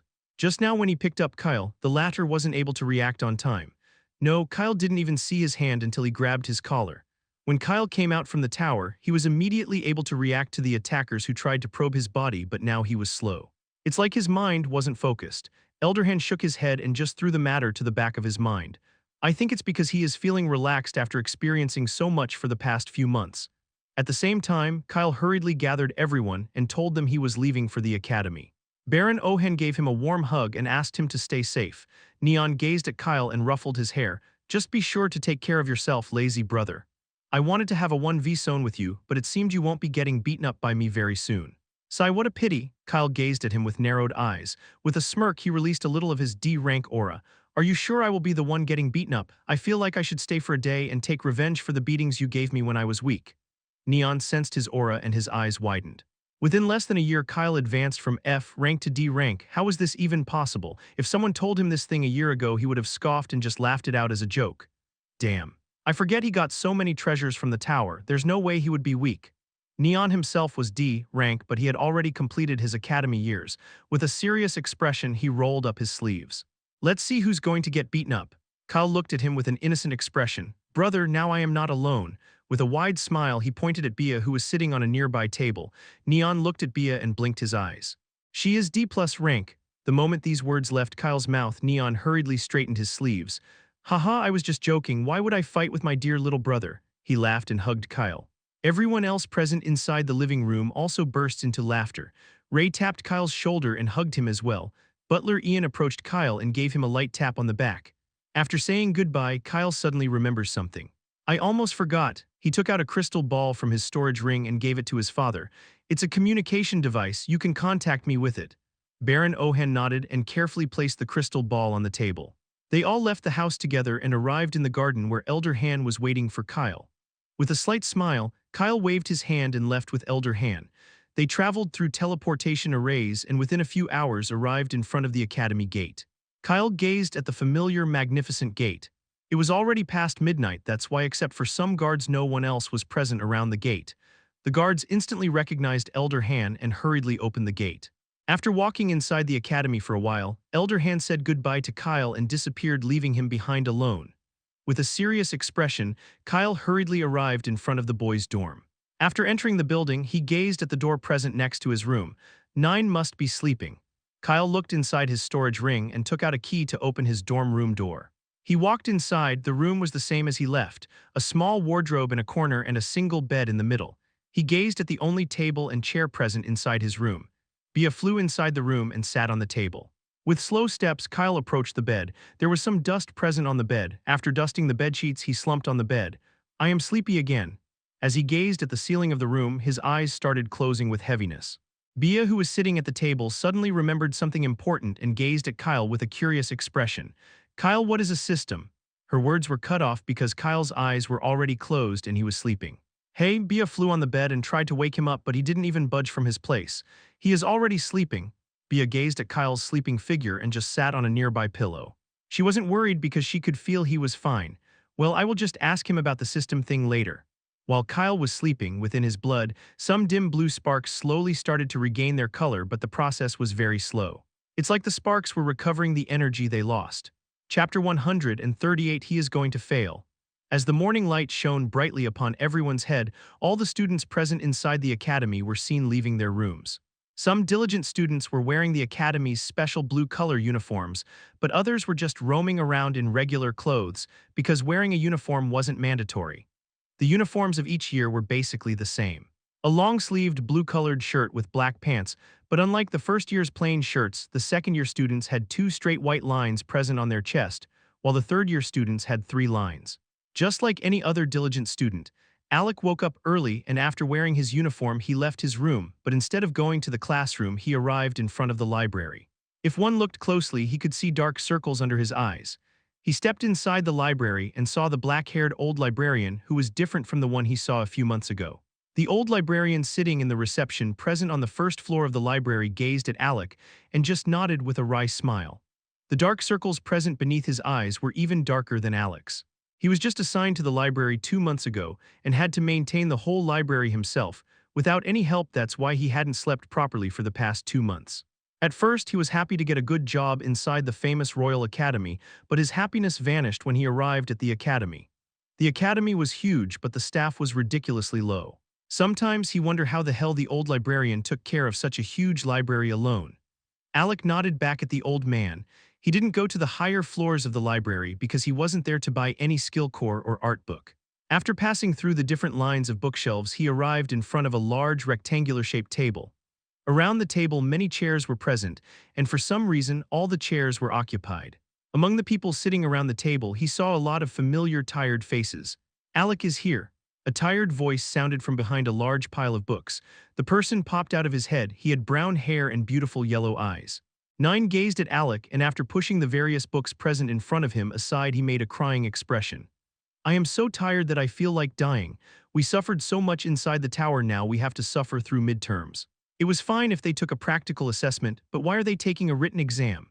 Lara, who was sitting a few chairs away from Nine, lowered the large glasses present on her beautiful black color eyes and gazed at Nine with narrowed eyes. She was holding a thick book about mana theories in her hand. "Stop speaking, I am trying to understand the mana simulation theory." All right, I am quiet." Nine grumbled but shut his mouth and moved his hand to pick up a book from the table, but before he could, someone else picked the book. He gazed at the golden-haired boy sitting next to him with a grumpy expression. "Carcel, I was going to read that one." Carcel looked back at Nine and shrugged his shoulders. "I picked it up first. You can find a similar one from the bookshelf." Nine narrowed his eyes, but instead of looking for a similar book, he just picked another book from the table. Alex sighed and sat down on an empty chair opposite Mia. He gazed at everyone and also picked up a book. Who would have thought the moment they returned from the tower, Professor Aliza would throw a big bomb at them? They missed all the classes because at first they were preparing for the tower, and then they stayed inside the tower for 6 months. That's why compared to other students who were present in the academy, their theoretical knowledge was almost non-existent. According to the academy rules, students were allowed to skip classes, but if they failed the exams, they were doomed. After the ranking assessment, they were all preparing for the tower. That's why no one was able to catch up with their studies, but now the midterms were only 1 week away. They have to learn everything within a week. Professor Aliza and Vice Principal George said that it was okay if the students who returned from the tower failed the written test because their circumstances were rare, but no one present inside the library wanted a bad grade. Alex sighed, he massaged his temple and gazed at Nine. "By the way, Nine, did you hear anything about Kyle? He left with Elder Han and never returned." "Huh," Nine looked back with a smirk. "I don't know where he is, but I am 100% sure he's going to fail the midterms very miserably, hee. Carcel gazed at Nine and clicked his tongue.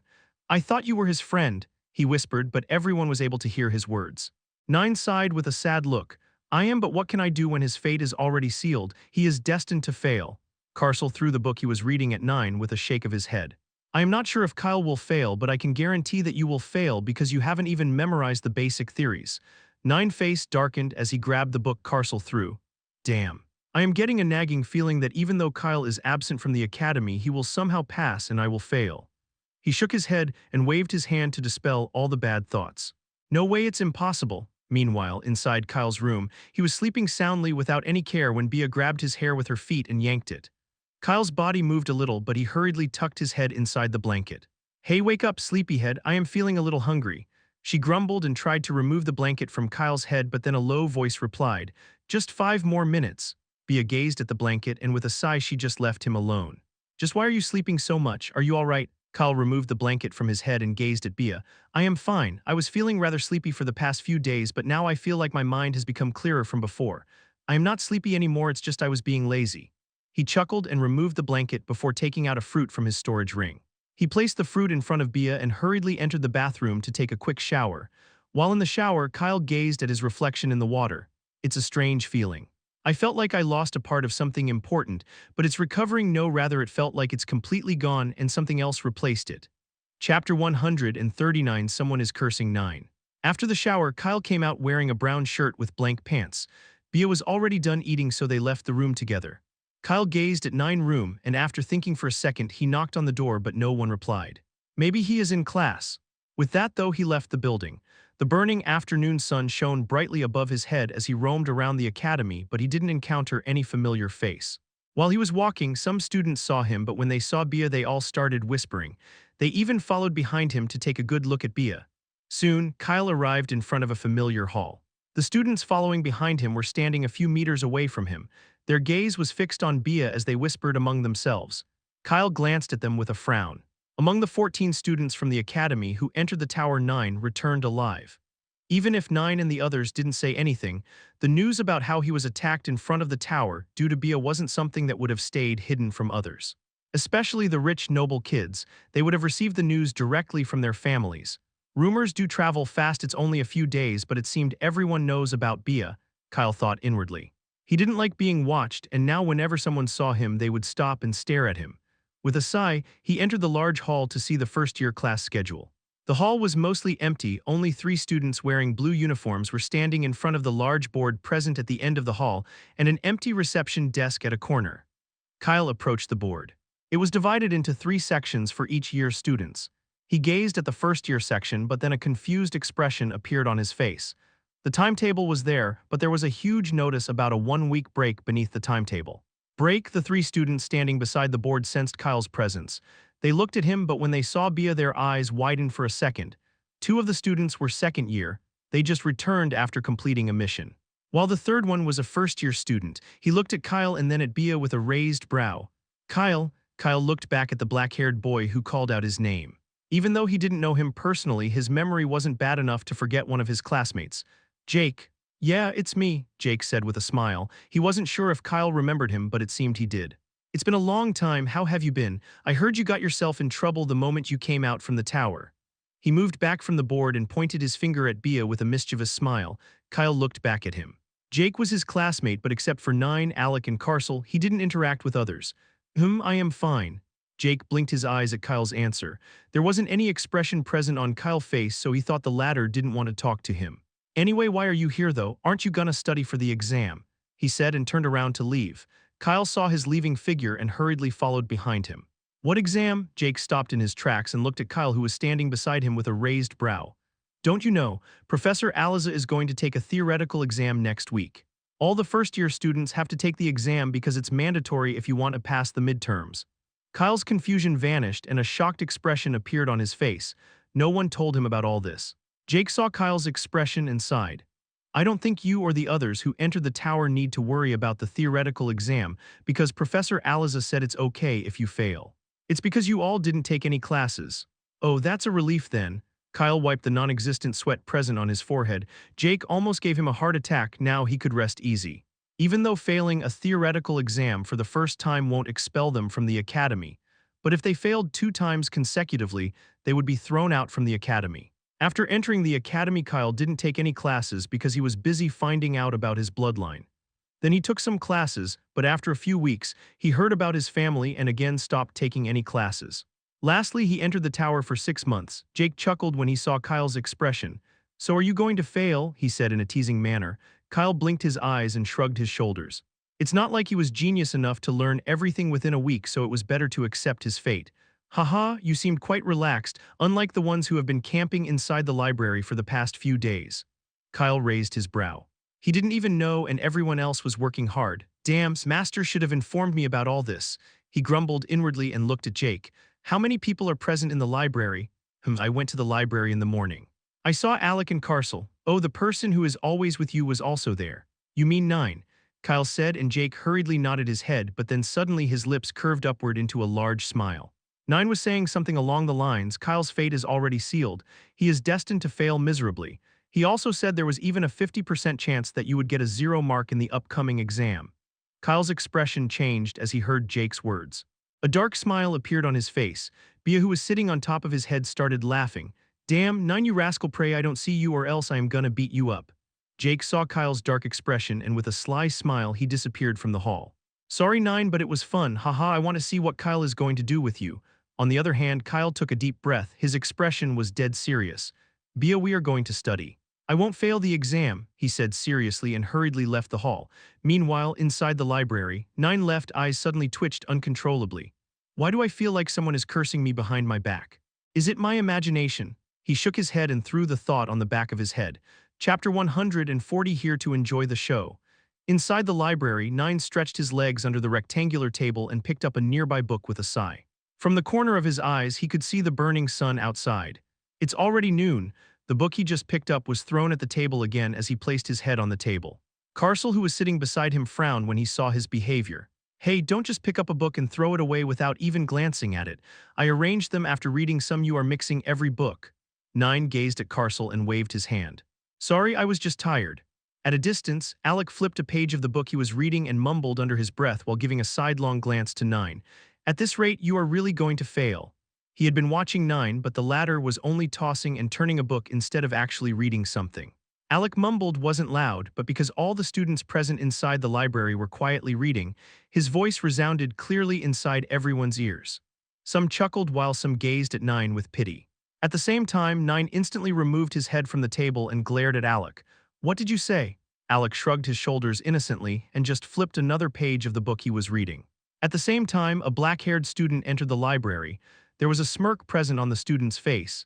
He instantly walked toward where 9 and the others were sitting. After arriving in front of the table, the student sat a few chairs away from 9. With a tired expression, 9 gazed at the new arrival. "Jake, you are here again. Didn't you say you already memorized the important stuff?" Jake looked back at 9 with a smirk. "I'm here to enjoy the show." 9 had a bad feeling when he saw Jake's evil smirk, but then he started mumbling loudly. "What show? Are you here to see my suffering? You want to make fun of the fact that I am not able to learn anything?" With a grin, 9 pointed at himself proudly. "Let me tell you something, even if I fail, I won't be the person who gets the last spot." Ha ha ha, his nasty laughter resounded inside the library when Carcel smacked his head with a book. "Can you keep quiet even for a second?" Ugh. 9 massaged his head and gazed at Carcel with resentment. He wanted revenge. Carcel raised his brow when he saw 9's expression. With a smile, he tapped his storage ring. A dry chuckle escaped 9's lips as he saw him tapping his storage ring. He immediately threw the thought of revenge out of the window. "Who am I joking to? Revenge me from Carcel? No way, I am not in the mood to get purple eyes." He was a realistic person. He knew very well his chances of winning against Carcel were even lower than -0. While all this was happening, Kyle arrived in front of the library. He entered inside and saw the unfamiliar old librarian sitting beside the reception with dark circles. It seemed Master isn't present here. He thought inwardly and nodded at the old man before walking toward the place where he could hear sounds of chatter. Around the many lines of bookshelves, he saw a lot of students reading books. Some of the students were even sitting on the floor. No one was able to sense him when he walked quietly because of the artifact, but a few standing students spotted him, and when they saw Bia sitting on his head, they started whispering. Kyle ignored the whispers and hurriedly approached the large rectangular table. He instantly spotted some familiar faces: Alec, Carcel, and all the others, especially 9, the culprit behind his sour mood. Jake was also sitting around the table. "I took a detour to avoid the people following behind me, but it seemed Jake arrived before me." Kyle ignored Jake and approached 9, who was busy talking to Carcel. Alec and some other students saw him walking, and a surprised expression appeared on their faces. Kyle stood behind 9. He was angry and wanted to beat up the latter, but decided to forgive him for the sake of friendship. "Aren't you going to punch him?" Bia's childish voice chimed in as she gazed at 9 with an amused expression. Jake looked at Kyle's figure and cleared his throat. He picked up a book from the table. His gaze, filled with curiosity, wasn't on the book he picked up. Instead, his gaze was on 9. "If not you, I wonder who's going to take the last place in the theoretical exam." 9 gazed at Jake and his lips curved upward in a smirk. "Of course it's Kyle," he said loudly as a matter of fact, but no one smiled. Instead, everyone sitting around him was looking behind him. They shook their head with pity. Alec gazed behind 9 and sighed with a sad expression. "Buddy, we will probably meet again in your next life." "What?" With a confused expression, 9 turned around to look who was standing behind him, but a powerful smack threw him out of his chair. Like a kite, his body was thrown a meter away from the chair. He crashed with a standing student and angrily looked at the person who smacked him. "Who dare?" 2 words. Only 2 words came out of his mouth before he saw Kyle standing behind the place he was sitting a moment ago. 9 gulped down the next words and sweat appeared on his forehead. Within a second, he closed his eyes, and like a dead person, his body slumped down on the library ground. He didn't dare to move, nor did he open his eyes. He knew if he did, he was doomed. Kyle looked at 9, who was lying lifelessly on the ground, and scoffed. He wanted to throw another kick at him, but the old librarian's voice resounded inside everyone's head. "Who is fighting inside the library? Don't you know the rules? Fighting outside the arena is forbidden." Kyle heard the approaching voice and instantly sat down on 9's chair. With a swift motion, he picked up a book and started reading with an engrossed expression. The old librarian, who was wearing a blue robe, arrived in front of the students and gazed around with narrow eyes. He didn't sense any mana fluctuations, but he heard the loud banging sound and someone's painful shout. After a second, his gaze landed on the person lying lifelessly on the ground. What happened here? Everyone blinked their eyes and gazed at Kyle, who was seriously flipping the pages of the book he just picked up. The librarian followed the kid's gaze and looked at Kyle. At the same time, the moment 9 heard the librarian's voice, he instantly stood up with a newfound strength. He wanted to tell the world about the injustice he faced today. Kyle looked up at the librarian and pointed at 9. Sir, that person slipped and fell on the ground while he was finding a book from the bookshelf. The librarian raised his brow with confusion. He gazed at 9, who was blinking his eyes. Kyle looked at 9 with a smile that wasn't a smile at all. Right? He questioned, his voice deadly calm. A cold shiver appeared on 9's spine. He hurriedly nodded his head. Yes, he is right. I slipped accidentally. The librarian frowned but left the kids alone. 9 dragged his body, and after taking a U-turn, he stood behind Alec, his powerful shield, and gazed at Kyle with a smile. Buddy, long time no see. How have you been? Kyle raised his brow with an O. I am fine, it's just I want to stretch my muscles. How about you and me go to a nearby arena to test our new skills? 9 body trembled. He hurriedly shook his head and took a step back. No, I am sorry bro, I can't. I just remembered I have an important meeting with someone I don't know. I mean with someone I know. He blabbered whatever appeared inside his mind and instantly fled from the library. He didn't even look back. Kyle gazed at 9's fading figure and clicked his tongue. The others sitting around him all suppressed their laughter. Alec looked at Kyle and threw a book at him with a smirk. Now that you are here, start studying, or 9 words can very well become reality. Kyle caught the book. It was about basic mana theories. A sour expression appeared on his face as he heard Alec's words. With a sigh, he opened the book. He looked at the first page and read the content. It was very easy, that's why he memorized it after only reading it once. After half a minute, he flipped the page and arrived at the next one. It was very easy as well. Chapter 141, Let's Train. Just like every other student present inside the library, Alec was engrossed in reading when he heard someone flipping the page of a book. He frowned and looked up at Kyle. It's been 2 minutes since he threw a book at him, and within 2 minutes Kyle had flipped the book pages 5 times. Not just him, even Carcel, who was sitting beside Kyle, looked at him with narrowed eyes. Is he even reading what's written inside? Kyle was even faster than Mia, who was a mage. As a mage, she had to learn a lot of spells. That's why her comprehension and memorizing speed was almost equal to Alec, who had a system. Even Bia, who was sitting on top of his head, was surprised. Unlike the others, she could feel it. Kyle was understanding everything. His mind was very clear and he didn't have any other thoughts except reading. Hey, I'm going to sleep, wake me up when you are done. Kyle heard Bia's words, but his focus was on the book. Okay. Half an hour later, Kyle placed the book he was reading on the table with a serious expression. Alec and Carcel both gazed at Kyle with a single thought. Did he just flip the pages? Kyle sensed their gazes and mumbled. It was all about how the mana around the atmosphere is being absorbed inside our bodies whenever we ranked up. The mana changed our skeleton and body structure, making it stronger than before. He said and looked at Alec, who was wearing a shocked expression. Of course, Alec had read that book, so he knew what was it about. You memorized it within half an hour, Alec said with suspicion. Kyle's words were accurate, but how the hell did he read the book within half an hour when even he took 3 hours to completely memorize it? Yes, it wasn't hard. Kyle waved his hand and gazed at the different books present on the table. Alec and Carcel almost threw the books they were holding at Kyle's head but controlled the urge. Damn, it took me more than 3 hours and you are saying it was easy. Alec cursed inwardly and decided to completely ignore Kyle, who was wearing a nonchalant expression. Kyle looked at Carcel. Can you tell me which book is important for the exam? Carcel took a deep breath and pointed at the books present in front of him. All the books present on this table are important, he said, and moved his chair away from Kyle to avoid hearing the annoying flipping voice.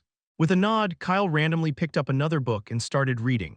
Soon, continuous flipping sounds resounded inside the library as he flipped page after page, without even noticing the resentment present on the faces of the people sitting around him. After an hour, Kyle placed the book on the table and picked up another book. Alex stood up with a fed-up expression. Carcel, I can't take it anymore. I am gonna take some books back to my room and read them there. I can't as well. Carcel also stood up. He was sitting beside Kyle, so he was the one who suffered the most. They instantly turned around to leave when Kyle's voice stopped them in their tracks. Wait. Carcel turned around to look at Kyle, thinking maybe the latter realized his mistake.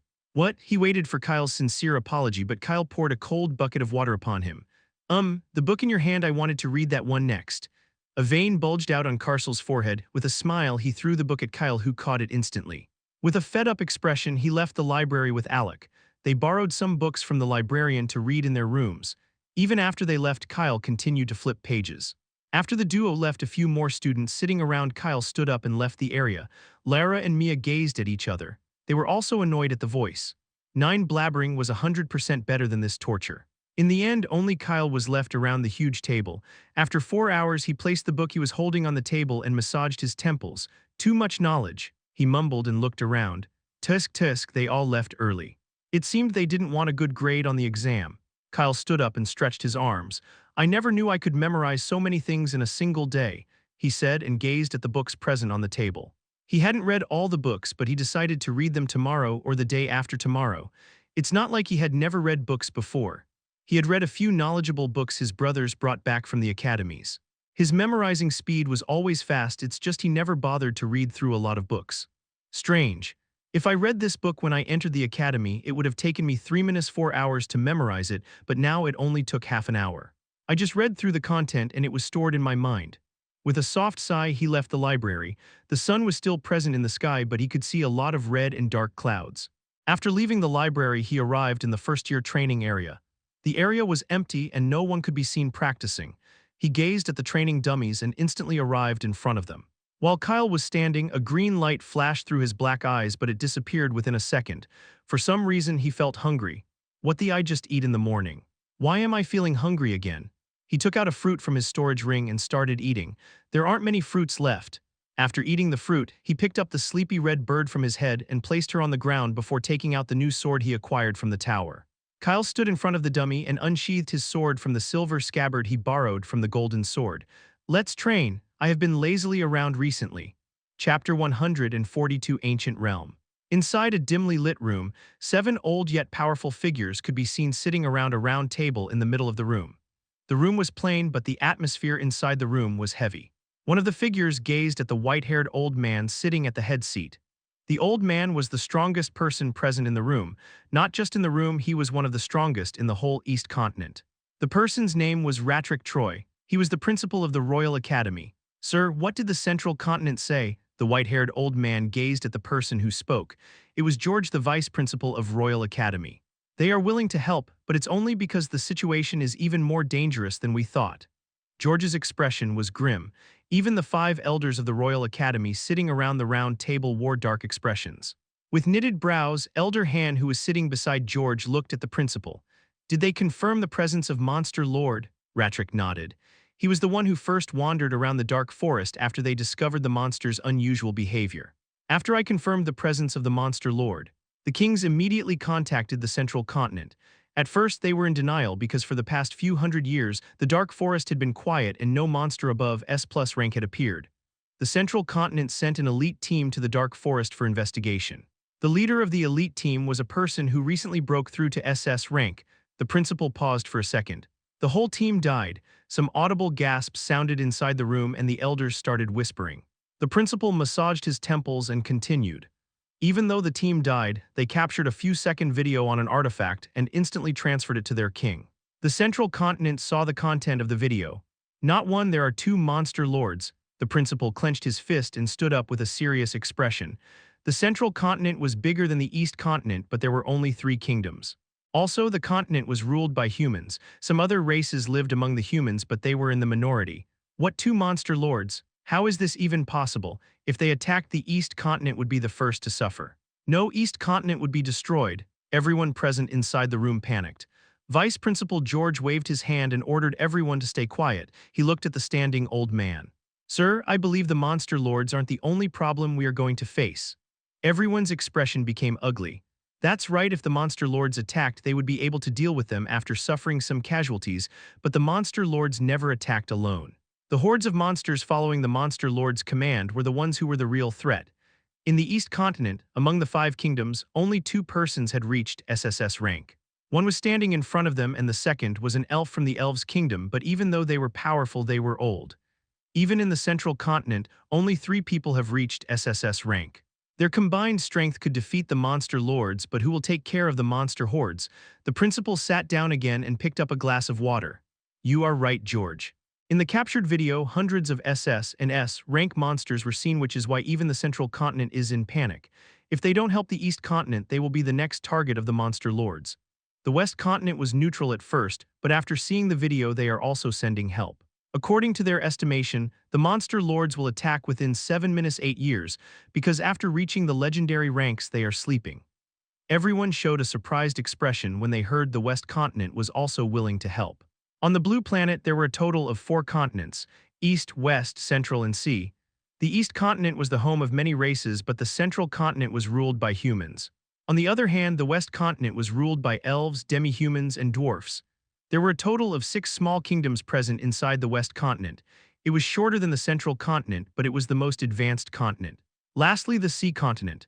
It wasn't present on land, just like its name suggested it was under the sea. No human or any other race had seen the continent, but according to the rumors, there was only a single kingdom in the sea continent called Gylexia. It was ruled by the rulers of water mermaids. The mermaids were a race that never appeared on land. They always stayed inside the water. That's why everyone knew, just like before, the sea continent would never give a helping hand. There was a frown on George's face as he looked at the principal. The West continent has a lot of strong people. If they helped, maybe we can minimize the casualties. Principal Ratrick nodded. The West continent was indeed strong. He suddenly took out a scroll from his storage ring. I wanted to stay inside the dark forest to observe the situation, but had to return because of this. He threw the scroll at Elder Han, who caught it instantly. What's this? With a frown, Elder Han opened the scroll, but his expression darkened. With a loud bang, he stood up from his seat. Had the central continent lost its mind? How can they think about opening the ancient lumber realm at such a time? The other elders' reaction was very similar to Elder Han's. Their eyes widened with shock. No one knew the origin of ancient lumber realm. According to some ancient books, the realm was made by an ancient being who later became immortal and left. The principal placed his hand on his forehead with a serious expression. I tried to stop them, but the central continent is hellbent on opening the realm. Even the East continent kings have agreed. It seemed they want to nurture some talented individuals. A vain bugle on Elder Han's forehead. They want to nurture or kill everyone. The last time the realm was opened, the mana fluctuations destroyed a whole city. Almost 80% of the young kids who entered the realm died. Why the hell do they want to open it again? I know the realm is filled with treasures and ancient inheritance, but it's the most dangerous place on this planet. He shouted with frustration, but the principal only shook his head. The decision wasn't up to them. If the rulers said that they were going to open the realm, there was no way they could stop them. George stood up and tapped Elder Han's shoulder to calm him down. With a deep breath, Elder Han just gazed at the scroll. It was an official invitation. He was an array master, and the central continent needed a lot of array masters to open the portal of the ancient lumber realm. I am out. I'm never going to open that thing. Never in this life, he said, and just threw the scroll away, but Principal Ratrick waved his hand and the scroll flew back on the table. Han, we can't fight with the central continent right now. The West continent is supporting them in this decision. If we decline, they will not help us in the fight with the monster lords. I am telling you, they have definitely lost their minds. Elder Han wanted to throw the scroll away again, but George stopped him and looked at the principal. When are they going to open the realm? Within 2 years. Do we have to send our people? Did they say how are they going to pick the ones who will enter the realm? Principal Ratrick nodded. Each kingdom will send 200 individuals. The academies will be given privilege to send their students, and the powerful individuals can recommend their disciples and anyone capable. The news about the realm will be hidden from the public to avoid panic. Unlike the tower, the ancient realm didn't have any age or number restriction because everyone who is lower than A rank can enter the realm. The central continent only placed a single rule: only those who have talent above S rank will be allowed to enter the realm. The temperature inside the room was cold because Elder Han and some more elders were angry, but everyone present inside the room was capable enough to withstand the pressure. Principal Ratrick gazed at Elder Han. Han, you have to leave for the central continent 6 months later. It will take time to open the realm portal. That's why they asked for a lot of array masters. With a reluctant expression, Elder Han nodded his head and placed the scroll inside his storage ring. Principal Ratrick sighed and gazed at George. George, the king had given me the task to select 200 capable individuals from Kingdom Escalante. You will talk to the other academies present inside the kingdom about this matter. At the end of this year, we will hold a tournament among all the academies present inside the kingdom to select capable individuals. After the tournament, we will select those individuals who are strong and have talent above S rank. Vice Principal George nodded. Slowly, everyone left the room, leaving behind the white-haired old man who was thinking, how are they going to protect their home kingdom? Chapter 143. What is a system? Inside the first-year training ground. Kyle was lying on the ground while panting heavily. His back was completely drenched with sweat. With a deep breath, he stretched his arms. He didn't even notice how time passed while he was training with his sword.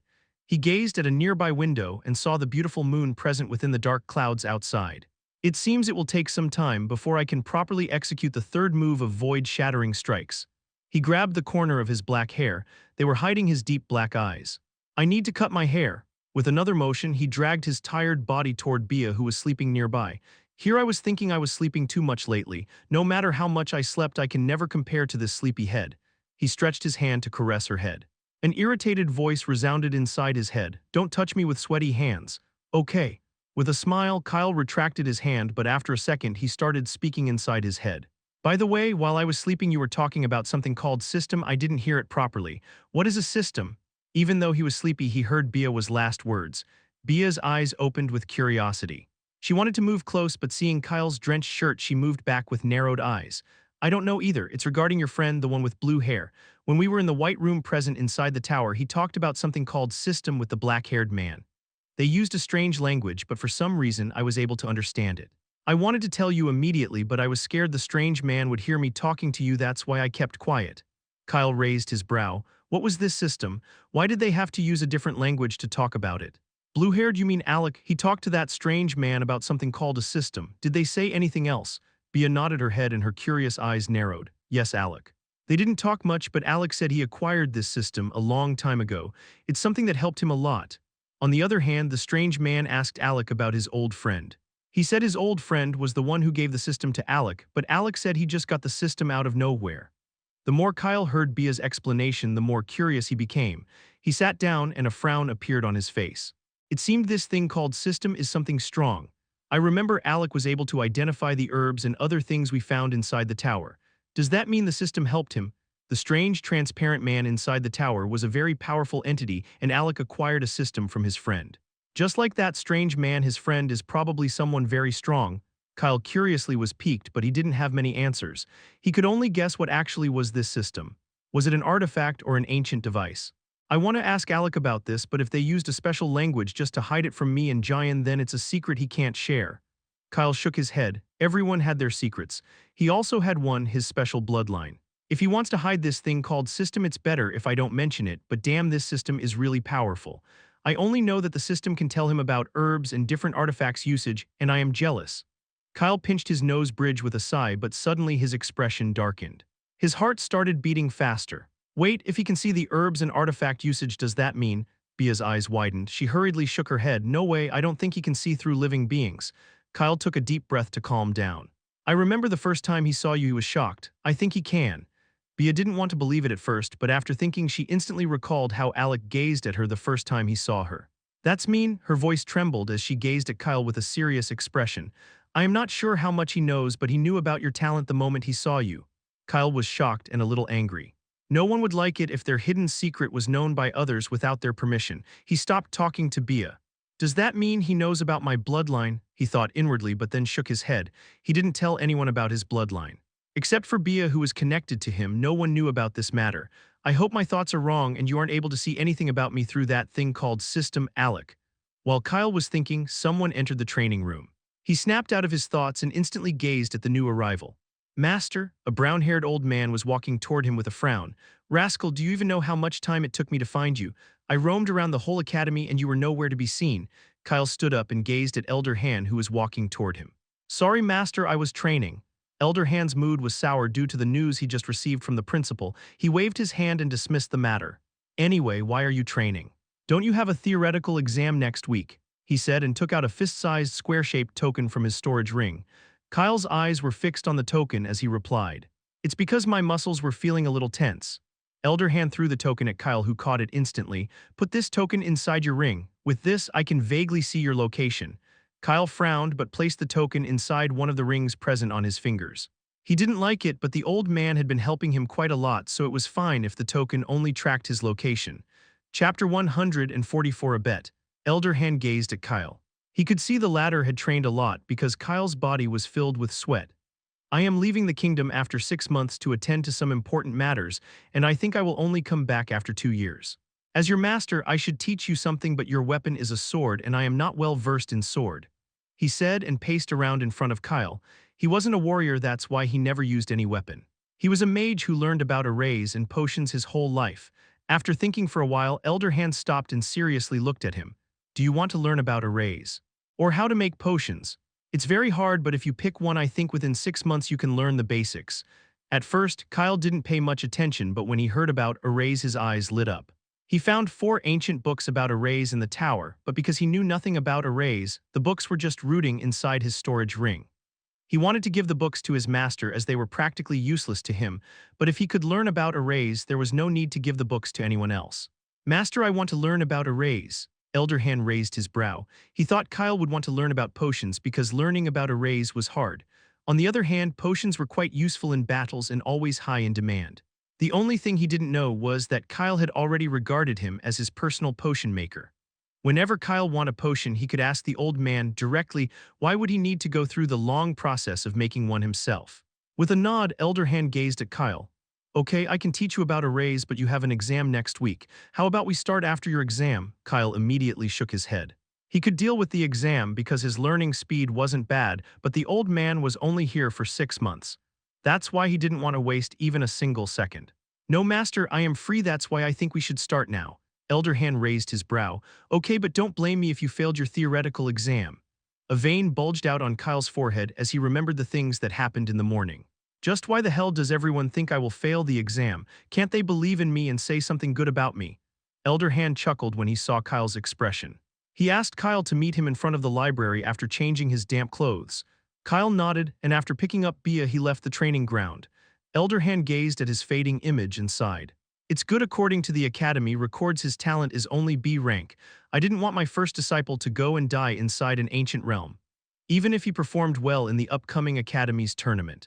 The principal won't select him because only those who have talent above S rank will be selected to enter the realm. He didn't know if this was a blessing or not, but it was better if Kyle didn't enter that realm because last time more than 80% of individuals who entered the realm died. Elder Hand used an artifact to know Kyle's talent. His actual talent was SS rank. Kyle could achieve a lot even if he didn't endanger his life. On the other hand, Kyle left the training ground and hurriedly walked toward the boys' dorm. He gazed at the dark clouds surrounding the moon. After walking for a while, he arrived in front of his room. A familiar brown-haired figure was standing in front of his room. Kyle gazed at Nine and the latter immediately approached him with a smile. Nine's forehead was sweaty. He just hoped Kyle wouldn't throw a punch at his face directly. Brother, I am sorry. You know I was only joking when I said you would fail the exam. Oh, so you were joking? Kyle raised his brow. Yes, I was 100% joking. You will take the last spot, but you will never fail. Kyle wanted to throw a punch at him but sighed with a smile. He placed his arm on Nine's neck with a smirk. Wanna bet? Nine almost panicked seeing Kyle's approaching arm but sighed with relief when the latter didn't break his teeth. Bet on what? He said with a similar smirk. Kyle tightened his grip on Nine's neck. I won't get the last spot in the theoretical exam. Nine gazed at Kyle with innocent eyes. Are you kidding me? If you, who was not even present in the academy for the past few days, didn't take the last spot, then no one will take it. He wanted to say these exact words but stopped himself because his teeth were more precious than the truth. Bro, what do you want to bet on? He said with a brilliant smile. Anyway, he was already the winner of this bet, so there was no loss in making one. Kyle's smile widened as he showed his 5 fingers. Huh, 5 what? Nine gazed at his figure with confusion. 50,000 mana stones. Nine almost freaked out and instantly stepped back. He looked at Kyle with wide eyes. 50,000 mana stones. Kyle was just giving him so many free mana stones. Well, we did acquire a lot of mana stones from the tower. I have 80,000 something. It's not a bad deal if I got 50,000 more, hehe. Nine thought inwardly and an evil smile appeared on his face. Okay, bro. The bet is on. Kyle looked at him with an O. After thinking for a while, he tapped on Nine's shoulder. I think you should tell the others about this bet as well. I will accept any amount of mana stones they want to bet on. Nine's eyes widened.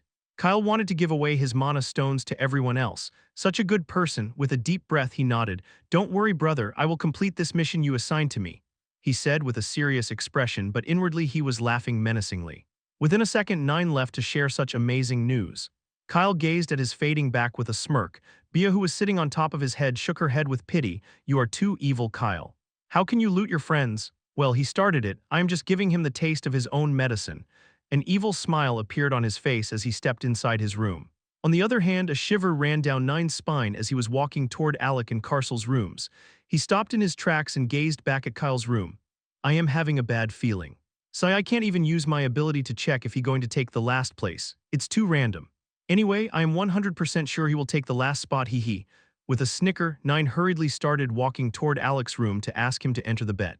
Chapter 145 Learning about Arrays. Kyle came out from the shower wearing a purple shirt with black pants. After picking up Bia, he hurriedly left the dorm. He gazed at the night clouds outside. After walking for a while, he arrived in front of the library.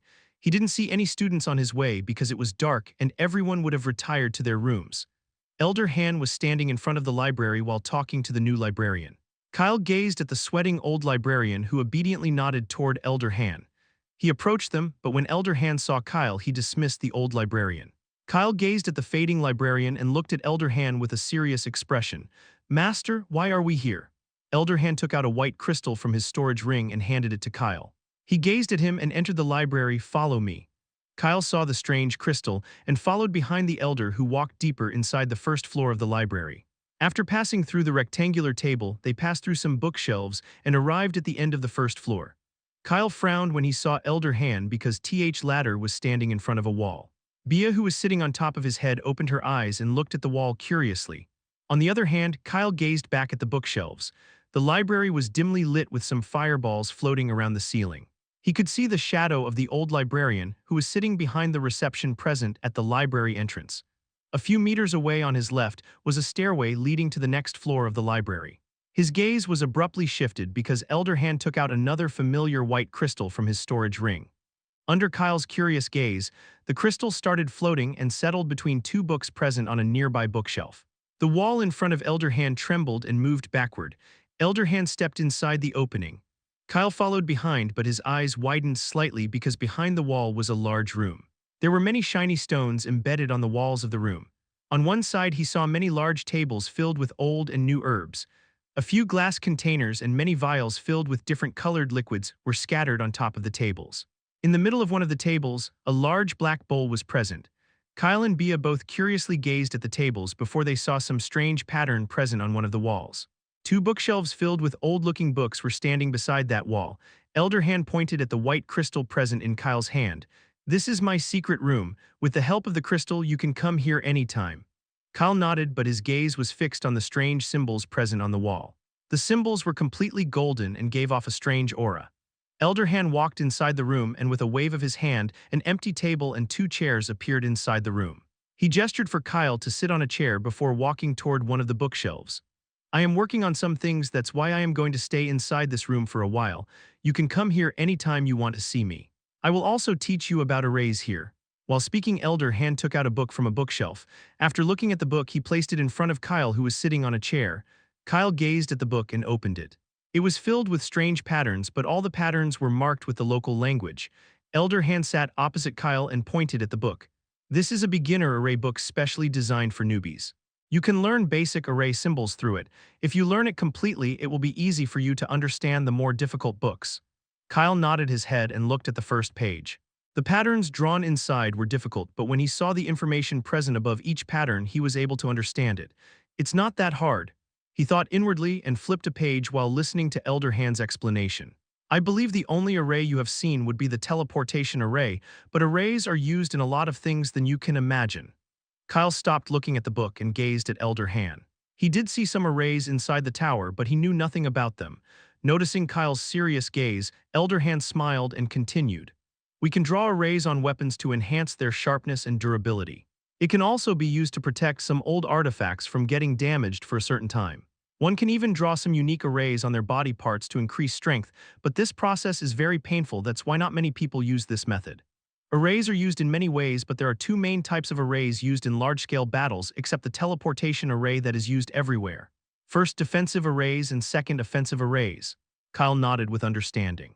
Defensive arrays can stop attacks from the enemies, and with the help of offensive arrays, one can attack others without using their strength.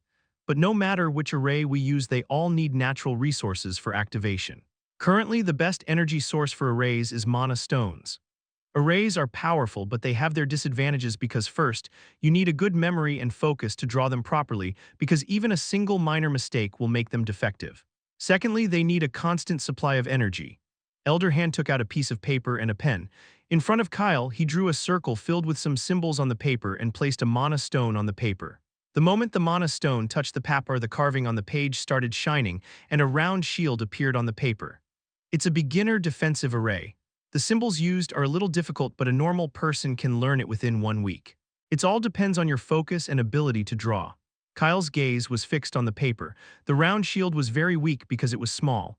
If a similar yet big array is supplied with enough energy, it can withstand a lot of attacks.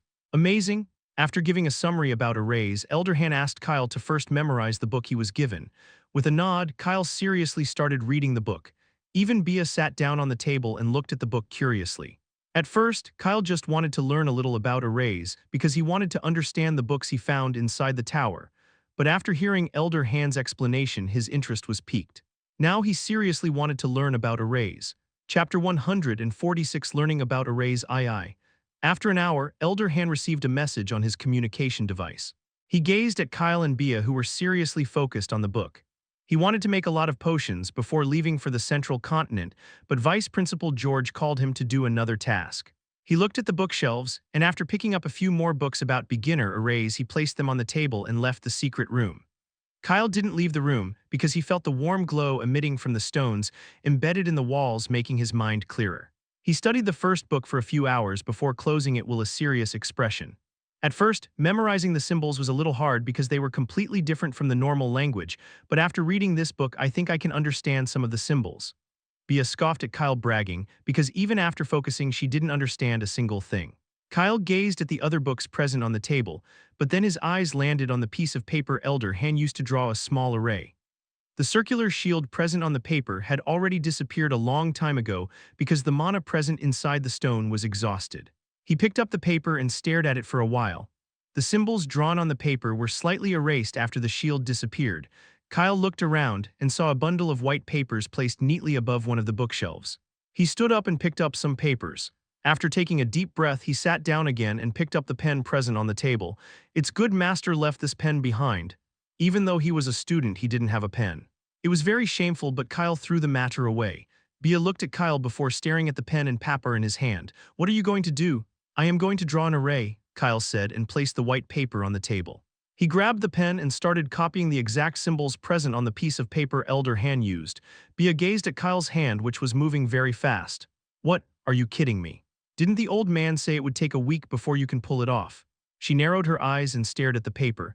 After a few minutes, Kyle was done. "Hey Kyle, the symbols are slightly inaccurate." "Are you sure this is going to work?" Bia said, but her eyes were fixed on the paper. Kyle also looked at the paper. Even though he did his best and completely copied everything, some symbols were too thin, unlike the original ones. I am trying anyway. What worse can happen? I will fail on my first try," he said, and took out a mana stone from one of his storage rings. Bia nervously gazed at the mana stone before Kyle placed it on the paper. They waited for a few seconds, but nothing happened. Bia blinked her eyes. "It seemed you failed." Kyle nodded, but then the mana stone present on the table started trembling.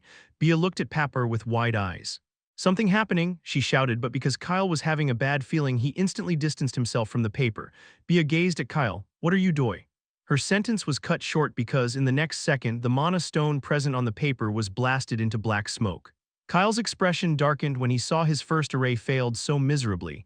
He hurriedly approached the table and waved his hand to clear the black smoke. After the smoke disappeared, a black Bia appeared in front of him. Kyle chuckled when he saw Bia, but the latter glared at him angrily. "You bastard," Bia shouted and immediately attacked Kyle, who dodged her attack. "Wait, it was an accident," Kyle said, but he was laughing because Bia's small round figure filled with black dust looked very funny. He avoided Bia once more and smirked. "How about I try drawing the array again? This time it will be a success for sure." Bia attacked again. This time she aimed for Kyle's hair. Kyle winced, but after a while he grabbed Bia. "Okay, let's stop playing around." He cleaned Bia and walked back to the table.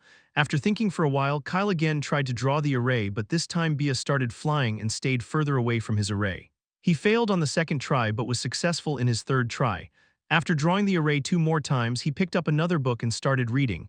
Next day, early morning, Kyle left the secret room. The library was empty. Even the librarian was nowhere to be seen. That's why he just picked up some books from the bookshelves related to the upcoming exam and entered the secret room again. Meanwhile, after Kyle entered the room, 1 hour later, Nine and the others arrived at the library. Last night, Nine told Alec and Carcel about the bet Kyle made, but for some reason they didn't agree. He was frustrated and tired to persuade the duo because they were getting free mana stones from Kyle, but they didn't even budge.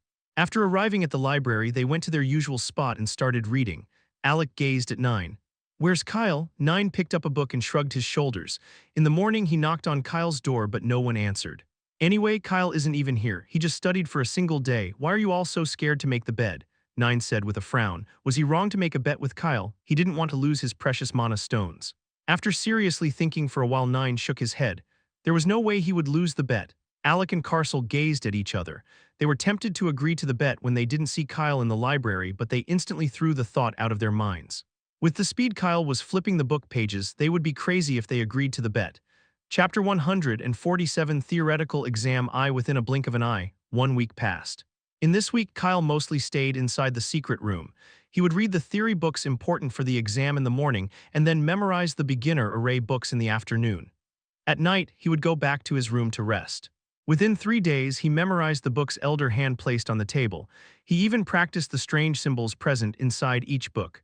At the end of the week, he was able to draw all the symbols present in the books flawlessly.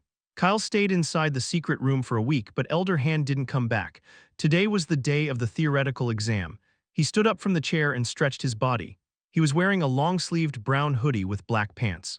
Bia, who was sitting at the table, yawned. She was surprised to see Kyle working so hard. She glanced at the room before she started flying. "Hey Kyle, aren't you going to clean up the mess?" Kyle stopped and looked around. He blinked his eyes. The whole room was in a mess because it was filled with white papers scattered around everywhere. "I will." With a sigh, he hurriedly started cleaning the room. After picking up all the papers, he stacked them on the table and left the secret room with Bia. The library was empty. The old librarian sitting behind the reception gazed at Kyle's figure appearing out of nowhere. He nodded at Kyle with a smile. A week ago, Elder Hand told him not to worry about this kid's presence. He was curious about the secret room Kyle used, but he didn't dare to check it himself because Elder Hand was a very scary individual. Kyle looked at the librarian and after a nod, he left the library. The morning clouds were roaming around in the sky while the cool wind brushed past his skin. He walked for a while and arrived at the student hall. Unlike any other day, the hall was not empty. A lot of students wearing blue uniforms were standing around the notice board at the end of the hall. Kyle approached the board. Some first-year students standing in front of the board saw him and instantly moved away. Their gaze lingered on Bia, who was sitting on top of Kyle's head. A few girls and boys even tried to start a conversation with him, but after seeing Kyle's expressionless face, they stepped back awkwardly. Kyle ignored all the students standing around him. He gazed at the board and looked at the first-year section. A large name list was present above all the notices glued on the board. The first-year students were divided into 2 groups. Each group would take the exam in a different room. After finding his name on the second list and checking the room, Kyle left. While he was walking, a familiar voice called him from behind. "Kyle." He looked back and saw Alec waving his hand toward him. Unlike Kyle, he was wearing the academy uniform. A frown appeared on Kyle's face when he saw Alec, but it disappeared within a second. After spending so much time with Alec, he didn't dislike him and even consider him as one of his good friends, but the fact that Alec was able to see everything about him made him a little vigilant. Within a few seconds, Alec appeared beside Kyle. There were dark circles present under his eyes, but he looked handsome as usual. "I thought you disappeared again because I didn't see you for a whole week. You didn't even come to the library to study." Alec gazed at Kyle with curious eyes, but Kyle brushed the matter away. "I was busy with something. Anyway, did you see 9? Alec smirked and grabbed Kyle's shoulder. He did see 9, but the latter condition was not good at all. "I saw him in the morning. He was too anxious about the bet both of you made. That's why he didn't sleep last night." Kyle shrugged his shoulders, but he smiled inwardly. "Haha, I will soon get those 50,000 mana stones." Both of them walked together, and after a few minutes, they arrived in front of a classroom. Some students wearing the blue color uniform were hurriedly entering the room. Kyle looked at Alec. "I will take the exam in this room. What about you?" "I need to go to the next room." Alec patted Kyle back and gazed at him with a smirk. "Do your best and try not to take the last position. You want a beating?" Kyle glared at Alec, but the latter walked away while laughing. With an annoyed expression, Kyle walked inside the classroom. He gazed around at the row of seats and sat down on an empty seat in the middle row. While he was looking around, he saw 2 familiar faces, 9 and Carcel. They seemed to have been assigned to the same room as Kyle. After 10 minutes, a black-haired middle-aged man entered the room. "Silence," the man said with a commanding voice and gazed at the sitting students. He was wearing a white shirt with a golden lining present on his chest and arms. The moment his loud voice appeared, all the students shut their mouths and gazed at the professor. "I am the instructor assigned to conduct your exam. My name is Aster," he said and stood in front of the students. His sharp gaze landed on the students who weren't wearing the academy uniform. The first one was Kyle. 2 girls sitting in the back row were also wearing casual clothes, and surprisingly the last person was Carcel. He was wearing a green shirt with black pants. They all look out of place due to their different clothing. Professor Aster's narrowed gaze lingered on them for a while before he stepped back. "I believe you all are intelligent enough to know the basic rules of the exam, but I know there are some idiots within this class. That's why I should tell you the rules. Professor Astor's expression turned cold, and a light pressure appeared around the students. First, cheating is forbidden. If I caught anyone cheating or speaking, I would beat that person up. I don't give a damn about your status or dignity. Second, if you are unable to answer the question present inside the exam, it's better to leave instead of wasting time and staring at others. Third, if I saw anyone who is suspiciously fiddling with their storage rings or their table, I guarantee that person won't be able to stand for the next whole week. He said and gazed at the students who gulped nervously. With a satisfied expression, he nodded his head. Good, I will hand out the papers now. Take out your pens and be ready. Chapter 148 Theoretical Exam II. With a wave, Professor Astor took out a bundle of papers from his storage ring. He waved his hand, and all the papers started flying before landing in front of the nervous students. You have 3 hours to write down the answers because after the time is up, I will snatch the papers. Kyle took out a familiar pen from his storage ring. It was the same pen Elder had left behind. I need to buy some pens. Well, I will buy some when I acquire the 50,000 mana stones from 9. He gazed at the papers present in front of him and picked them up to read through all the questions. After seeing all the questions, Kyle narrowed his eyes. Bia, who was sitting on top of his head, also gazed at the question papers. It was a strange scene when both of them were staring at the papers together. It's too easy, Kyle thought inwardly and blinked his eyes. All the questions were very easy. He was even willing to bet that he could answer all of them within 30 minutes. Professor Astor gazed at Kyle, but then his eyes landed on Bia. There was curiously present within his deep eyes. He did hear rumors about a student who acquired a beast with SSS Plus rank talent, but he was too busy. That's why it was the first time he saw Bia. Hey, you! He pointed his finger at Kyle, who put the papers down and was ready to start writing. Kyle looked up at the professor with confusion. The other students also stopped and looked at them. Meanwhile, Professor Astor took out a table from his storage ring. Ask your pet to sit here until you are done with the exam. Kyle frowned when he heard Professor Astor's words. He was very protective of Bia after the incident that happened in front of the tower. The professor wasn't someone he was familiar with, that's why he was worried. Bia, before Kyle could say something, Bia's voice resounded inside his head. Worry. I can fly until you are done. She flapped her wings and started flying. Under everyone's curious gaze, she didn't go toward the table and started flying above their heads. Professor Astor frowned, but he didn't say anything and just gazed at Bia. Kyle sighed and hurriedly started writing the answers on the question papers. His hand holding the pen was fast. While he writing nonstop, an anxious brown-haired figure gazed at his back. It was 9. He was holding a pen and beads of sweat could be seen on his forehead. Damn, why is he writing so much? I only know the answer to 3 questions. 9 hands holding the pen trembled. He knew the exam would be hard, but it was even harder than his expectations. Why do I feel like I made a wrong bet this time? No, Kyle is just writing nonsense. He is not giving the correct answers.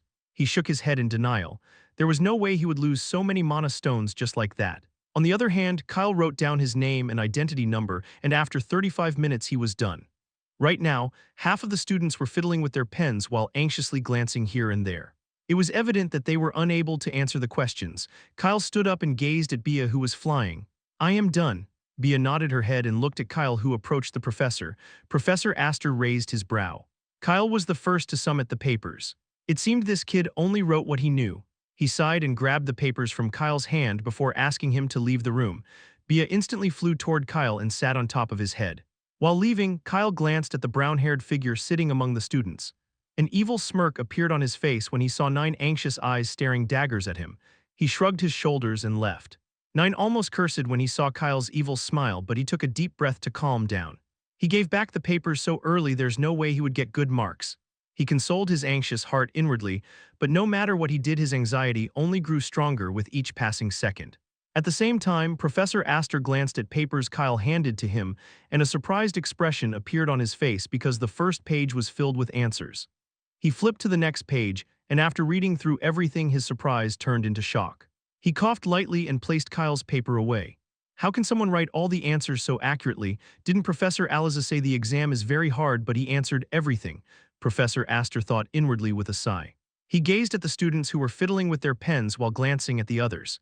Hey, you the black-haired one, if you move once more I will kick you out. The student instantly stopped looking around and looked down with a sweaty forehead. Meanwhile, after leaving the classroom, Kyle roamed around for a while before going to the first-year training ground.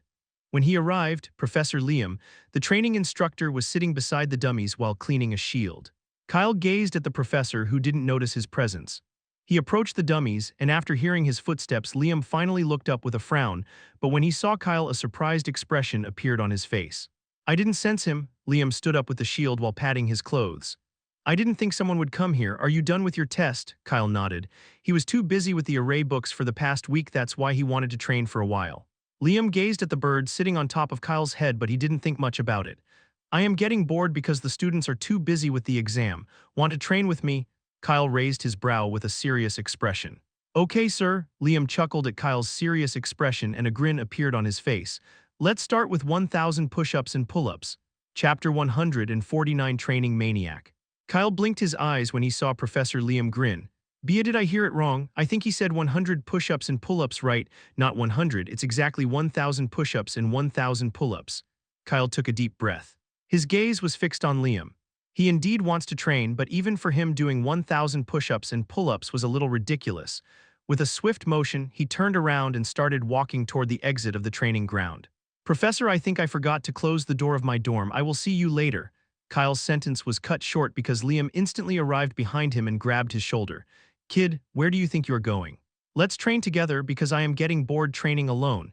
You can close the door of your dorm after we are done, Liam said with narrowed eyes. He was bored for the past 2 weeks because the students were busy. Even the elders didn't ask him to do anything because they were doing something important. That's why after he saw Kyle, his eyes instantly lit up. He finally found a student who was willing to train. There was no way he would let him run away so easily. Kyle looked back at Liam nervously. He opened his mouth to say something, but in the end, he was dragged back to train until Liam was satisfied. All this time, Bia sat on top of one of the dummies present inside the training ground. She gazed at Kyle with pity, but inwardly she was enjoying looking at Kyle's miserable condition. I will take care of your family if you perish due to exhaustion, she said with a sad and distant voice while looking at Kyle's sweaty figure doing push-ups alongside Liam. Shut up, Kyle shouted with frustration while cursing inwardly. Someone save me from this training maniac. Meanwhile, Elder Han arrived in front of the library. He wanted to check on Kyle's progress, but because he was too busy, he wasn't able to come back. I am free now, but the kid is busy with the exam. With a sigh, he stepped inside the library. The black-haired librarian hurriedly greeted him. With a nod, he ignored the old man and hurriedly entered the hidden room. After entering the room, Elder Han approached a corner and started brewing some mana potions inside a bowl present on one of the tables. He had plenty of herbs present inside his storage ring, which is why within an hour he made 2 batches of mana potions. After taking the potions, Elder Han was going to leave when his gaze landed on the many papers stacked on the table in the middle of the room.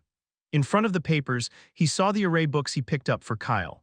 He raised his brow and approached the table. I remember I left these white papers beside the bookshelf. Did the kid use them? Elder Han looked at the books and picked up one of the papers. He gazed at it casually, but his eyes widened slightly. What? With a baffled expression, he hurriedly looked at the other papers and his shock increased.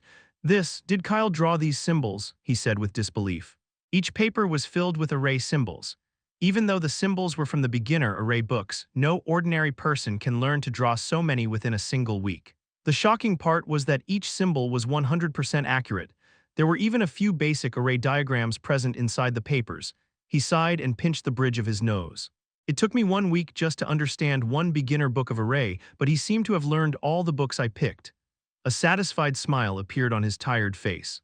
He was a little jealous because Kyle had outdone him, but he liked the fact that his one and only disciple seemed to be a natural genius in arrays. Elder Han placed the papers back on the table. Don't tell me he used all his time studying the books I gave him and didn't study for the exam at all. He chuckled because if it was true, that's mean Kyle would probably fail his theoretical exam. It's okay. The kids who entered the tower are given the privilege to fail this time. Elder Han took out a token from his storage ring and closed his eyes before a surprised expression appeared on his face. I can't see his exact location, but he seemed to be near the first-year training ground. What's he doing there?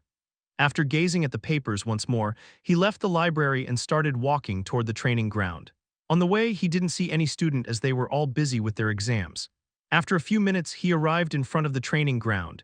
He looked inside and immediately spotted Kyle and Professor Liam. Elder Han raised his brow. Kyle was panting heavily while hitting a dummy again and again with his sword. On the other hand, Liam seemed to be enjoying himself while shouting at Kyle to hit with more power. Is Liam training him? Under his gaze, Kyle's grip on his sword loosened as he struggled to stand in front of the dummy. After a minute, with a thud, Kyle's sword dropped to the ground and he looked at Liam with pleading eyes. I can't any More, while speaking, Kyle's eyes spotted the old brown-haired figure standing in the distance. His tired eyes showed relief like he had seen his guardian angel. Master. Save me? Liam followed Kyle's gaze and looked back with a raised brow.